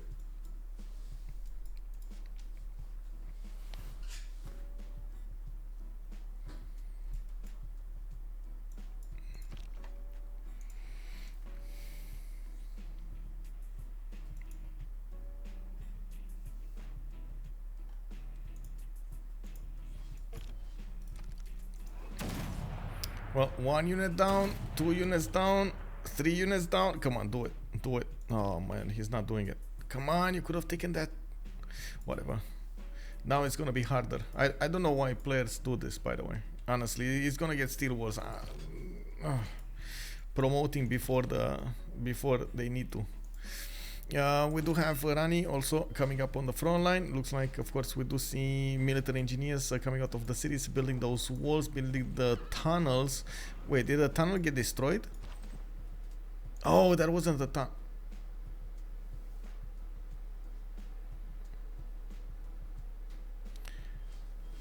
Okay, does anybody know what he's doing here? Is he really gonna try to tunnel through a volcano? I know exactly the secrets of nuclear fission, man. Those guys, bro. Those guys.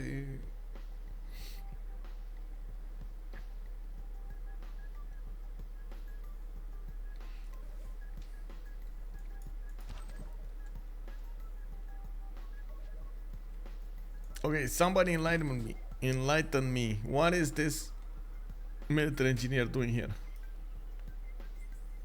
Why Germany doesn't build artillery? Good question. You just have tank armies coming out of. Ooh, 3 turning tank armies. That's good in my book, bro. We got encampment training projects coming up. Okay, okay. Tanks or tank armies coming up from England, going against Mapuche's tank armies, and we do see Mapuche does have +5 bonus against him. Well, did we switch the era? No, 2 turns. Pino is gonna go dark next turn, so that +5 advantage Mapuche has is gonna go away. We do have also Mapuche managing to recruit Jose de San Martin, while I don't think England managed to get one fast. He's doing encampment training projects, but the next one is so expensive right now. Did he get one? Oh, he got Dandara. Where is Dandara? Over here on the front line. Okay, it's fine. It's fine. It's fine. So he's gonna get a +5 advantage against his opponent here soon enough. We do need to see if that is gonna be enough for him to take down Mapuche. The biggest advantage they have is the gold. They just generated so much gold in the last turn, but I think that's gonna dwindle down. Pino is 186 and he is gonna miss his golden, right? So he's not gonna get it from the coinage anymore. That's so much gold lost. Okay, there goes the steel walls.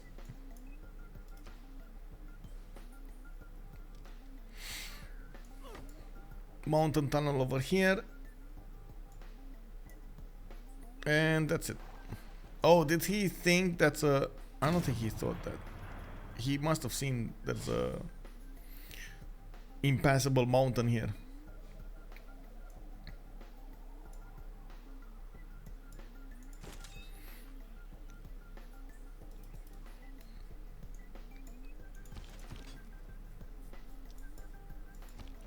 Is Germany gonna get the golden next, by the way? You see? Yeah, he is. 122 out of 108. He's gonna get a heroic, so he's gonna get 2 arms and every other bonuses. Heartbeats of Steam and probably reform the coinage. And finally, oh, Cree gets the hut and all of the bonuses. Very nice. Very nice. Melbourne is going down. We got tanks coming out of the cities of Hungary, and he is pushing his advantage against his opponent here. Finally, we do have Hungary managing to breach the defenses of Melbourne with that artillery. The artillery, though, did give its life over here, and we do need to see if the tank is going to have enough strength to push through. Of course, the field cannon cores, the city of Melbourne first is going to get more strength. It's going to get repairs going, and then we're going to need to see if Hungary is going to have enough strength to push through with the remaining hussars and the tanks. He did manage to recruit a general here. I saw an Azinga, Ethelfred, and no, he didn't. Kek, W. I still have very big doubts, by the way, that he's actually going to manage to breach through the defenses. I guess he just keeps on attacking with his units and hoping enough attacks will breach the defenses, but oh man.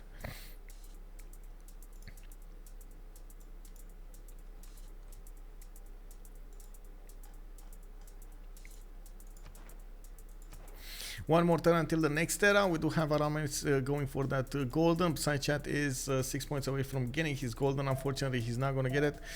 We do have Corey actually getting it. Hoobbbb is not going to get it. 5 points away. We do have also tanks coming up from Germany, meeting a line of Pike shots over here to the south of Okayama. Of course, in the meantime, Japan is trying to get more cuirassiers out of his cities and trying to get as many Pike shots as possible. The thing is, Pike shots are not really the correct unit to defend against tanks. It's anti-tanks. need to defend against tanks. And of course, one of the big advantages that Aramanis is not benefiting from is his general, which is lagging behind. The general doesn't have a lot of movement on him, and as you can see, the tanks just plow through very, very quickly. I'm still quite curious what these military engineers are gonna do. There is an advantage of getting how to say, getting a mountain tunnel over here, for example, so you get the faster connection towards his city.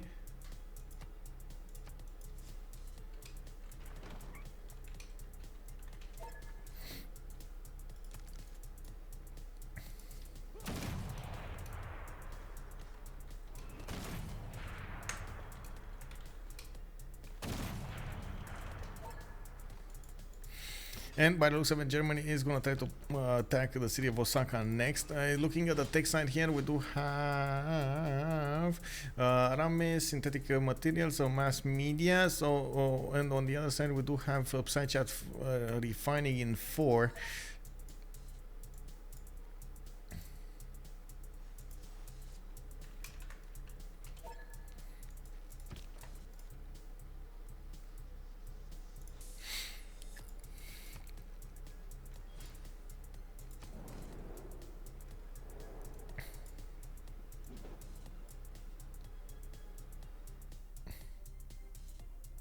More tanks coming off from England. He is trying to push his advantage against Mapuche's units, and of course with the extra +5 that Mapuche is benefiting from, he is managing to defend. The damage will definitely change, or I should say the dynamic will definitely change into the next era, when we just went into the next era and it didn't change. Oh no, 110, 109, no.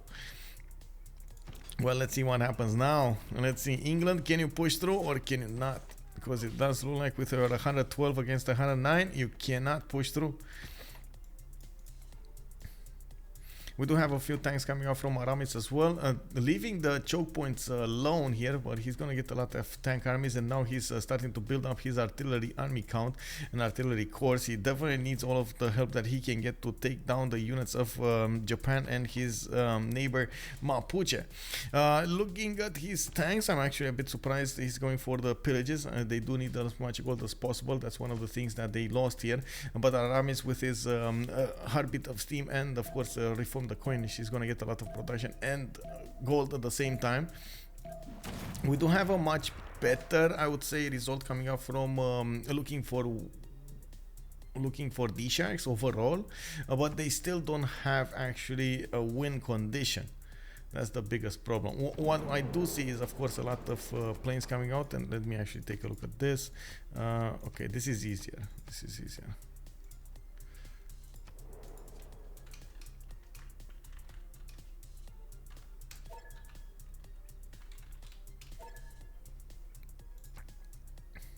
Okay, gold, me, and me. Okay.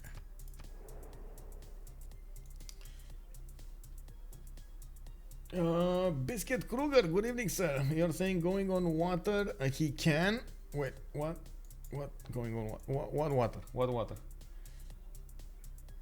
Oh, he can tunnel from water. Oh, you mean this one? Yeah, I guess he can tunnel on this side, but does he need to tunnel there? He just, you know, goes on water anyway. I think he's preparing for this though.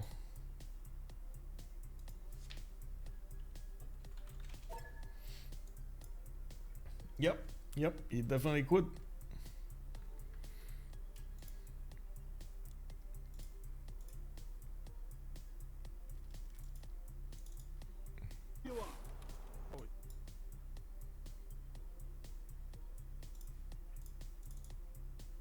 I'm trying to look through my clips over here. Maybe I find something interesting to spend the time.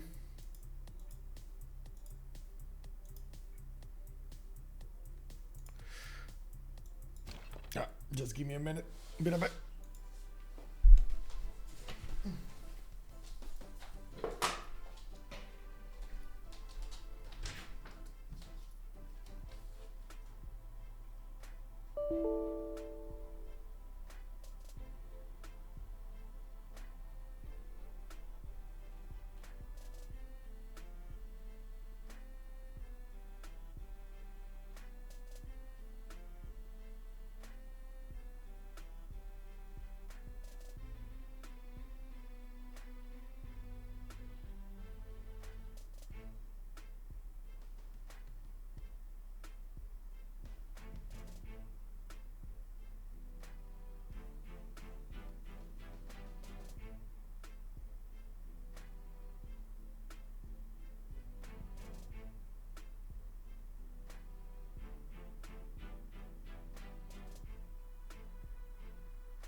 Wait, what?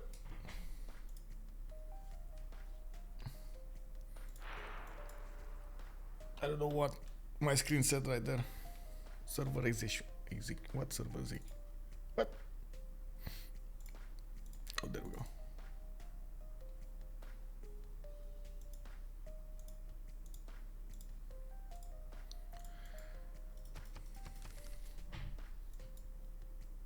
Okay, Hoobbbb is telling us, anyone know what I'm talking about when I say that? Wait, what did you say?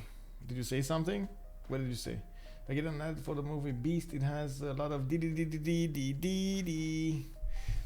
Oh, okay.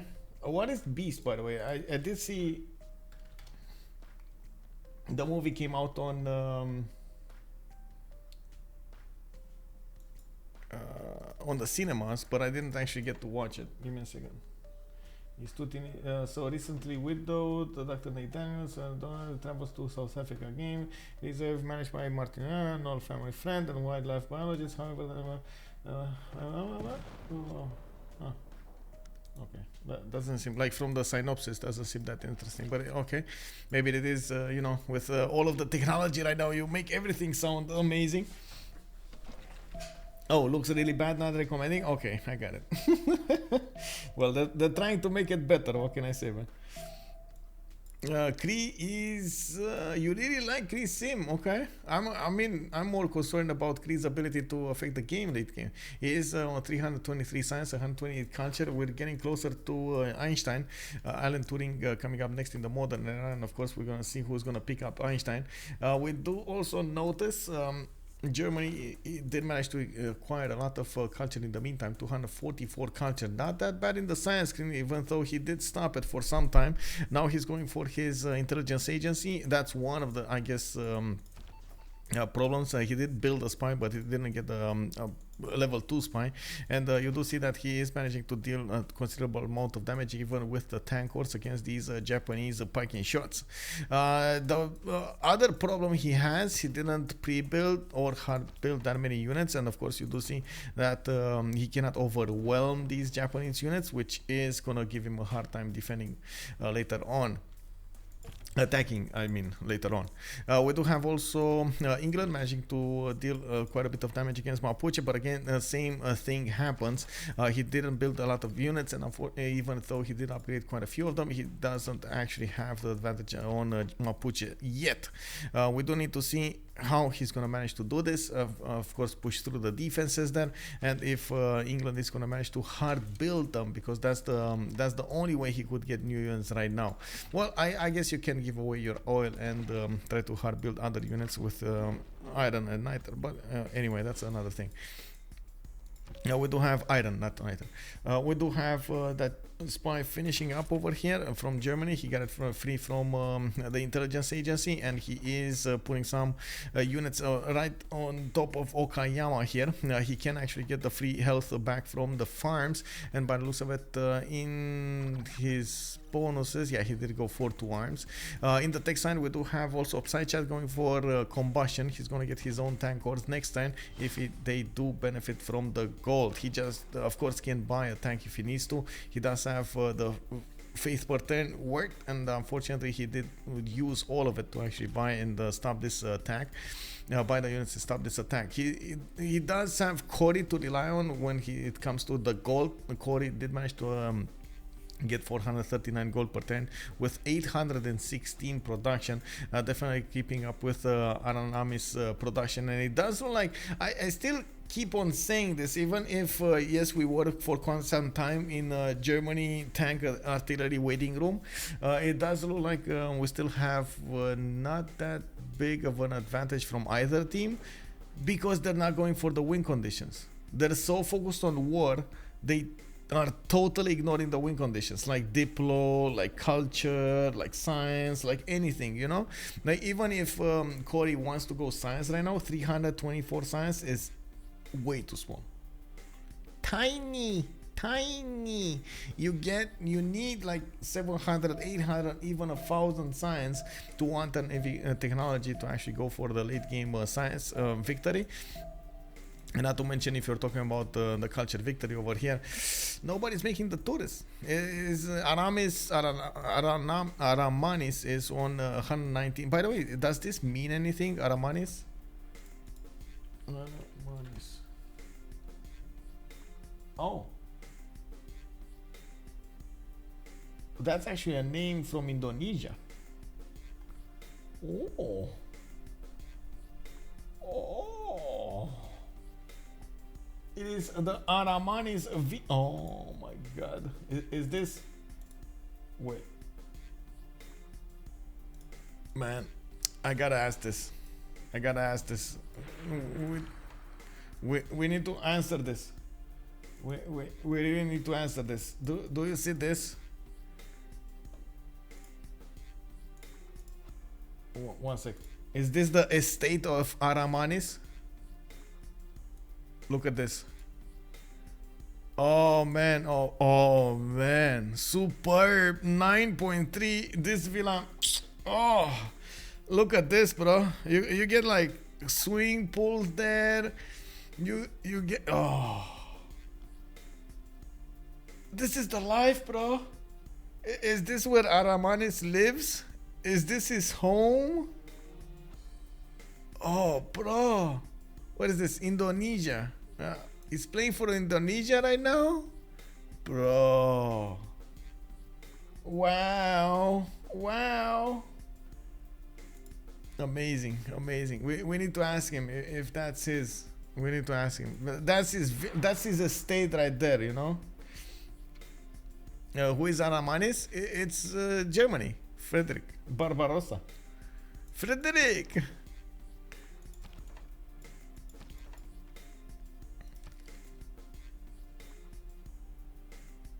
Oh wait, you don't see, Keko? Oh, I got you, bro. I got you.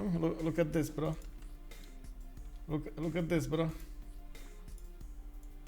Oh my god, that's a long link. That's a very long link.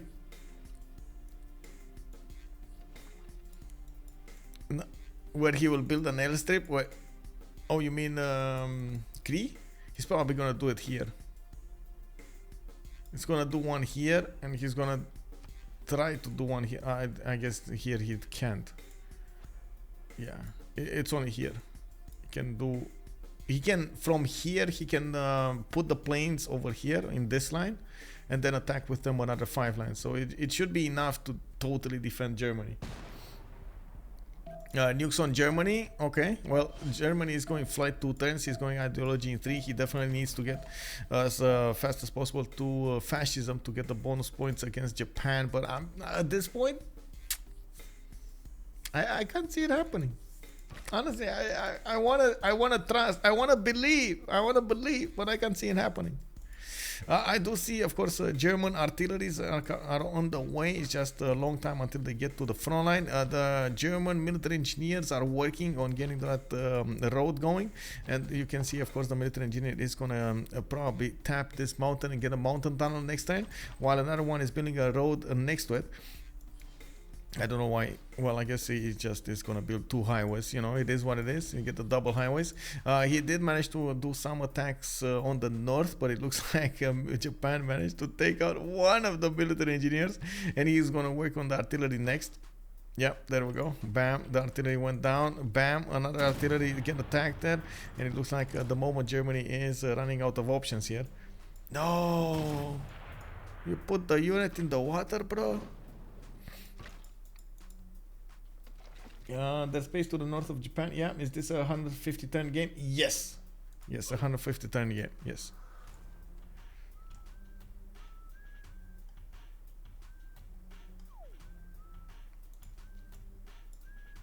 Wait, where's the mountain tunnel? Why is there no mountain tunnel?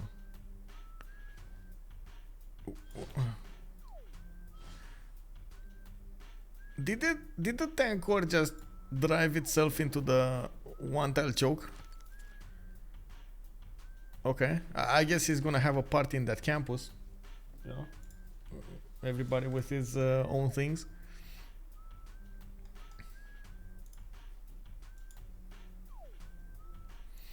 We do need to see. Okay, finally Melbourne got taken down. Looks like Hungary right now does have field cannons on the way. Tanks are also gonna push through. Still 2 cities to go for, and I'm actually curious if Adelaide. Okay, so he knows about Adelaide. He knows. He's gonna need to take that one down. I do think, of course, France over here is gonna have guards at least. Yeah, there we go. He does have guards, and he might actually even try to attack into Mapuche here. It's gonna take a long time, but these guards are very strong. It does seem like also England is managing to push through the defenses slowly of Mapuche, slowly getting in there, especially with the help of the artillery armies. That is what is helping him to push through this. Of course, we do need to see a lot more artillery and a lot more of these tank armies show up to the fight, because otherwise it's definitely not going to go anywhere. And it needs to be careful to attack into these units and guarantee the takeover of that tile, because otherwise the tanks will just get promotions and it will get tougher and tougher. Yes, they will get, like, it's going to be a point when there's going to be a bit too much damage coming against them and they can't really promote anymore, but still it's a bit delayed. Is building planes. Yeah, the Cree is building planes. Yes, we got cuirassier armies. We got Statue of Liberty. Finally, a win condition coming out. Let's see. Cody is on 8 out of 20 Diplo points. Score screen. Are they? The biggest question is, are they benefiting from? Oh no, they're not. So it's minus 50 faith. We do have Eleanor on Pino not growing, and Corey just got 2 Diplo points from the last Congress. But they put all of the Diplo favor points in, and you can see on the left team on R2D2, they still have a lot of Diplo favor in the bank. That just means in the next round, they're just going to minus their opponents. And even if Corey is going to get 8 out of 20 with a Statue of Liberty, he's going to lose like 2 or 3 maybe. Actually 2, not 3. And he's going to stay on like 10. Maybe he's going to get 11. Maybe.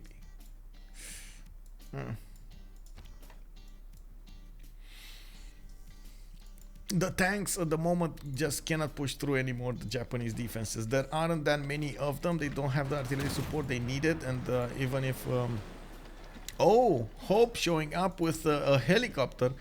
Okay, I mean, this helicopter should have definitely attacked into the artillery army line, but it's fine. He's slowly, Germany is slowly building up this attack going against Japan. We do see everything in slow motion over here, even though we were expecting a big push coming up from Germany. The fact that he was forced to hard build because they just didn't have enough cash on them, enough gold. It looks like we're gonna need to see what he's gonna do after this. We do have the line of attack units coming up from England, getting to the city of Pikun Mapu. He's also being faced by quite a few Mapuches, quite a few of the Mapuches tank corps over here. And of course, you do see England is trying to put the pressure on those. We do also need to see if England is going to get flight anytime soon. He definitely needs flight for those balloons. That's one of the advantages the artilleries will benefit from that extra range on them. It's so important to have that. I see Pino going steam power. Yeah, so he's on top 3. He's on top 3. He doesn't need steam power for flight though. So did he get flight? Do you see any balloon here? I don't see any balloon. Balloon.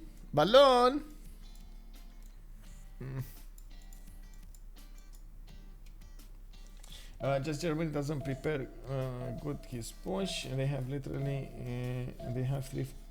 Oh, they had 3,000 gold before the German push. Okay, so he could have definitely planned this out a little better. Okay, I didn't realize they had like 3,000 gold. I thought they had a lot less.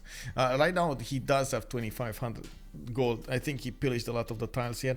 He did manage to get to the city of Sendai. You do see those tank corps pushing over there. He has farms to feed on and get a replenishment health. We do have the first fighters arriving on the okay, that's it. Fighters with +6 intel on opponents' movements on them, 106 strength going against the tanks 99. Well, that feels bad, bro. That just feels bad, bro. Yeah, that boom. And boom. Okay, that's it. One tank down.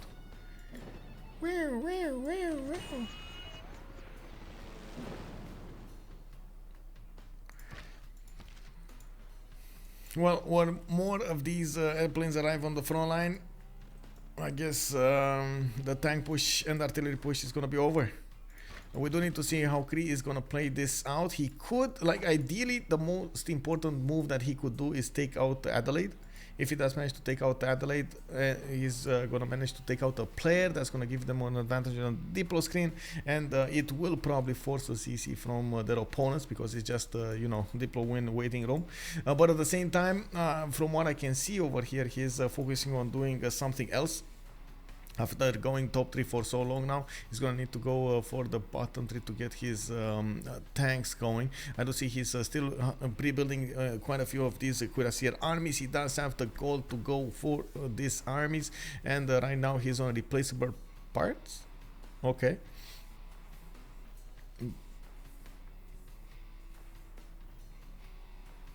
Remember, you're watching the lowest division. Some of the players are pretty new. Yeah, I mean, I'm sorry, I'm trying to be as helpful as possible. I'm just sometimes I how to say, I get surprised of the moves. Don't get me wrong. Have I been? Wait, was I disrespectful in any way? I don't mean to be disrespectful. On the contrary, I want to be constructive. Let me ask this.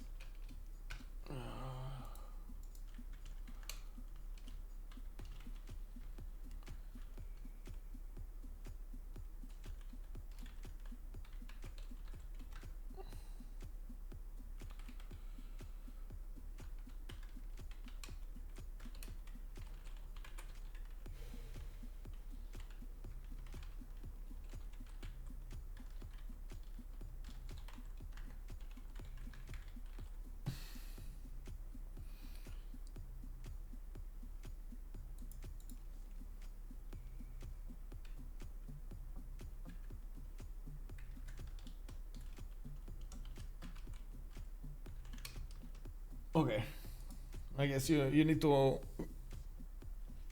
put a question mark at the end over there. But was I during the stream? By the way, do you guys feel like what is the feeling that you got from the stream over here? We do have the next turn coming up. Of course, we just passed the 100 turns, and we do need to see this attack coming up from Germany on Japan. Looks like we do also need to see how Hungary is going to do this. He is getting helicopters all over the place, but he's still pushing on his advantage on the cities of Australia here. Wait, you guys, there's a poll going on, bro. There's a poll going on, guys. Gosh, feels like I missed something. Zulun, good evening, sir. Welcome, welcome. We got Aktakakup with the Statue of Liberty coming up in 4 turns. Looks like we do have more artillery armies coming up from Cree, Cuirassier armies, and of course I do see the Theater Square festivals. Question mark. He's trying to get more culture out of that. Okay, well I guess Germany is going to get the first dibs on that. Military academies coming up from other cities, but he still didn't get that big of a encampment count. I do see he definitely built more. 1, 2, 3, 4, 5, 6. Okay, we got 7. Okay, that's enough. That is enough, especially with his extra oil tanks. That is going to be enough.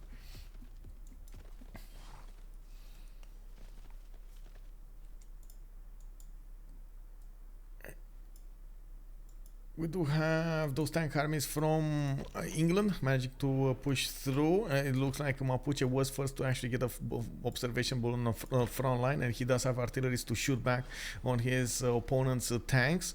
You do see those tank armies on the east side might actually be the first victim of those. There are quite a few tanks upgraded here, and they're using to the maximum potential those defenses. I do see finally England is going to get an observation balloon on the front line. Is it going to be enough to push through his opponent? I'm not sure. We'll see.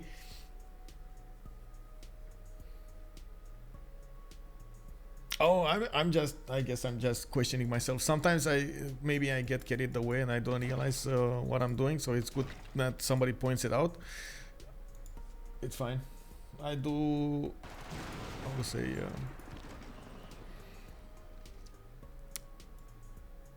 I do want to get as much feedback as possible.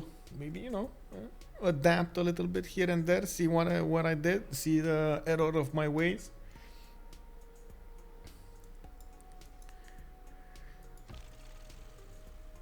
How many? Okay, so 2 fighters did arrive on the front line. These 2 fighters can do one single artillery army per turn. I think even German production cannot push through that.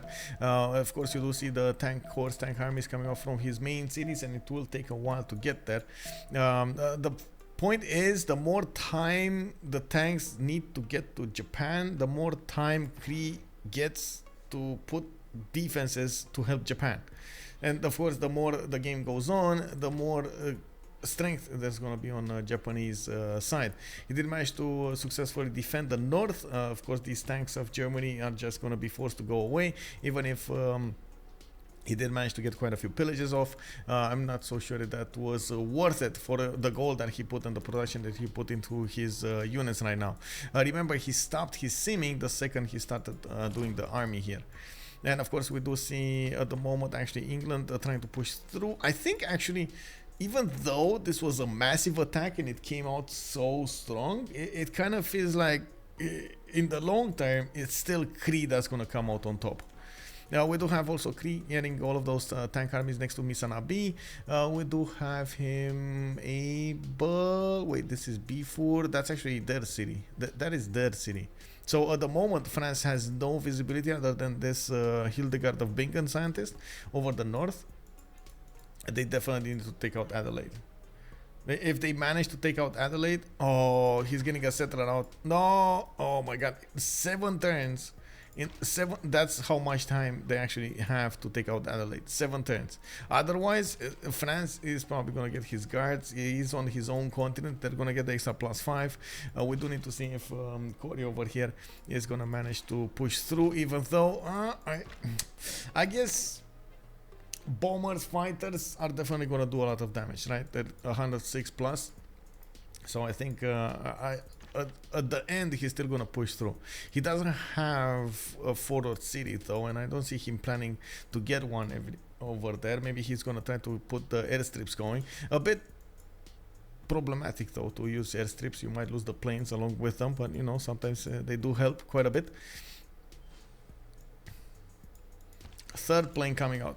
Okay, well, this is gonna be harder and harder for Germany to push through. These 3 fighter planes can definitely take the tank armies down really quickly. Guards cannot do anything to Cree. Yeah, it does look like they can't. Like, they can put up a defense here, but they're not guard armies. So yeah, the guard corps are 80 milli strength though. They're strong. They are strong. You can see the 104 damage because they do have the +9 intel on opponent's movement. That's and the +5. He's missing a general though. Where is the general? Did he get a general? I don't.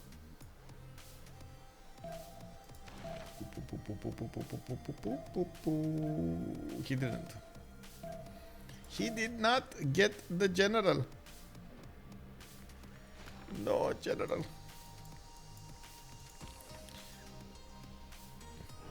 So we do have quite a few more artilleries coming out from England. He's going to try to pepper all of these units with those shells.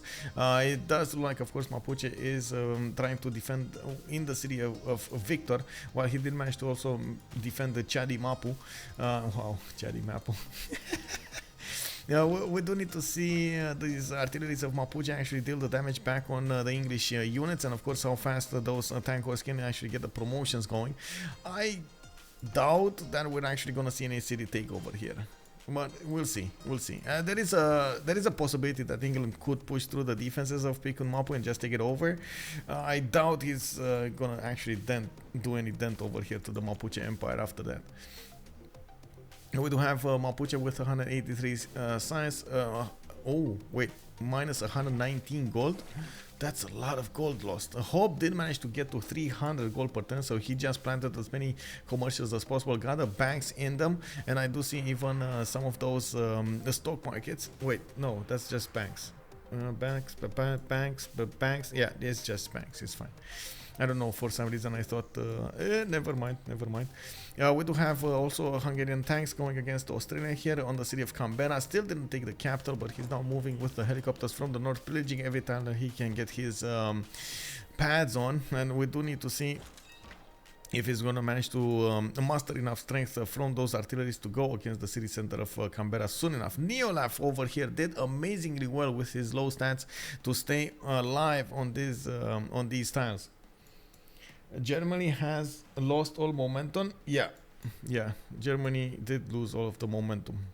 It was a few, I would say, a few moves from him that he could have definitely done differently, that would have given him an advantage to push through Japan and take away all of his defenses, while new units should have poured through. Of course, having the ability to actually get the units promoted and then use the pillages to to upgrade them would have been much better on Germany than hard building all of his tanks.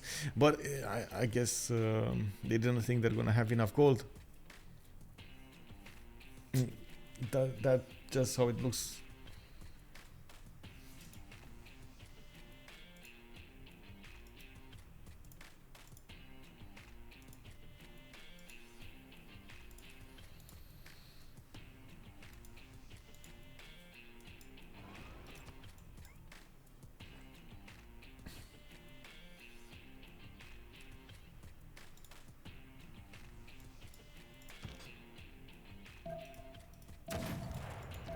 We'll see. Maybe, maybe I'm speaking too soon, but honestly, I don't think the fighters will fail over here. It looks like the fighters do have more than enough damage to deal the necessary damage on Germany, the necessary strength on Germany. They have more than enough strength to deal the necessary damage on Germany, especially on these tank armies, and it's not that easy for him to replace them. Yes, he is 5-turning them, 3-turning them, but again, the tanks are dying every turn. The tank armies are dying every turn. We do have more of these planes showing up on the front line. I think the major stopper is for Cree the ability to actually put these planes on the front line, and definitely I do think Cree should have gotten one of those airstrips over here to the north of Kyoto, so he could apply more power from there. He only has this one, where he could put one more, I guess. Yeah, there we go. One more tank down from Germany. Japan is putting his tanks behind the rivers, so they are stronger. They get an extra +5 over there. He's also trying to keep alive his other tanks, which he does have promotions on. I don't know why he's not promoting this one. Oh, he was waiting for the artillery army. Okay, I see what it is. Push it. Push it, push it. Oh my god, it's gonna be so important. There we go. He took it away. Got the balloon down again. One move. Unbelievable. He sacrificed one of his tanks to take away the advantage of his opponent, to shoot 3 tiles away and even have an artillery on the front line. Unbelievable. If he does manage to push back the Great General, that is just wow.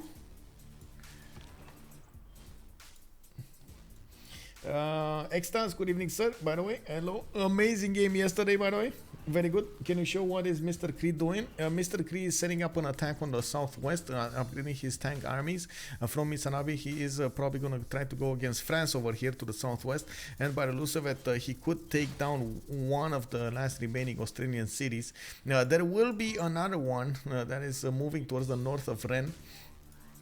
And we do need to see how fast Hungary can actually put the damage on the city of Canberra and Newcastle. It doesn't look like Hungary is fast enough. I gotta say, Hungary, he did refocus his efforts towards getting an economy, and he lost also the momentum of pushing into Australia. The fact that he lost those crucial few turns to attack into the city of Melbourne and get it when he was low meant everything. Like, it delayed it 40 turns. Those 2 turns delayed it 40 turns. Unbelievable how much that actually mattered.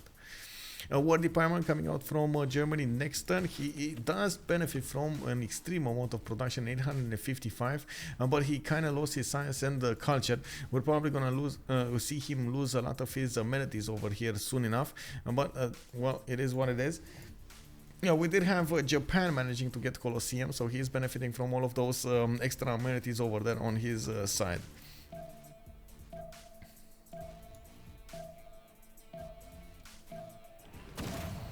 Cody is a big backpack. Whoa, big backpack. Okay, I see how it is. Aramanis is very sus. Why do you call him sus? What did he do to be so sus?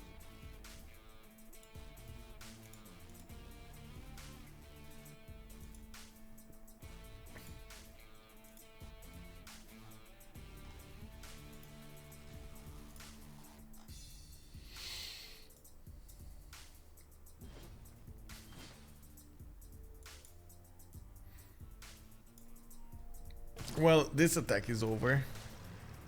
We do have... Wait, was that an airstrip or aerodrome? Oh no. He built an aerodrome and he got flooded. Oh no.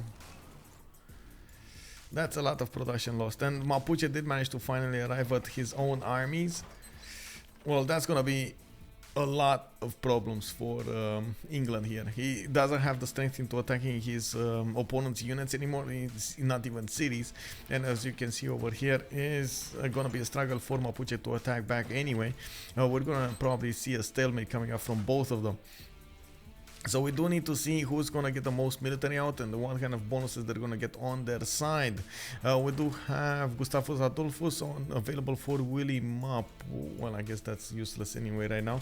Burica, what is this? Jose de San Martin. He has Jose de San Martin. So he does have, they both have a general. Planes per planes per planes. Okay, what are the planes? Oh, only... Man, he stopped building planes on the east. Why, Cree? Just get one more plane. Please get one more plane. He got one more plane. Okay, 3 fighters. Where's the third one? Did he? I don't think he... Oh, okay, so he's getting another one. Come on, get one more plane. And he also needs to get another airstrip over here somewhere. As soon as possible, bro. As soon as possible. ASAP, as they like to say.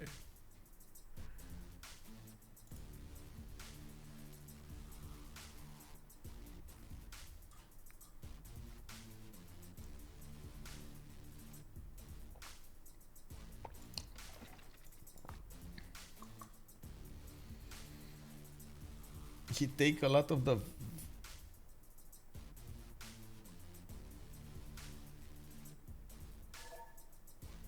Wait, Goudur calls out the GG. It looks like now the endurance of the opposing team did not see something.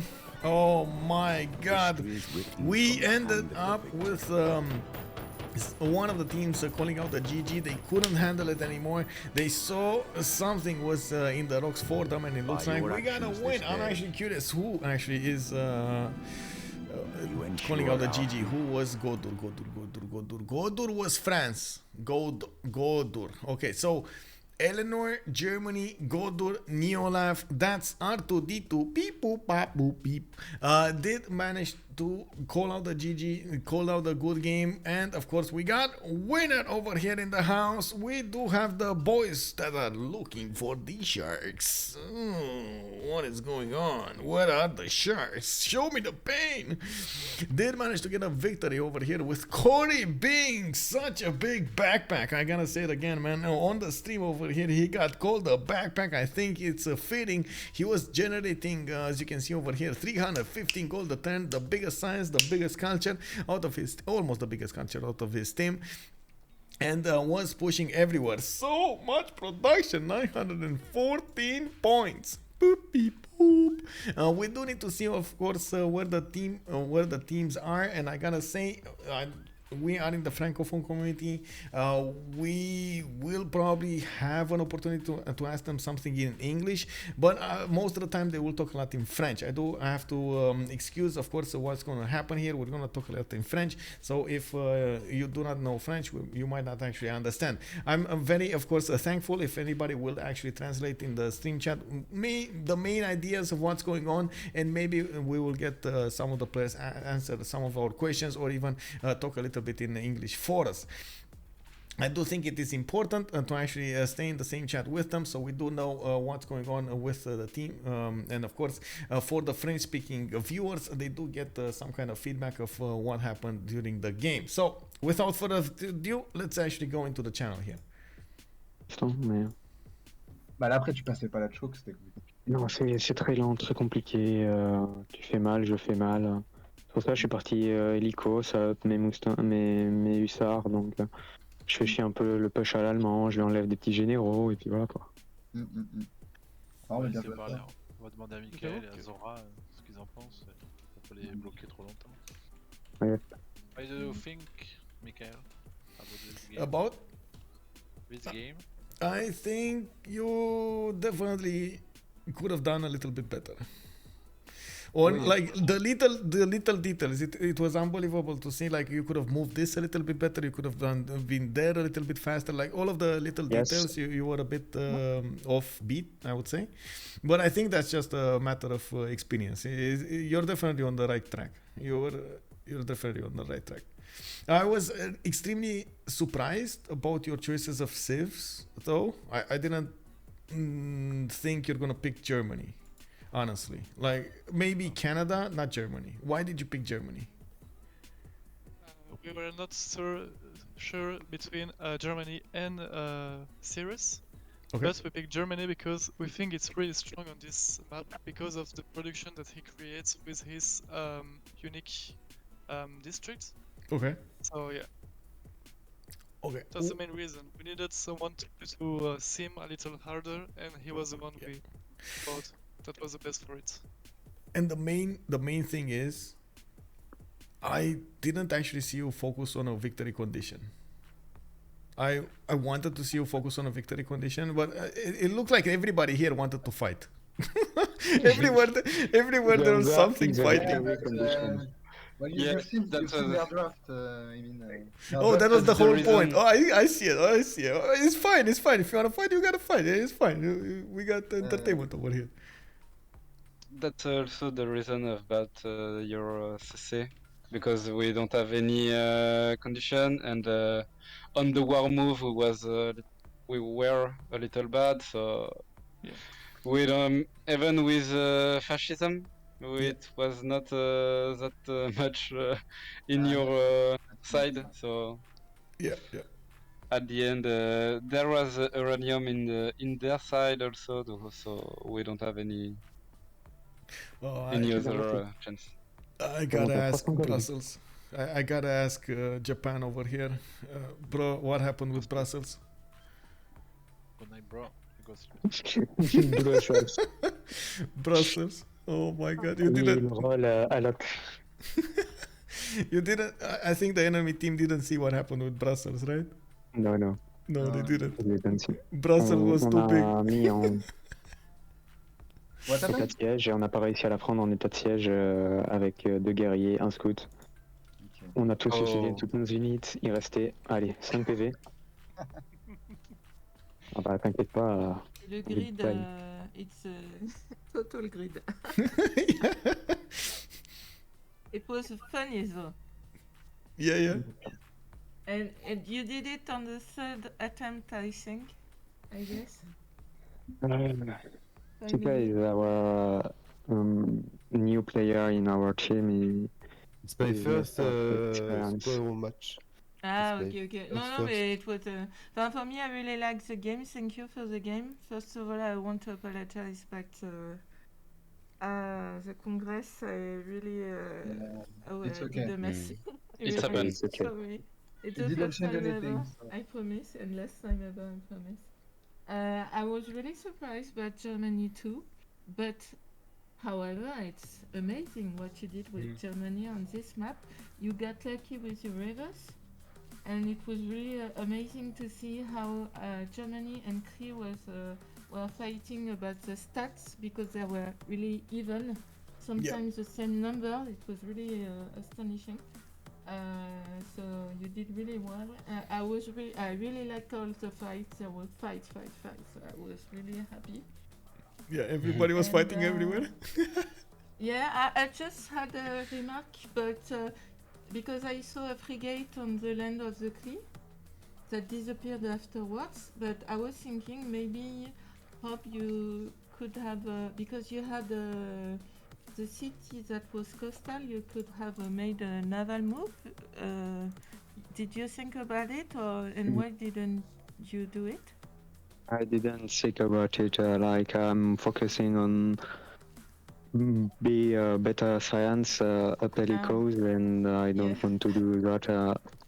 I just got industrialization, so I'm focusing on science and not on that, like on tanks and a little bit of artillery.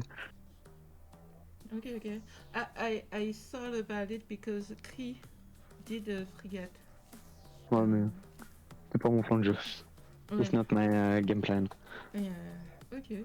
But thank you for the match. It was really nice. You're Thank welcome. you also for the match. It was nice to see. I do think, I do hope I was helpful during the stream. So, Yeah. Thanks. with much pleasure. Thank you, and good game, both teams. Yeah, thank you. have a good night. Bonne soirée, bisous, bye bye. Bisous. Bye bye. So we got to hear a little bit from both teams over here. Of course, it will take a while until they actually figure out what they did wrong, how they will actually do better next time, and I do hope they will actually get some helpful tips over here from me. Sometimes I do feel I don't get enough into the detail, and sometimes I do get too much into the detail. So sometimes. It's hard for me to actually get back on track. I do get distracted with the little other stuff that I have going on through my mind at some point. I did definitely enjoy the fact that Mapuche did manage to focus on 3 of his opponents, actually make 3 of his opponents focus on that man-on attack. Was a very, very, very good use of those man-on raiders. I'm not sure where quite a few of those man-on raiders disappeared during the game. I was thinking we would still see like at least 4 or 5 more of them, but in the end it was quite fine. We did see him defend against the tank push of Eleanor and the Germany. We did have also him managing to derail France by taking one of his cities out and forcing him to build an army. And while Hungary definitely could have done better over here, he did manage to win the war against Australia, which was important in the end. Of course, with Cree in the north, I'm still hoping he's gonna realize that he could have actually gotten a connection city and got all of those boats through. They could have killed Australia right then and there. Couldn't would have blocked him from getting a city out, and that would have gave him the win. The fact that he did have that option was so important during the game. Of course, thank you so much, by the way, for all the support. Much appreciated for the stream over here, for actually allowing me to stream. This was R2D2 going against looking for DSharks, and DShark did manage to get the victory. Tomorrow we're gonna have another game. I am trying to figure out exactly which game. I think I did see one. Let me actually take a look over here in the channels. I think it will be, what is it, Mercredi. Les Animaux versus Ensa Musa, another team coming up from the communities over here. Let me see if I have. Oh my god, I don't have those. Did I close that? Oh my, no, this here. Okay, this one. Musa is over here. Of course, still Division 3A. We do have them with quite a few players, and it's the same division with looking for DSharks and so on. Les Animaux also does have quite a few players that we did stream before. Ouroboros comes to mind. Darla Pino does come to mind. Of course, want to see them more in the games. I'm gonna make an announcement soon on my Discord, and we're gonna get all of the information there.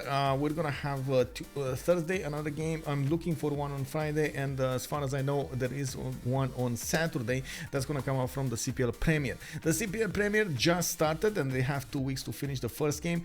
Since this is the summertime, there are a lot of holidays going around. The people are going to the seaside, to the mountains, are trying to go to visit stuff and so on. So we are understanding about their schedule. Of course, I do hope we're gonna have quite a few games started in the next few weeks, and of course the competition keeps on going. with that out of the way, thank you so much for the support over here, for the subs, for the follows, for of course the bits and everything. Much appreciated, guys. It does help me a lot. We do need to see each other tomorrow, and in the meantime, if you do want to check me out on my Discord, definitely exclamation mark Discord in the chat. You're gonna find a link to an invite link to my Discord account, and you get to chat over there, get to see my schedule, and so on and so forth. If you are coming up from YouTube, thank you so much for joining. I do hope you enjoyed the show, and you're gonna throw this a thumbs up. If you didn't enjoy it, I understand it, throw it a thumbs down, so it does let me know that I do need to improve myself. Of course, in the meantime, I do hope we're also gonna get to talk with each other in the comment screen. If you have anything to say, definitely throw it down in the comment section below in the video, and don't forget to subscribe to the channel so you can get all of the latest updates. I'm waiting for you live, twitch.tv/OnSpotTV. Much appreciated if you do join live, and of course we're gonna talk with each other then, right there and then. With this out of the way, thank you so much for stopping by this evening. Let's see each other tomorrow, and bye bye.